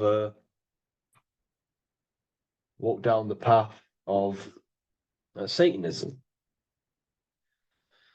So this is what we're looking at with the sword. Now, moving on, we're looking at this little banner here. This says "God and my right" in Latin. God and my right. What is your right? Natural law is your right. What is natural law? You already know the natural laws. We all intuitively know the natural law. What is natural law? Do good. We all subconsciously, on a soul level, we know to do good. We know to do right. It is wrong to hurt people. It is wrong to control people. What is your natural law? What are the forces that you hold power over, that you have full control over? You have full control over what you think, what you feel, what you act. Thought, emotion, action. If you start to try and control things outside of them three forces, that is now you breaking natural law. If I try to control and manipulate someone else, that is now breaking natural law. I'm going against my inner law. My soul tells me what is right and wrong through emotion. So it's about aligning the self, my actions, my thoughts with my emotion, my intuition, my natural law. These are your rights. Your rights is to think, feel, and act with the law, with good, with God, with love, with care for one another. Am I building with light to bring good things to the collective? You see, most people are stuck in their left brain, and the left brain only sees me, me, ego-driven thinking. That's why they trap us in our left brain. They train us to be left brain. They tell us to write with our right hand to strengthen the left brain. They call it writing. Everything in this matrix is to activate your your left brain. Why? They need you in ego consciousness so you can be controlled and manipulated. So you do not recognize patterns. That's the right brain. The right brain recognizes patterns, symbolism, metaphors. They don't want you reading between the lines. They want you logical. They want you divided because the right brain sees the whole. The right brain sees the woods. The left brain sees the trees. And that tree is your ego. And the woods is the collective consciousness. They want you only thinking about you. Because that way you are divided from the collective consciousness. And we're all one consciousness family. We're all God. We're all God experiencing himself. And we are all building this world. So it's about aligning the self with my right, with God, with natural law. It's what Freemasonry is about. True Freemasonry, light Freemasonry, not dark Masonry, or evil Freemasonry, whatever you want to call it. The crown, royalty. Royalty wear crowns. And what do the royalty have? Again, this is another power symbol. They hold control. Yes, royalty hold control. And that's why this crown is at the top of the image, not at the bottom of the image. It's at the top, representing I control the left, I control the right. I control my left brain and my right brain, the two eagle heads, the two views. The eagle has one eye on each side. It's looking, it's seeing. And that's symbolic of the left and right brain. We see, not physically see, but I mean perceive. We perceive reality with the left brain and we perceive reality with the right brain. And it's about unifying these two brains so we can see and perceive reality from a true lens. Because if we see reality only from the left brain, and a left brain dominated brain, we see everything as divided. But if we see everything from a right brain perspective, we see everything as whole. When everything is in the middle, you need to see reality from the middle. Yes, I have my own personal consciousness, and yes, there is a collective consciousness. So I need to balance between that. I need to see reality between the line, between the left and right brain, and align this worldview, and align my thoughts, align my actions with this. Because if you're left-brained dominated, you're only going to take action on ego. You're only going to take action on me. You're only going to think about me. But if you're right hemisphere brained, you're only going to take action for the collective, which is, yes, that's good, but you also need to think about yourself. Why did you come here? Your life has a meaning as well. It's not just about the collective, it's about you as well. But we need to balance this. You see? This is what we're looking at. The crown is in the middle, representing the balance, the power over the two. Okay? It's the balance, it's mastery, it's control. Royalty hold control over society, royal families. So it's about controlling the self. It's control over the eagle, control over the sword. over the mind. It's about personal power we're looking at here. Self-control. Now we're looking at a upright triangle, which represents the element of fire, which is masculine. Masculine is all to do with action. Action, the physical body. We're looking at fire, which represents spirit or transformation. Fire is a very transformative element. It transforms things. Okay, so we're looking at self-transformation through action. This is what we're looking at here. Fire is a very, very masculine force, a very penetrating and transformative force. So we're looking at transforming the self, not through knowledge, but through action. We have transformed the self, 33rd degree. I've reached the 33rd degree and I have now fully transformed. Now, there are higher degrees than 33rd degree, but we're just breaking down the symbol. That's a whole of a lecture. But this represents full transformation. 3, another, if you watch my video on numerology, you know 3 is all about what? Transformation. Thoughts, emotions, actions. These are the transformative forces that turn and create reality. Jesus dies and dies and resurrects after 3 days. Transformation from dead to the awakened. Brahma, Vishnu, Shiva. God is threefold. 3, 3, 3, 3, 3, 3. Electricity, magnetism, dielectricity. The 3 forces that pretty much create physical matter. Transformation is 3. So we're looking at transformation through action. Action is a very transformative force. There's no point learning this knowledge if you're not going to act upon the knowledge. A lot of people join the university, they learn a lot, but they leave because they don't want to take the action. They don't want to do the hard part. They don't want to act towards higher consciousness. They want to dwell in their lower mind. That's fine. That's your path. That's their path. But if you truly want to raise your consciousness, you have to act upon it. You have to actively not take the action. It's about what you do and do not do. Because not doing something is also an action.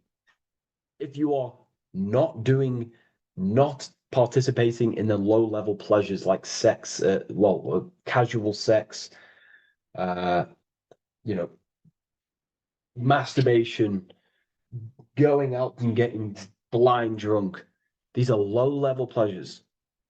It's going to keep you on a low-level frequency and a low-level consciousness. That is also an action, not doing that. It's about what you not do as well, which is very important. You have to act upon it to reach this degree. You will not reach this degree if you have not taken a lot of action towards reaching higher consciousness, reaching self-mastery over the mind, controlling the mind. This is what, again, it's about taking action on actually controlling the mind, controlling the self, gaining your power. Okay? Okay. This is another fascinating part about the eagle head and wings. It also represents the past, present, and future. The crown is, again, symbolic of the crown chakra. This is all to do with knowledge. So we're looking at knowledge of the past, the eagle on the left looking behind, and the eagle on the right looking forward. So we're looking at the crown, knowledge of the past and the future. Looking at your past is very powerful. What has led you to this very point in your life? What actions have taken you to this point? And not only you, remember, there is a collective. Remember, you always have to keep that in mind. Every action you take, you have to always align it with the collective consciousness. It's not just you in the world. We have a collective. So, how did you and how did the collective get to this point in life, in this present? How did we get here? How did we get into this mess? Humanity is in a mess, a straight up chaotic mess. And if you think everything is perfect and everything's divine and everything's just, there's some people out there in the spiritual community saying, everything's divine, everything's meant for this purpose. No, there are people actively manipulating and using mind control methods to control this reality. How have we got into this mess? So we have to look into the past to analyze patterns so we can take action now in the present to change the future of the collective and your personal life. That's what we're looking at here. So the eagle looking left is looking in the past, representing analyzing the past, analyzing the actions in my life and the collective life. The actions that led to this mess now, to this state now. And what can I do now with my knowledge to change the future to a better future, aligned with, again, natural law, aligned with goodness, aligned with God, aligned with care and love for one another and the self. So it's all about knowledge of the past and knowledge of the future. And what I can do now to take action, the triangle pointing at the middle, which is the present, what can I do now to change the future? To create a better future, to transform the world. 33, transformation. To transform the future. Okay, this is what we're looking at here with the two double-headed eagles as well. Again, this is more art. This is a lot more complex symbolism here. But again, we have the Earth hemisphere here. And what? The eagle above. It is raised above the earth, above material pleasures, above the material thinking self, above the ego. Not to say to get rid of the ego. We need the ego, but balancing, control, power over the ego, power over the two hemispheres of the brain, power over my past and my future, power over time. What am I using my time towards? Time is your spiritual currency. Okay? It's elevated. It sees things from a higher perspective. It is higher consciousness.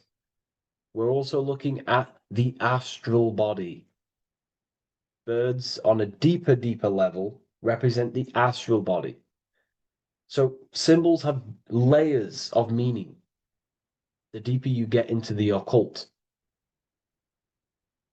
So when you join the first degree, you get, a good interpretation, and the higher degree you go, the more deeper the symbol reveals, as the more deeper you know yourself. So we're looking also at the astral body, the light. What is the light? Light is a massive symbol in Freemasonry. It's knowledge, gnosis. When you're very intelligent, you call someone, they're a bright child. They have enlightenment, light in the mind. Looking at light, a lot of knowledge, a lot of self-knowledge of the self, of the psyche, how I function, what I am, knowledge of the astral body, rising above the earth, astral projection, exploring your true nature, exploring consciousness. This is what we're looking at here. And in order to explore your astral body and explore the astral realm, you have to control the sword, the mind. And you can then explore. You are free like a bird to fly. This is all symbolic of rising consciousness. All symbolic.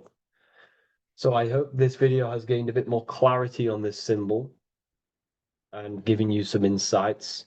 And I will see you in the next one. Thank you for tuning in today.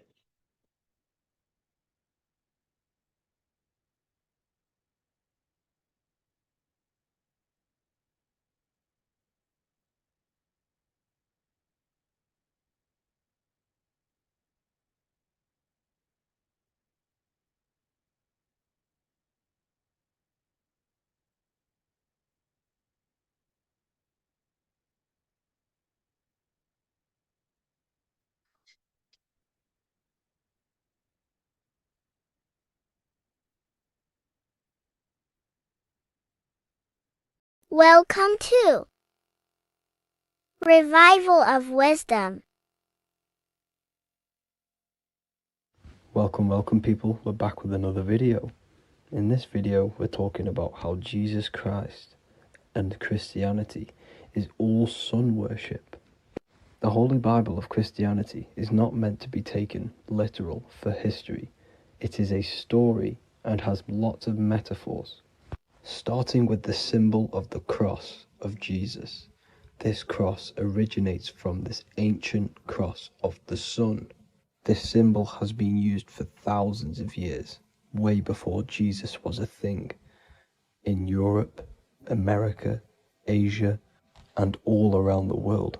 In fact, this symbol is still being used by Christians today, not knowing it represents the sun. This is a 4,500-year-old artifact, a golden plate with an equal-armed cross found in England. The gold to symbolize the sun, and the equal-armed cross for the 4 equal seasons of the year. So this is why in the Bible you have Matthew, Mark, Luke, and John, symbolizing the yearly cycle of the sun and the 4 equal seasons. Also in the Bible, Jesus is referred to as the light of the world. So yes, Jesus represents the sun. He is a metaphor for the sun. Hence why in all of these pictures and images and paintings of Jesus, there's always a sun behind his head, and some even with the sun cross behind his head. Jesus also has 12 disciples, which represent the 12 zodiac signs and the 12 months of the year. This is the Last Supper by Leonardo da Vinci.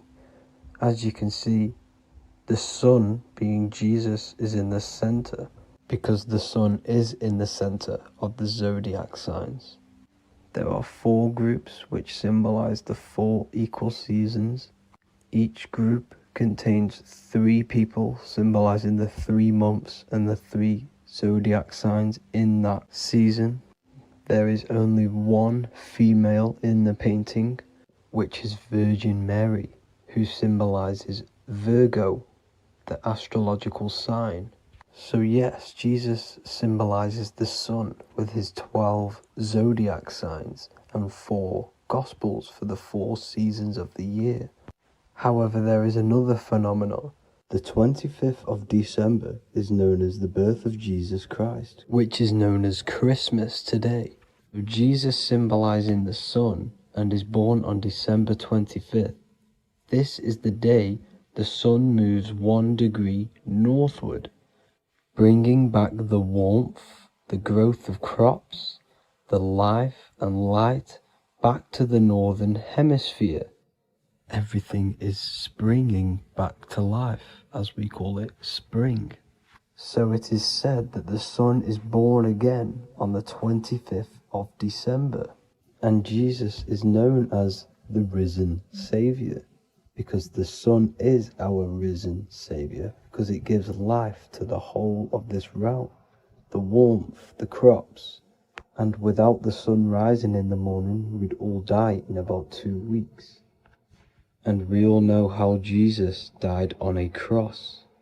The sun also dies on a cross in the southern hemisphere. It dies on the Southern Crux constellation. And on December the 22nd, 23rd, and 24th, the sun remains in the same position. So the sun dies for 3 days and it is born again on December 25th, when it moves 1 degree northward. And this is when the sun is born again, or resurrected, just like Jesus. Constellation Virgo is prominent in the spring sky in the northern hemisphere. So therefore, the sun is born a virgin, Virgo. And as you see in this image, you see Virgin Mary holding the sun. Us as humans do not own the sun.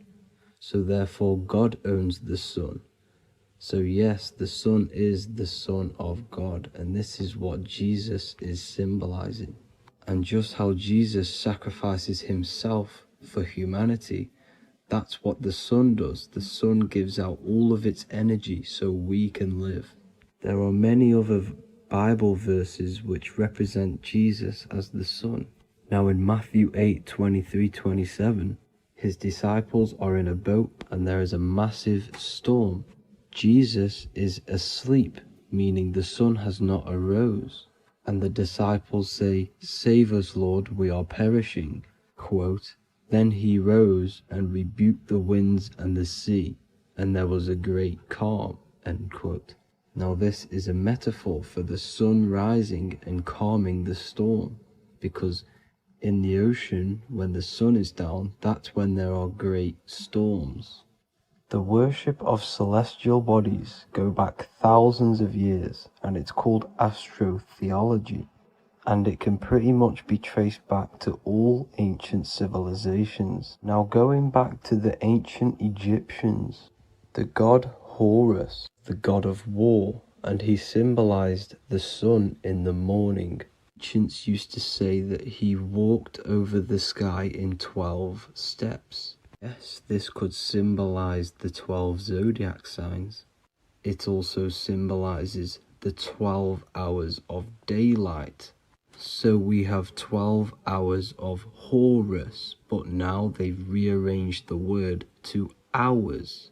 Horus and hours. And when the sun rises, Horus rises, we say horizon, which is Horus is rising.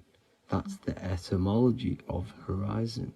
Another Egyptian god called Amun-Ra was known as the god of all creation. He was the first god of them all. Amun was also a sun god.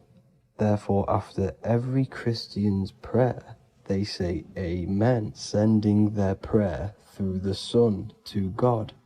So this all goes back to the worshipping of the sun. Sun worship was around way before the Romans. However, in the Roman times, their sun god was called Mithra. Mithraism was the main religion before Christianity came into play. Mithra was the son of God. He died on a cross, and he was dead for 3 days and resurrected, just like Jesus. So the Catholic Church was not made in heaven. It was made by the Roman Empire. They mixed all the sun religions of Judaism, Mithraism, and other Arabic religions and combined it into one, so Caesar, the Roman emperor, could gain his own religion. So yes, Christianity was a political move to gain more control over the masses, because it was a worldwide government at this point in time. So here is a Sumerian helmet with the rising sun symbol. And then the Romans also used this rising sun symbol on their armor. So sun worship has been going on for thousands of years, and it still goes on today. However, with all the programming and the low IQs, Today we do not get the full interpretation of the Bible and these stories from the past. And Christians and other religions are all brainwashed to not question their religion and not realize their true origins and where they come from. I do advise you all to do your own research and come to your own conclusions. However, I'm just pointing out the facts and connecting dots for you all to see. That's it for this video, guys and girls. Thank you all for tapping in. God bless.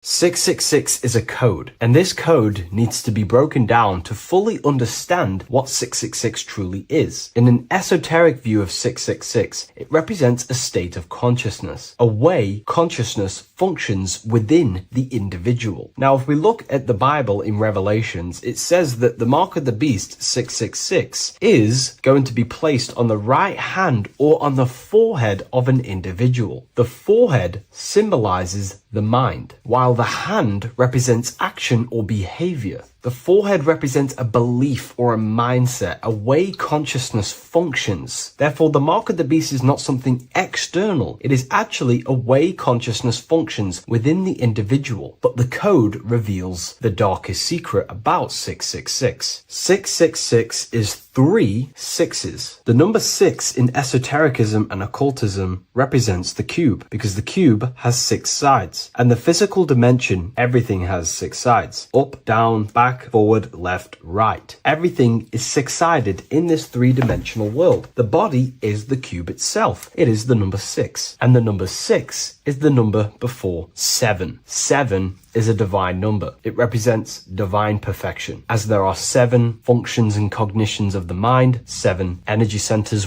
along the spinal column, 7 major planets for the 7 days of the week, 7 days of creation, 7 visible light spectrums, colors. The number 6, therefore, is often understood as imperfection, as the body is imperfect. The physical form is imperfect compared to our divine spiritual nature. But let's decode the 666 code properly so you can understand this. Now you understand that the number 6 represents the material 3-dimensional world, or the physical body of consciousness. We can then look at the number 3 because there are 3 6s. The number 3 represents the 3 ways consciousness functions. Consciousness thinks, consciousness feels, consciousness acts. We have a mental body, an emotional body, and a physical body. Most people confuse these things to be all one. They think their mind is their emotions and their mind is their brain, and they interlock all of these, but these are actually 3 different bodies of consciousness. Consciousness has many vehicles or bodies it expresses itself in. So the 3 ways that we ultimately create our life, the 3 ways that shift our reality, and the 3 full things that we have full control over are our thoughts, emotions, and actions. If you try and control anything else other than these 3 aspects of life and consciousness, you are then breaking natural law. If you try and control someone else, you are then breaking their will, their natural rights. These are the 3 things you have full control over: your mind, emotions, and your body. Therefore, the number 3 represents the 3 ways that you express consciousness in this life or reality. And the number 6 represents the material body. 666 is the mark of the beast. Therefore, the mark of the beast could be a state of consciousness where your thoughts, emotions, and actions are all directed towards the physical, material 3-dimensional world, leaving no room for true spiritual connection with your higher self, no divine connection to the source or God, giving no attention to your true internal nature, to the self inside the mind. All of your thoughts, emotions, and actions are directed only for physical pleasures, for materialism,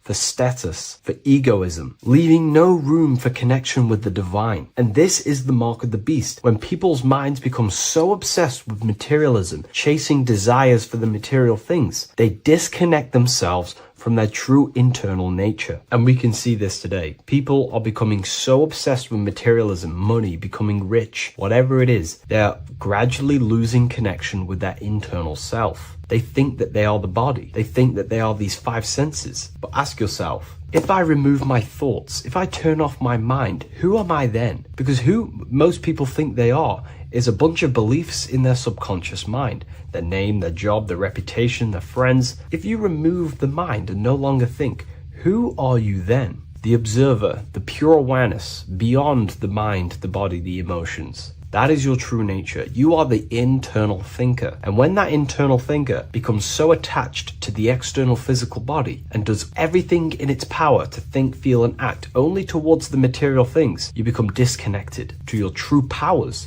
to your divine nature, to literally God. If you don't want to become the mark of the beast, then have balance. Now, I'm not saying materialism is evil. Chasing material things is wrong. Not saying that at all. We all have a different views. But me personally, I like to have balance. Yes, I love reaching goals. Yes, I love living the best life possible for myself, materially. But I also make room for my internal world. I train my mind to have self-mastery of meditations. I try and lucid dream and astral project as much as I can. And I try and perfect my thought processes and my internal world as much as possible. So I live a truly balanced life between my inner self and my outer self, which is what these two pillars, Jachin and Boaz, represent, the inner and outer world. And the middle pillar in the middle represents the unity of the inner and outer world, living in balance. Or you see a person standing in between them, they represent the middle pillar, or a ladder. This is all symbolic of living in balance between the inner world of consciousness and the outer world of consciousness. Yes, this is Freemasonic artwork. You can learn a lot from their artwork and symbolism, but I hope this brings a bit more clarity about the number 666 and the mark of the beast. Please leave a like, comment, and subscribe to the YouTube channel if you want to see more. And one last thing, the Book of Symbolism has finally been accepted on Amazon, so you can now order this on Amazon in pretty much any country. There is a secret meaning behind the number 666. 666 is 3 sixes. The number 3 in occult and esoteric numerology represents the 3 aspects of human consciousness. We see this symbolism in the all-seeing eye with the light and the triangle. The triangle is the number 3. The eye represents consciousness, observation, and the light represents the light of consciousness, because consciousness is pure light. The 3 aspects of our consciousness is thoughts, emotions, and actions. Every thought creates a feeling, and the feeling creates the action. All physical manifestation is driven from these 3 aspects of our consciousness. All physical manifestation comes from thought. Every object you see around you, this screen, the phone you're on, the laptop you're using, or the iPad, was a thought in the invisible realms of consciousness. Then it was brought into physicality through feeling and action. This is because man is made in the image and likeness of God. We are all mini creators. We are all extensions of God's creative consciousness. Therefore, the number 666 represents 3 sixes. 3 is thoughts, emotions, actions. The number 6 represents the cube, because cubes have 6 sides. This material world that we experience, everything has 6 sides. Everything's created by cubes. We can move forward, we can move backwards, we can move left, right, up and down. This is the cube that we are stuck in. Therefore, 666 represents our 3 aspects of our consciousness, thoughts, emotions, actions, all contributing towards our physical self, material world, material pleasures, completely cutting ourselves off from our spiritual, true, divine self, which means 666 is representing a state of consciousness. A state of consciousness where we only operate from a place of material needs and survival things. As humans, we possess a physical material body in the physical material external world, but we also possess an invisible inner world, which is what we call spirit. When we disconnect ourselves from our inner world, we become lost in this materialistic way of thinking and acting, which can lead to no life purpose, a feeling of emptiness and voidness in our hearts. Humans possess the ability to transcend our animal instinctual natures and turn to the divine mind, to the spiritual inner world. It is our inner world that is projecting our outer world. The outer world is just an effect of our inner state of consciousness. It's important as we go through this human life to not lose ourselves and look for our validations outside of ourselves. The external world is simply just a mirror, mirroring with mathematical precision what happens inside our consciousness. When we change our inner world, we produce effect in the outer world. To get back on track about this number, this represents when we are lost in our material self and we are completely cut off from our true divine self. The devil is always having goat horns, which represents a ground animal. This is the lower animal self of man. He's always red. The frequency of red is the lowest vibrational color, and it also represents the root chakra. This is all to do with survival mode and our physical needs and physical self. Red represents chaotic and intense emotions like hatred and anger. This is why the devil is always red, because it represents anger and an uncontrolled state of emotion and consciousness. You see, we've been taught in the church and all through religion indoctrinations that the devil is an external deity which influences humans. And in fact, this is nothing but a metaphorical story. The devil is a character which represents an aspect of the human mind, the lower aspect of the human mind, a facet of our own consciousness and psyche. The voice that we have in our head that tells us to do these negative things is not an external deity pushing us to do something bad. This is an aspect of our own mind. Jesus and Satan are just two characters which represent the two voices that we have in our own consciousness. In fact, the word devil was never present in the early Gospels. Instead, what was mentioned was a spirit of evil. A term spirit of evil was not meant to denote a specific deity or being, but rather any force of negativity, whether it manifests as a destructive thought, emotion, or action. The spirit of evil represents the darker sides of our mind, the part that leads us astray and brings forth negativity in our lives. The reason why they want you to believe in a devil is because they don't want you taking responsibility for your creations. They don't want you to realize that the external world is truly a mirror of your inner state of consciousness. Instead, when something bad happens in your life, you blame it on some external devil or Satan who tempted you. Everything is your creation in your life. When you realize this, you take full control and you begin to reshape your external world by changing your inner state of consciousness.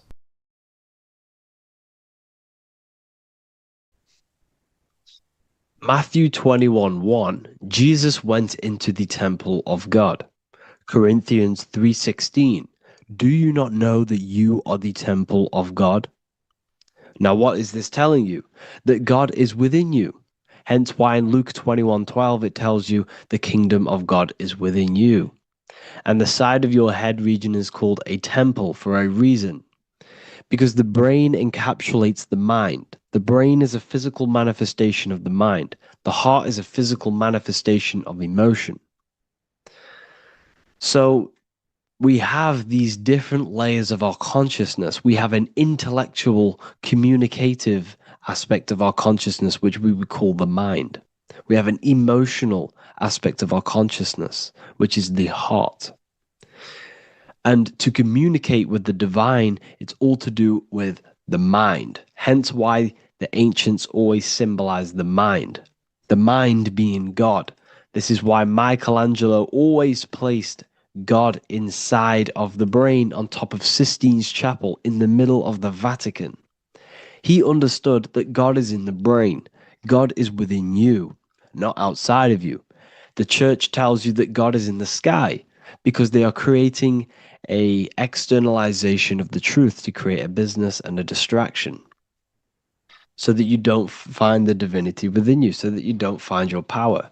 Now you have Adam, the physical man, the physical body, the ego, the lower self. And he is resting. He's not trying to reach to God, but God is reaching because the higher consciousness within you is always trying to communicate with you. It's always trying to wake you up to your divinity. But the lower mind, the lower self, Adam, the physical self, is always in ignorance of truth, always in ignorance, and stays in a materialistic way of thinking, which is the lower animal self. And this is what we call a sleep or an NPC. This is the lower mind of man. But all you have to do is to move your finger to touch God. You have to look within yourself, within the brain, meditate, and you can find God. This is why in the Bible we see many references to the human body and anatomy to truly connect with God. Kings 6:8, The door to the middle chamber was in the right side of the house, which is the right hemisphere of the brain. The middle chamber is the pineal gland, where the seat of your consciousness is, where the seat of your higher consciousness is, the mind. And they went up the winding stairs, which is your spinal column, into the middle chamber, and out of the middle chamber into the third. So they went up the winding stairs. This represents raising your consciousness up the winding stairs. Your spinal column acts as a stairway of consciousness. Depending on what sort of consciousness you are operating in, depends on what part of the spinal column you are using. Because the spinal column ascends and descends consciousness. What do I mean? If you are in a reproductive way of thinking and you're always thinking about sex, you're jerking off all the time and you're always eating, all of your brain's power and your mind's power is being descended into the lower aspects of the spinal column, which represents hell, the physical state of man, Adam, the ignorant state. We're basically living off low-level pleasures like an animal. And the stairway to heaven is your spinal column. They went up the winding stairs into the middle chamber, which is your mind, your pineal gland, and out of the middle into the third stage of consciousness, physical, etheric, astral. When you meditate and you start to raise your consciousness during meditation, you enter the astral plane when you turn off thought. But this is the middle chamber inside of the brain. Here we see another painting inside of Sistine's chapel of God inside of the brain. This is the brainstem. This is the brain. This is the frontal lobe. This is the back lobe. This is the back lobe. This is the cerebellum. Here's the reptilian brainstem. Here's the claustrum. This is what we are seeing here. Anatomy. Here is another one in Sistine's chapel in the middle of the Vatican. This is depicting the brainstem. God's neck looks exactly like the brainstem. Here we see a real brain compared to God's neck, because the neck is just below the brainstem. And this is what they are symbolizing, because they knew that God is within you. God is a part of the human body.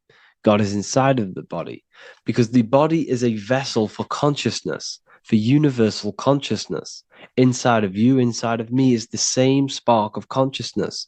And this same consciousness is spread out into every living essence, because everything comes from the one source, the one God, the one consciousness. Matthew 6:22-23. The light of the body is the eye. If therefore thine eye be single, thy whole body shall be full of light. Practicing the single eye. What is this? This is meditation. This is entering within yourself. So the Bible's telling you to practice the single eye. But if thine eye be evil, thy whole body shall be full of darkness. What does this mean? If your consciousness is in an evil way of thinking, if your mind is filled with an evil, negative mind space, then your body shall be filled with darkness, with evil, with negativity. Because negative thoughts destruct the body. Positive thoughts heal and regenerate the body. So he tells you to be, the light of the body is the eye, your consciousness, the inner eye of consciousness, the eye that lets you see. And what do I mean? You look with your two physical eyes, but you see with the inner eye. What you see is perception. You look with the two eyes, and what you see is perception. You are seeing, you are understanding, and that's what consciousness, the mind, gives you. Consciousness, or the mind, is the force that allows you to be a human being, that allows you to understand things and interact with things and make decisions. It's an infinite intelligence. See, the mind is not the brain. This is a big confusion with people. Hence why the eye on top of the pyramid is separate from the bottom half of the pyramid, because the consciousness is separate from the body, the eye, the all-seeing eye. It represents the observer, the eye that sees into this body, into this world, into this. You are the perceiver. You are the invisible spirit within the body. Theologians 4:17. After that, we are still alive, and our left will be caught up together with them in the clouds to meet the Lord in the air. You don't meet the Lord in the physical air. Okay? This symbolism of the ancient Christian artwork is showing you this is symbolic. These things never happened. There's no man in the sky. Moses didn't go on a mountain to meet with God. The air represents the mind. This is why you say you're an airhead when someone's very stupid. Earth is your body. Water is your emotions. Fire is your spirit. Air is your mind, the invisible mind. So Anton Mengs, an ancient Christian art worker, is showing you anatomy of God in the clouds. But this is anatomy of the human body, raising yourself to the mind and turning the mind inwards on itself during meditation. And that's how you meet the Lord in the air. You meet the Lord in an elevated state of consciousness. The air represents an elevated state of consciousness because the air is up. You have to raise your consciousness to meet the Lord in the air. This is why Moses went on a mountain to meet with God. The mountain represents elevation of consciousness, raising the mind up the spinal column, taking all of the mind's attention away from the reproduction and the physical aspects of self and raising it to the brain and turning off the brain and going inward into the air. It's talking about raising consciousness. It's allegorical. It's a spiritual, metaphorical text. The side of your head's called a temple because inside that where that temple is, right in the middle of where you call the temple, is the inner chamber, the open room, the holies of holies in the Bible, or the land flowing with milk and honey, or Mount Zion. There's so many different names for the brain, or the upper room where Jesus meets his 12 disciples, the 12 cranial nerves in your brain. This is the temple of God. Your body is a temple of consciousness. It encapsulates the consciousness. It encapsulates the mind and soul. John 10:30, Jesus states, I and the Father are one. Psalms 46:10, be still and know that I am God. He's talking about the I am within you, not within Jesus. Everyone refers to ourselves as I. I am God. When you say I, you're referring to the highest aspect of yourself, the aspect that is above all thought, above all emotion, and above all things.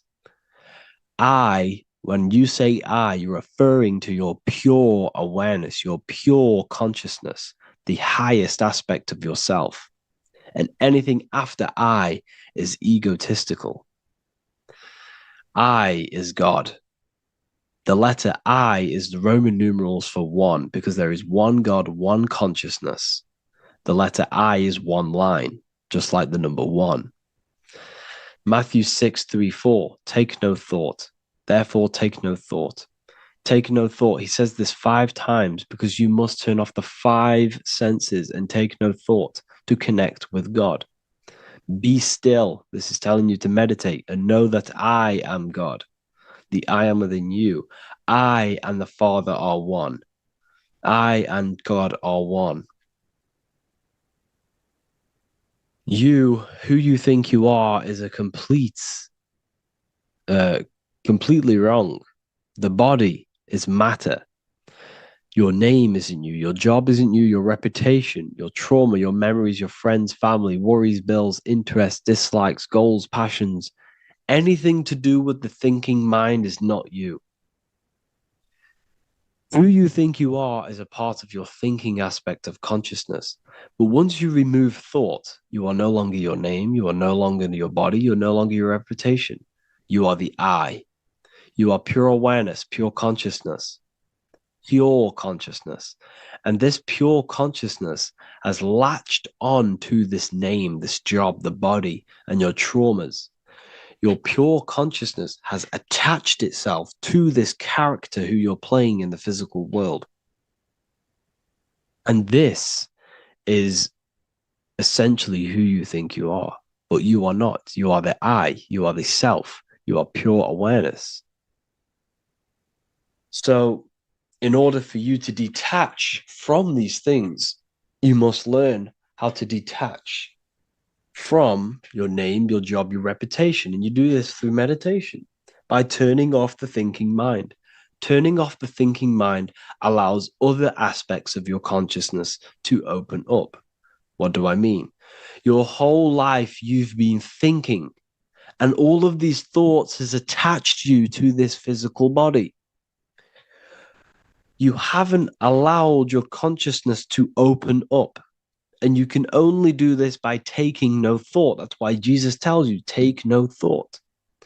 When you turn off the thinking mind, other aspects of your consciousness starts to open up. Other aspects of your being can open up. And this is how you astral project. This is how you do all these mystical things and things to do with consciousness. It's taking no thought. Imagination, emotions, thought, and memory are all to do with consciousness. These things are not physical. You can't touch thought. You can't touch emotions. You can't touch these things because they are not a physical thing. So you must turn off these things for other aspects of your consciousness to open up. Okay? So essentially, the Bible is a metaphorical, astrological, numerological, metaphysical, spiritual, encoded text that talks about human anatomy, spirituality, and the true nature of the human experience. Everything they teach you in school is to make you think that you are this body. Everything they teach you in church is the externalization of the true teachings of Jesus. Jesus was telling you to meditate. Jesus was telling you to practice the single eye. Jesus was telling you to look within yourself and find God. He wasn't telling you to pray to him. Mark 16:19, he was taken up to heaven and sat at the right hand of God, the right hemisphere of your brain. John 21:6, cast the net onto the right hand side of the boat and ye shall find fish. Fish is understanding. The boat is your body, your brain. Cast your awareness into the right side of your brain and you will find understanding, because the right side of your brain is all to do with the creative aspect and the intuition and the spiritual sides of your consciousness. This is why God is here. This is why Michelangelo depicted God in the right hemisphere of your brain, because this is all human anatomy. And I speak about all of this in the brand new Book of Wisdom, Volume 2. Which is now available. The start of the revolution has begun. This book is truly going to change the way people see the world. It's got so many more topics than the last one. It's truly a revolution. It's written in so much detail. It's very practical. I cannot wait to share this one with you. I just want to say thank you for the opportunity for me to create this book.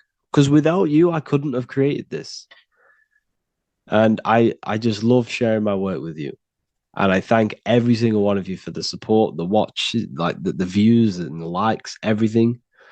Especially the people who have joined the university and stuff like that. And for people who have joined the university, you do get a free Book of Wisdom paperback if you just go to the general chat and follow the description, follow what the instructions that I gave you in the chat, and you'll be able to order a free Book of Wisdom if you are inside of the university. Plus, you get all of my other books, 2 books, and over 45 occult books on occult and esoteric things. You get lectures, live calls, a community, a manifestation mastery course, and a whole library and reoccurring updates every month, every week. So yeah, I hope you all enjoyed this video. Thank you all. Please leave a comment to help the algorithm and leave a comment on what videos I should make. And yeah, I'll get to uploading on the YouTube a lot more now the second book is now released. I have a lot more time on my hands. No longer using my energy to create the book. I am now going to redirect this mental energy into the YouTube. So there will be a lot more content coming. So I need some content ideas. So feel free to comment some ideas, some YouTube videos that I can create. Thank you all, people. Have an amazing day. In this video, you're going to learn exactly what Christ consciousness truly is and how to cultivate this into your life so you can live a better life, create the things that benefit yourself and humanity, and ultimately to bring heaven on earth. This is the true way. If you're familiar with my work, you know that, I'm pretty much obsessed with symbolism.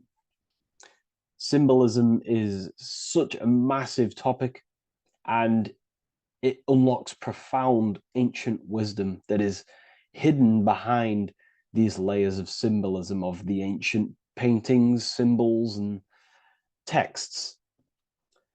So I was going through some Christian artwork and I came across this painting. It's a well-known painting called The Sacred Heart of Jesus. And it just blew my mind. What this is revealing about human consciousness and Christ consciousness, which is what Jesus represents. If you're not familiar with Christ consciousness, you should definitely do a bit of research on that. But I'm going to explain it today in detail. So when we look at this painting, we are looking at symbolism. We're looking at consciousness, a state of being, a state of living, a way of thinking, a way of feeling, and a way of acting in the world. As I've said this many times, we're all creators. We all create and generate reality. And you don't just have your personal reality, you have a collective reality. Your reality is affected by the collective consciousness.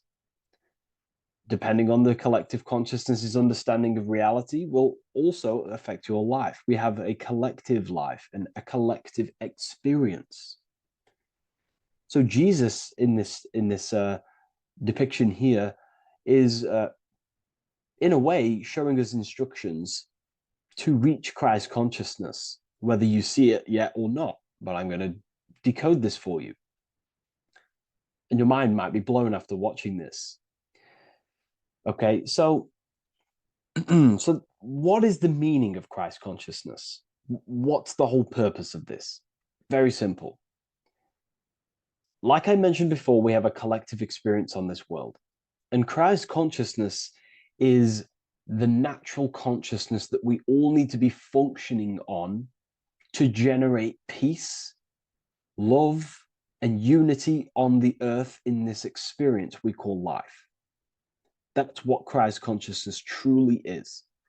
It's a state of being that we need to cultivate within our own self, within myself, others, and everyone in this life and experience, so that we can all live in peace and heaven on earth, what they like to call it, so that we can generate the best experience possible together on this thing we call earth, on this material world, this material dimension.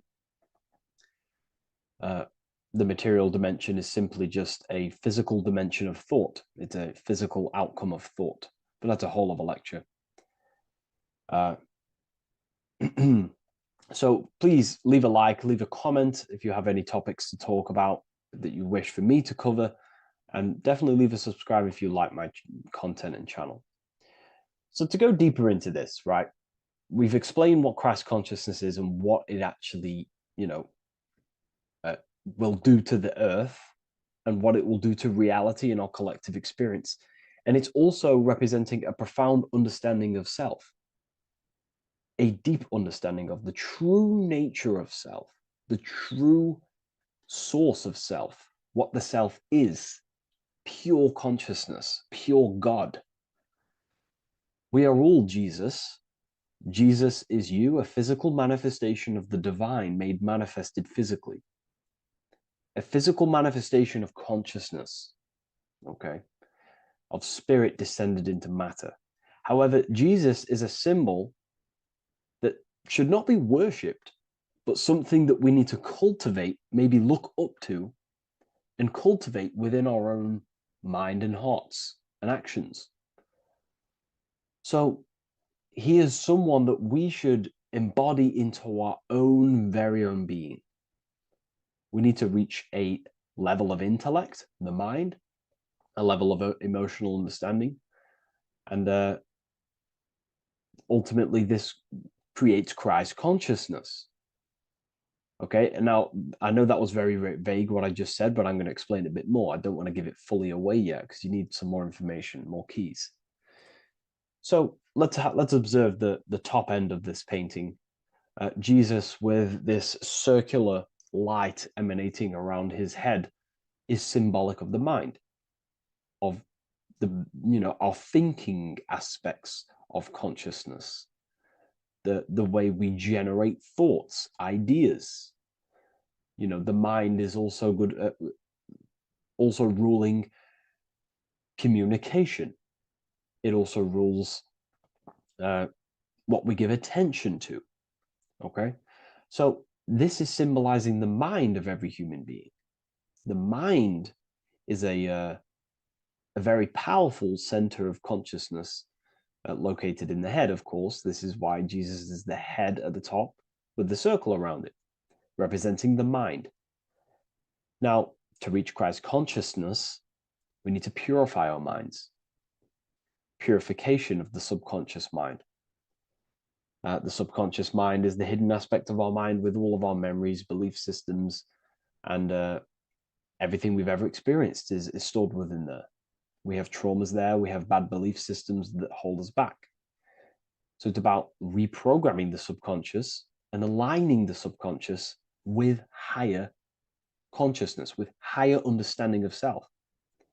Removing any mental blockages from the mind. Because in today's world, most people's minds, including myself before I, purified myself, and I'm still continually purifying myself. That's not to say I'm perfect, because I'm definitely not. But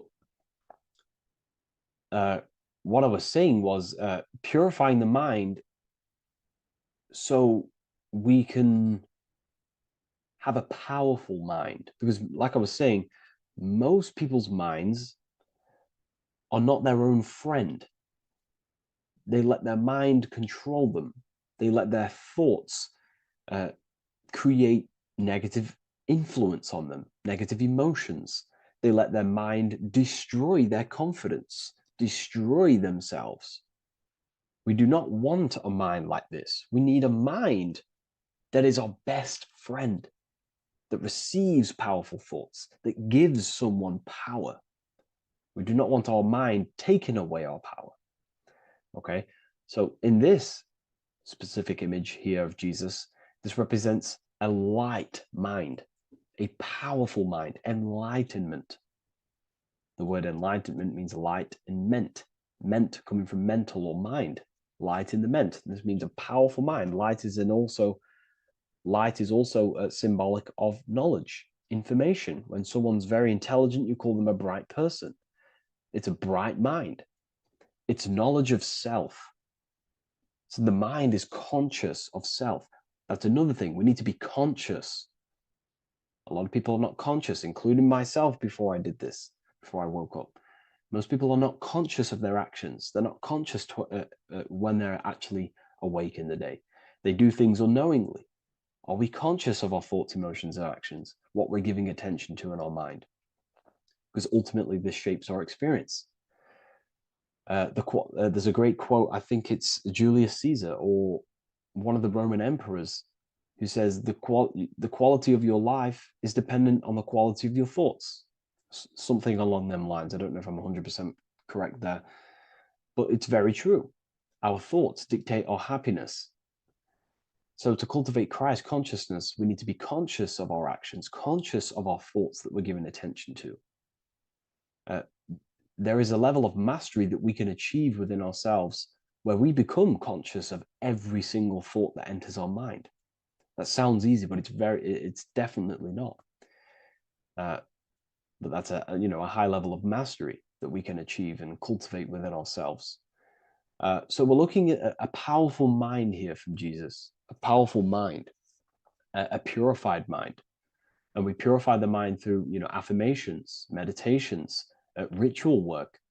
Rituals are things we do every single day with an intent in our mind and an emotion in our heart to impress that state of consciousness into our subconscious, so it can slowly rewrite our consciousness and align our consciousness and sync it with higher thoughts and higher emotions with love. We can sync our consciousness with love, which is ultimately what Christ consciousness truly is. Well, now we're going to go on to that now. So we've gone over the mind. Now we go over the heart. Now notice, before we go into the heart, Jesus is revealing. He's pulling back the robe, symbolizing opening the heart, revealing the heart, revealing the soul, the light of the heart. Our authentic self lies in the heart. Our pure intentions, our love, our soul needs to be shining through our heart. And our soul is unconditional love. Now, that's not to say that we can get corrupted hearts. We surely can have corrupted hearts, for sure. We can love sick and twisted things, and that's evident in today's world. People love killing people. People love hurting people, manipulating people. People love power. Now, that's obviously an inversion of the natural state of consciousness for humans. When we're born with a natural state of love, of unconditional love for the self, for everyone else, for animals, insects, the earth. We love everything as a child. And not only do we love everything, we actually act upon this. As a child, we do not act on anything we know is not good. And I'm talking early stages of being a child, before we're indoctrinated, before the mind and heart become corrupted. We are pure. This is symbolizing this. Light represents also purification and truth, because when you shine light on something, it's the truth. You see it. You shine it through the darkness. It reveals. So light, this is symbolizing revealing the light of the soul, of love consciousness, holding love in the heart, true love, not love for sick and twisted things, but true love for the self, the body, and for everyone else and all things. Holding love in the heart. There's a famous saying of keeping the sun in your heart. Keep the sun in your heart. It's a very famous saying. What the sun is a symbol of love. What does the sun do? It gives abundantly. All it does is give light, give energy, power, light to the earth, and everything is feeding off this source. The sun expects nothing back. It just abundantly gives. It's a symbol of love. This is the love principle of creation. Now, the heart is also governing our actions. What we think about, in our mental field of consciousness, is directly corresponded and observed in our hearts. What we think about directly corresponds with what's going on and what we feel in our hearts. Thoughts produce emotions. So if we give attention to negative thoughts, there's no wonder we're having negative emotions in our hearts. So purification of the mind is also having an effect in purification on the heart. Because when we purify our thoughts and only give attention to powerful thoughts and positive thoughts that uplift yourself and humanity, then we're going to also see this change in the heart, see this emotional change in our consciousness. So this represents the purification of a purified heart, the light emanating around the heart. Love for the self, love for one another. And you're revealing this, you're shining the heart on others. This represents, revealing your true self to everyone without suppressing aspects of self. Revealing the light, not holding back the light. Because people in darkness will look at people who are spiritual and say, oh, he's into the woo-woo stuff. It's about revealing that and not caring about others. Because when you shine a light, you're also planting seeds in other people. Now, I'm going to tie this together with the hand gesture. Now, what we're looking at here, we're looking at a hand gesture with 2 fingers up. We have the middle finger and the index finger upwards. And notice how they're crossed over. They're crossed. They're not separate. They're crossed, representing unification. Unification here. This is a unified 2 fingers. 2 represents division. Crossed over represents oneness. It's the unification of the mind and the heart. A lot of people talk about this, but not many people go into detail about it because, for many reasons. But this is the unification of thought with emotion. This is how we truly reach Christ consciousness. And ultimately, when we do gain the love in our hearts and we do slow, it's a gradual process of cultivating love for the self and everyone else in the world, because we're so programmed to be divided, but it's a slow progress. But when we do cultivate love in our hearts for the self and one another, love is a very, very nurturing and growing force. Like I said, the sun earlier, that is pure love energy. It makes everything grow on the earth. While love in your heart grows connections with people. It grows care. You go out your way to do things to people and do give people things. It's a very nurturing and growing energetic force. And me personally, I think the whole universe is built upon love. The whole thing. Without love, without the love, there is nothing. Nothing is, love is the only true emotion that truly exists. Everything else is either an opposition of love or a different degree and branch of love. Love is the only true emotion, and everything is built upon that principle. Okay, love is what guides us to a higher consciousness. When we cultivate love in our hearts, we become a vessel for light, more energy, more vibration. Our electromagnetic field expands, or biofield, when we hold love in our hearts. It's a very powerful force. And when we do cultivate a strong spiritual compass within our heart, because that's what our heart truly is, it's a spiritual compass. It tells us, well, it doesn't tell us, it knows what is right at all times.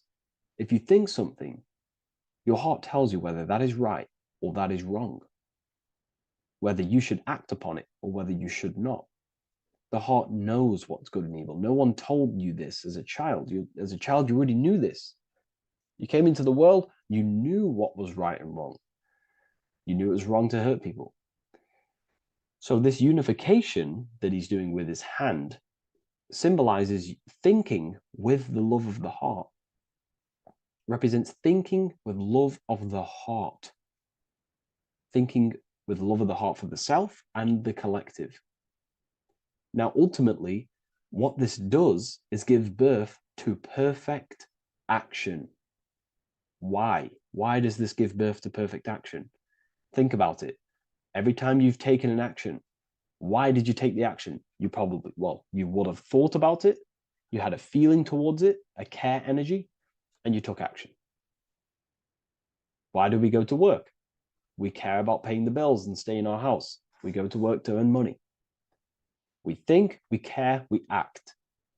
Everything you see in front of your reality, on the screen that you're seeing right now, you called your eyes. Everything is in front of you because you care. It's the heart energy that leads the body. Okay? And that's even present in the body. Have a look at the body.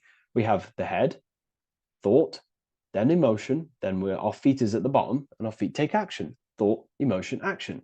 Thought, emotion, action. So even the body is basically a blueprint of how creation is manifested. So we receive thoughts from the divine planes, from the higher planes of consciousness. We receive them. That's another thing that I missed. If we purify our minds, we're basically attuning our mind to a higher part of the mental plane, and we will receive higher thoughts. We will receive thoughts that are more genius, what we like to call today, or better quality thoughts. We receive good ideas when we attune our mind to a higher consciousness. Okay, so we are like a radio. We receive thoughts based on what our mind is set to. That's why we call it a mindset. So, like I was saying, we receive thoughts through the head. We feel the emotion, then our feet take action. Thought, emotion, action. So the body's a blueprint of creation. It's beautiful when you really notice this. So this unification is about thinking with the love of the heart, which gives birth to perfect action in the world. And this is the state that we need to cultivate within myself and everyone in the world, so we can give birth to heaven on earth through action. Because ultimately the world is molded through action, physical action. And them actions are molded from thoughts and emotions. Now,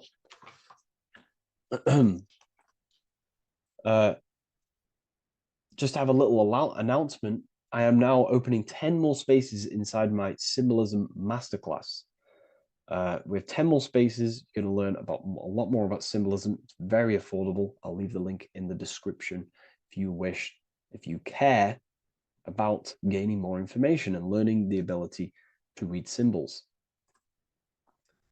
So what is the inversion of this? What is the inversion of this consciousness? Well, that's what we call satanic consciousness.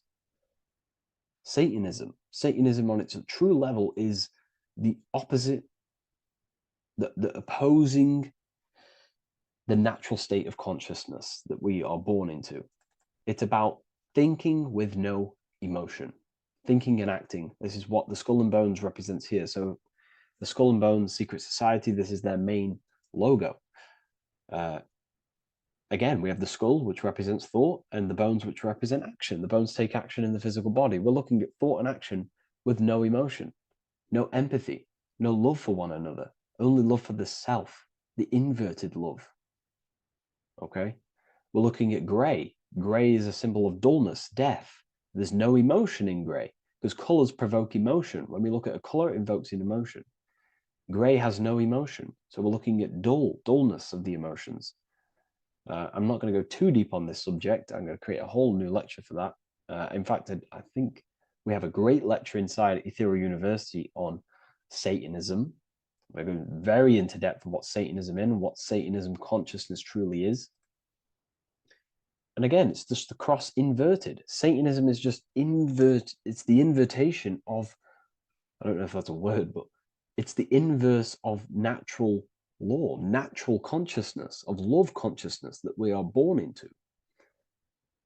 Okay, so ultimately the message in this video was to create love in our minds, love in our hearts, think with the love of the heart, think with the care for one another, and that gives birth to perfect action.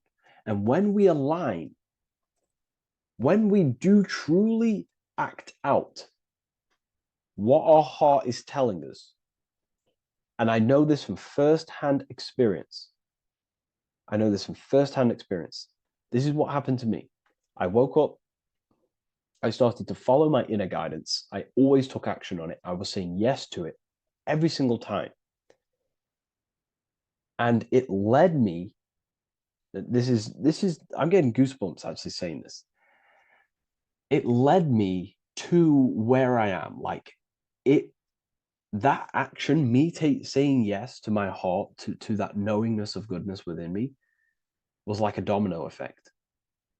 And that domino effect, every time I did it, it was just opening more and more doors, not physically, but mentally. I was receiving more information.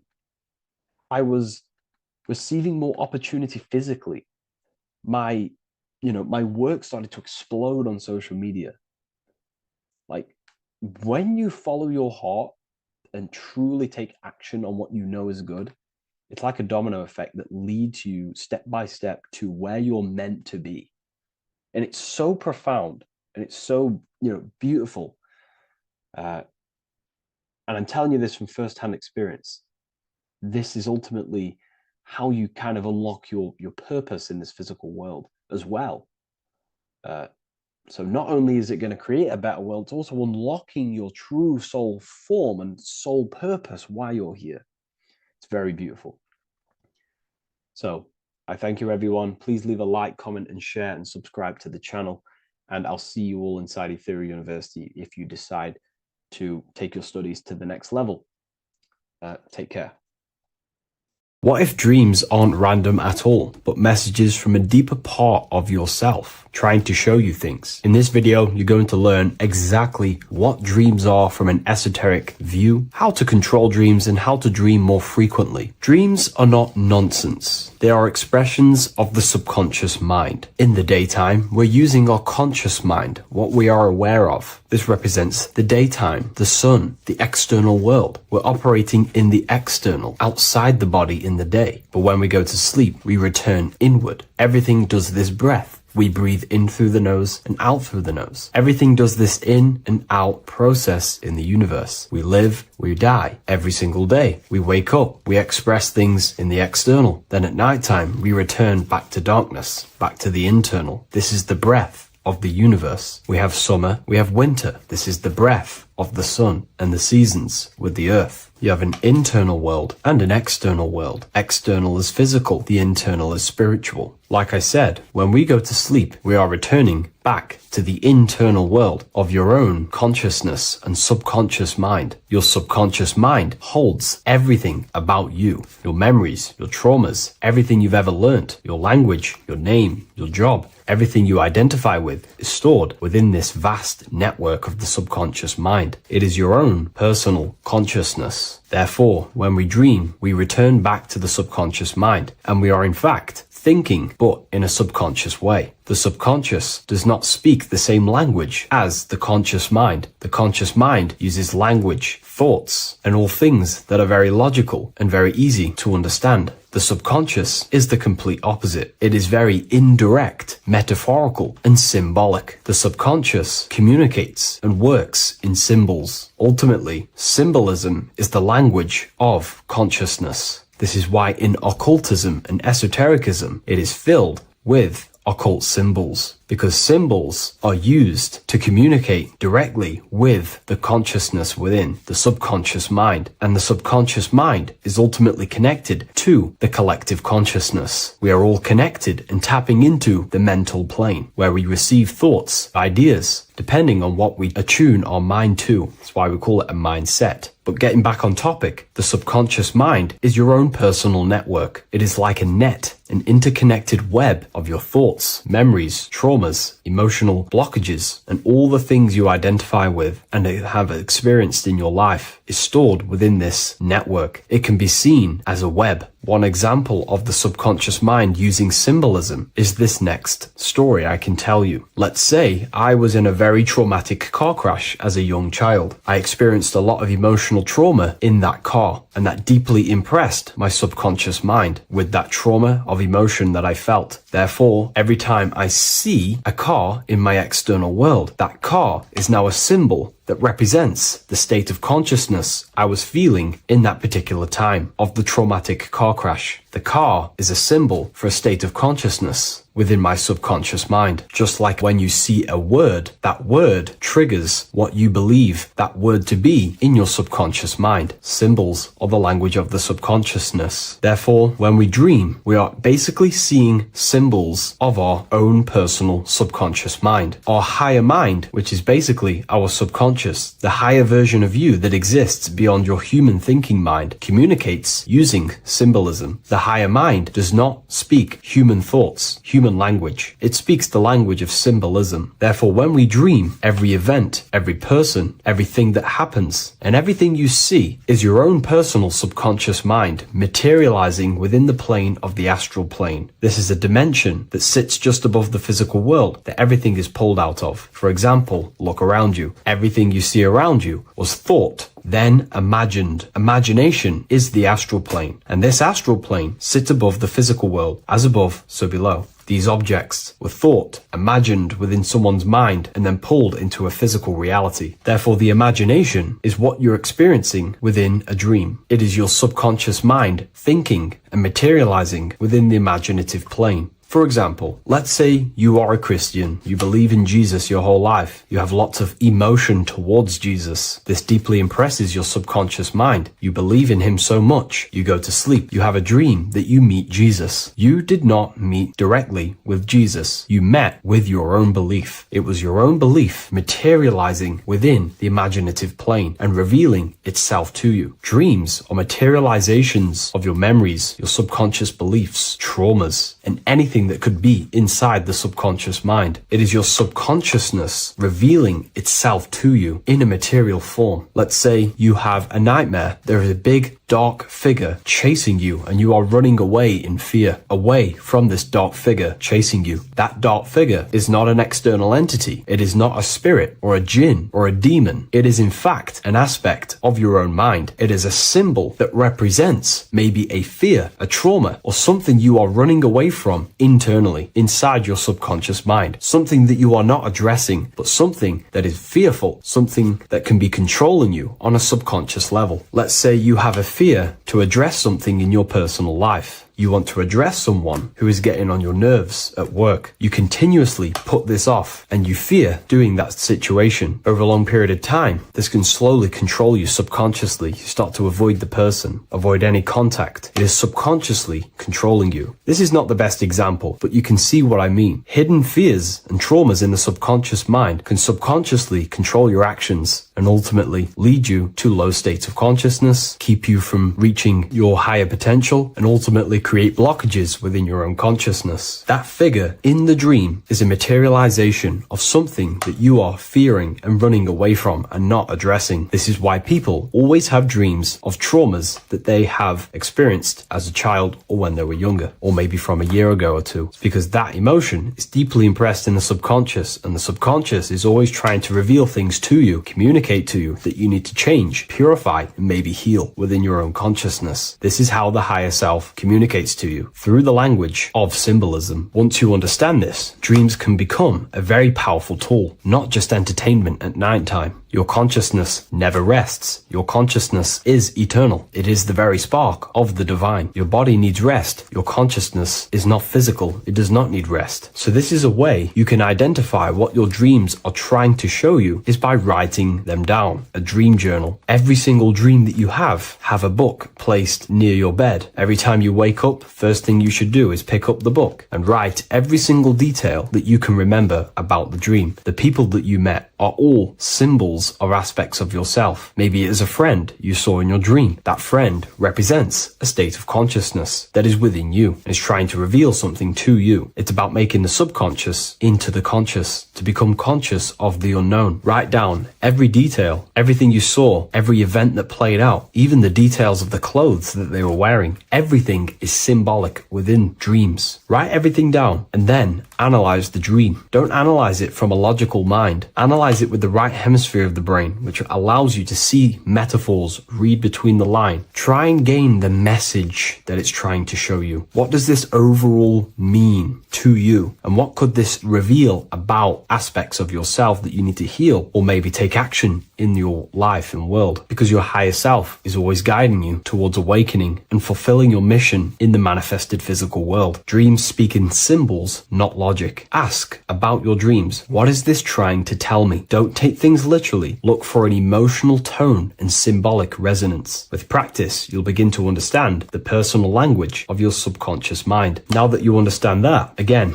please leave a like or a comment on this video. This is now a technique for lucid dreaming and dreaming more often. This is not going to happen overnight. This is not an easy method. It simply takes practice and dedication. Every morning, choose 3 time slots. For me, I choose 4:30, 5 a.m. and 6 a.m. 3 alarms that are going to go off at these 3 times, half an hour apart from each other. Each time you wake up, stay awake for 5 to 10 minutes. Turn off the alarm. Try and keep your conscious mind awake, but drift back into sleep. There's no other better way for me to explain that. It's very difficult, but try and keep the mind awake, but the body falling back asleep. More than likely, you will drift off back to sleep. Then the next alarm will go off half an hour after. This will wake you up again, guaranteed. You will probably drift back to sleep by repeating this process. After the 3 alarms go off, each one of them times, you're either going to have a dream or a lucid dream, but definitely you will have a dream. And if it doesn't work one time, keep trying it. I've been using this method for a very long time, and I can tell you 70-80% of the time it triggers a dream, and a very vivid dream. And it's ideal for lucid dreaming because keeping the conscious mind awake while letting the body fall asleep, you can become conscious within these subconscious realms of your mind. But when you are conscious,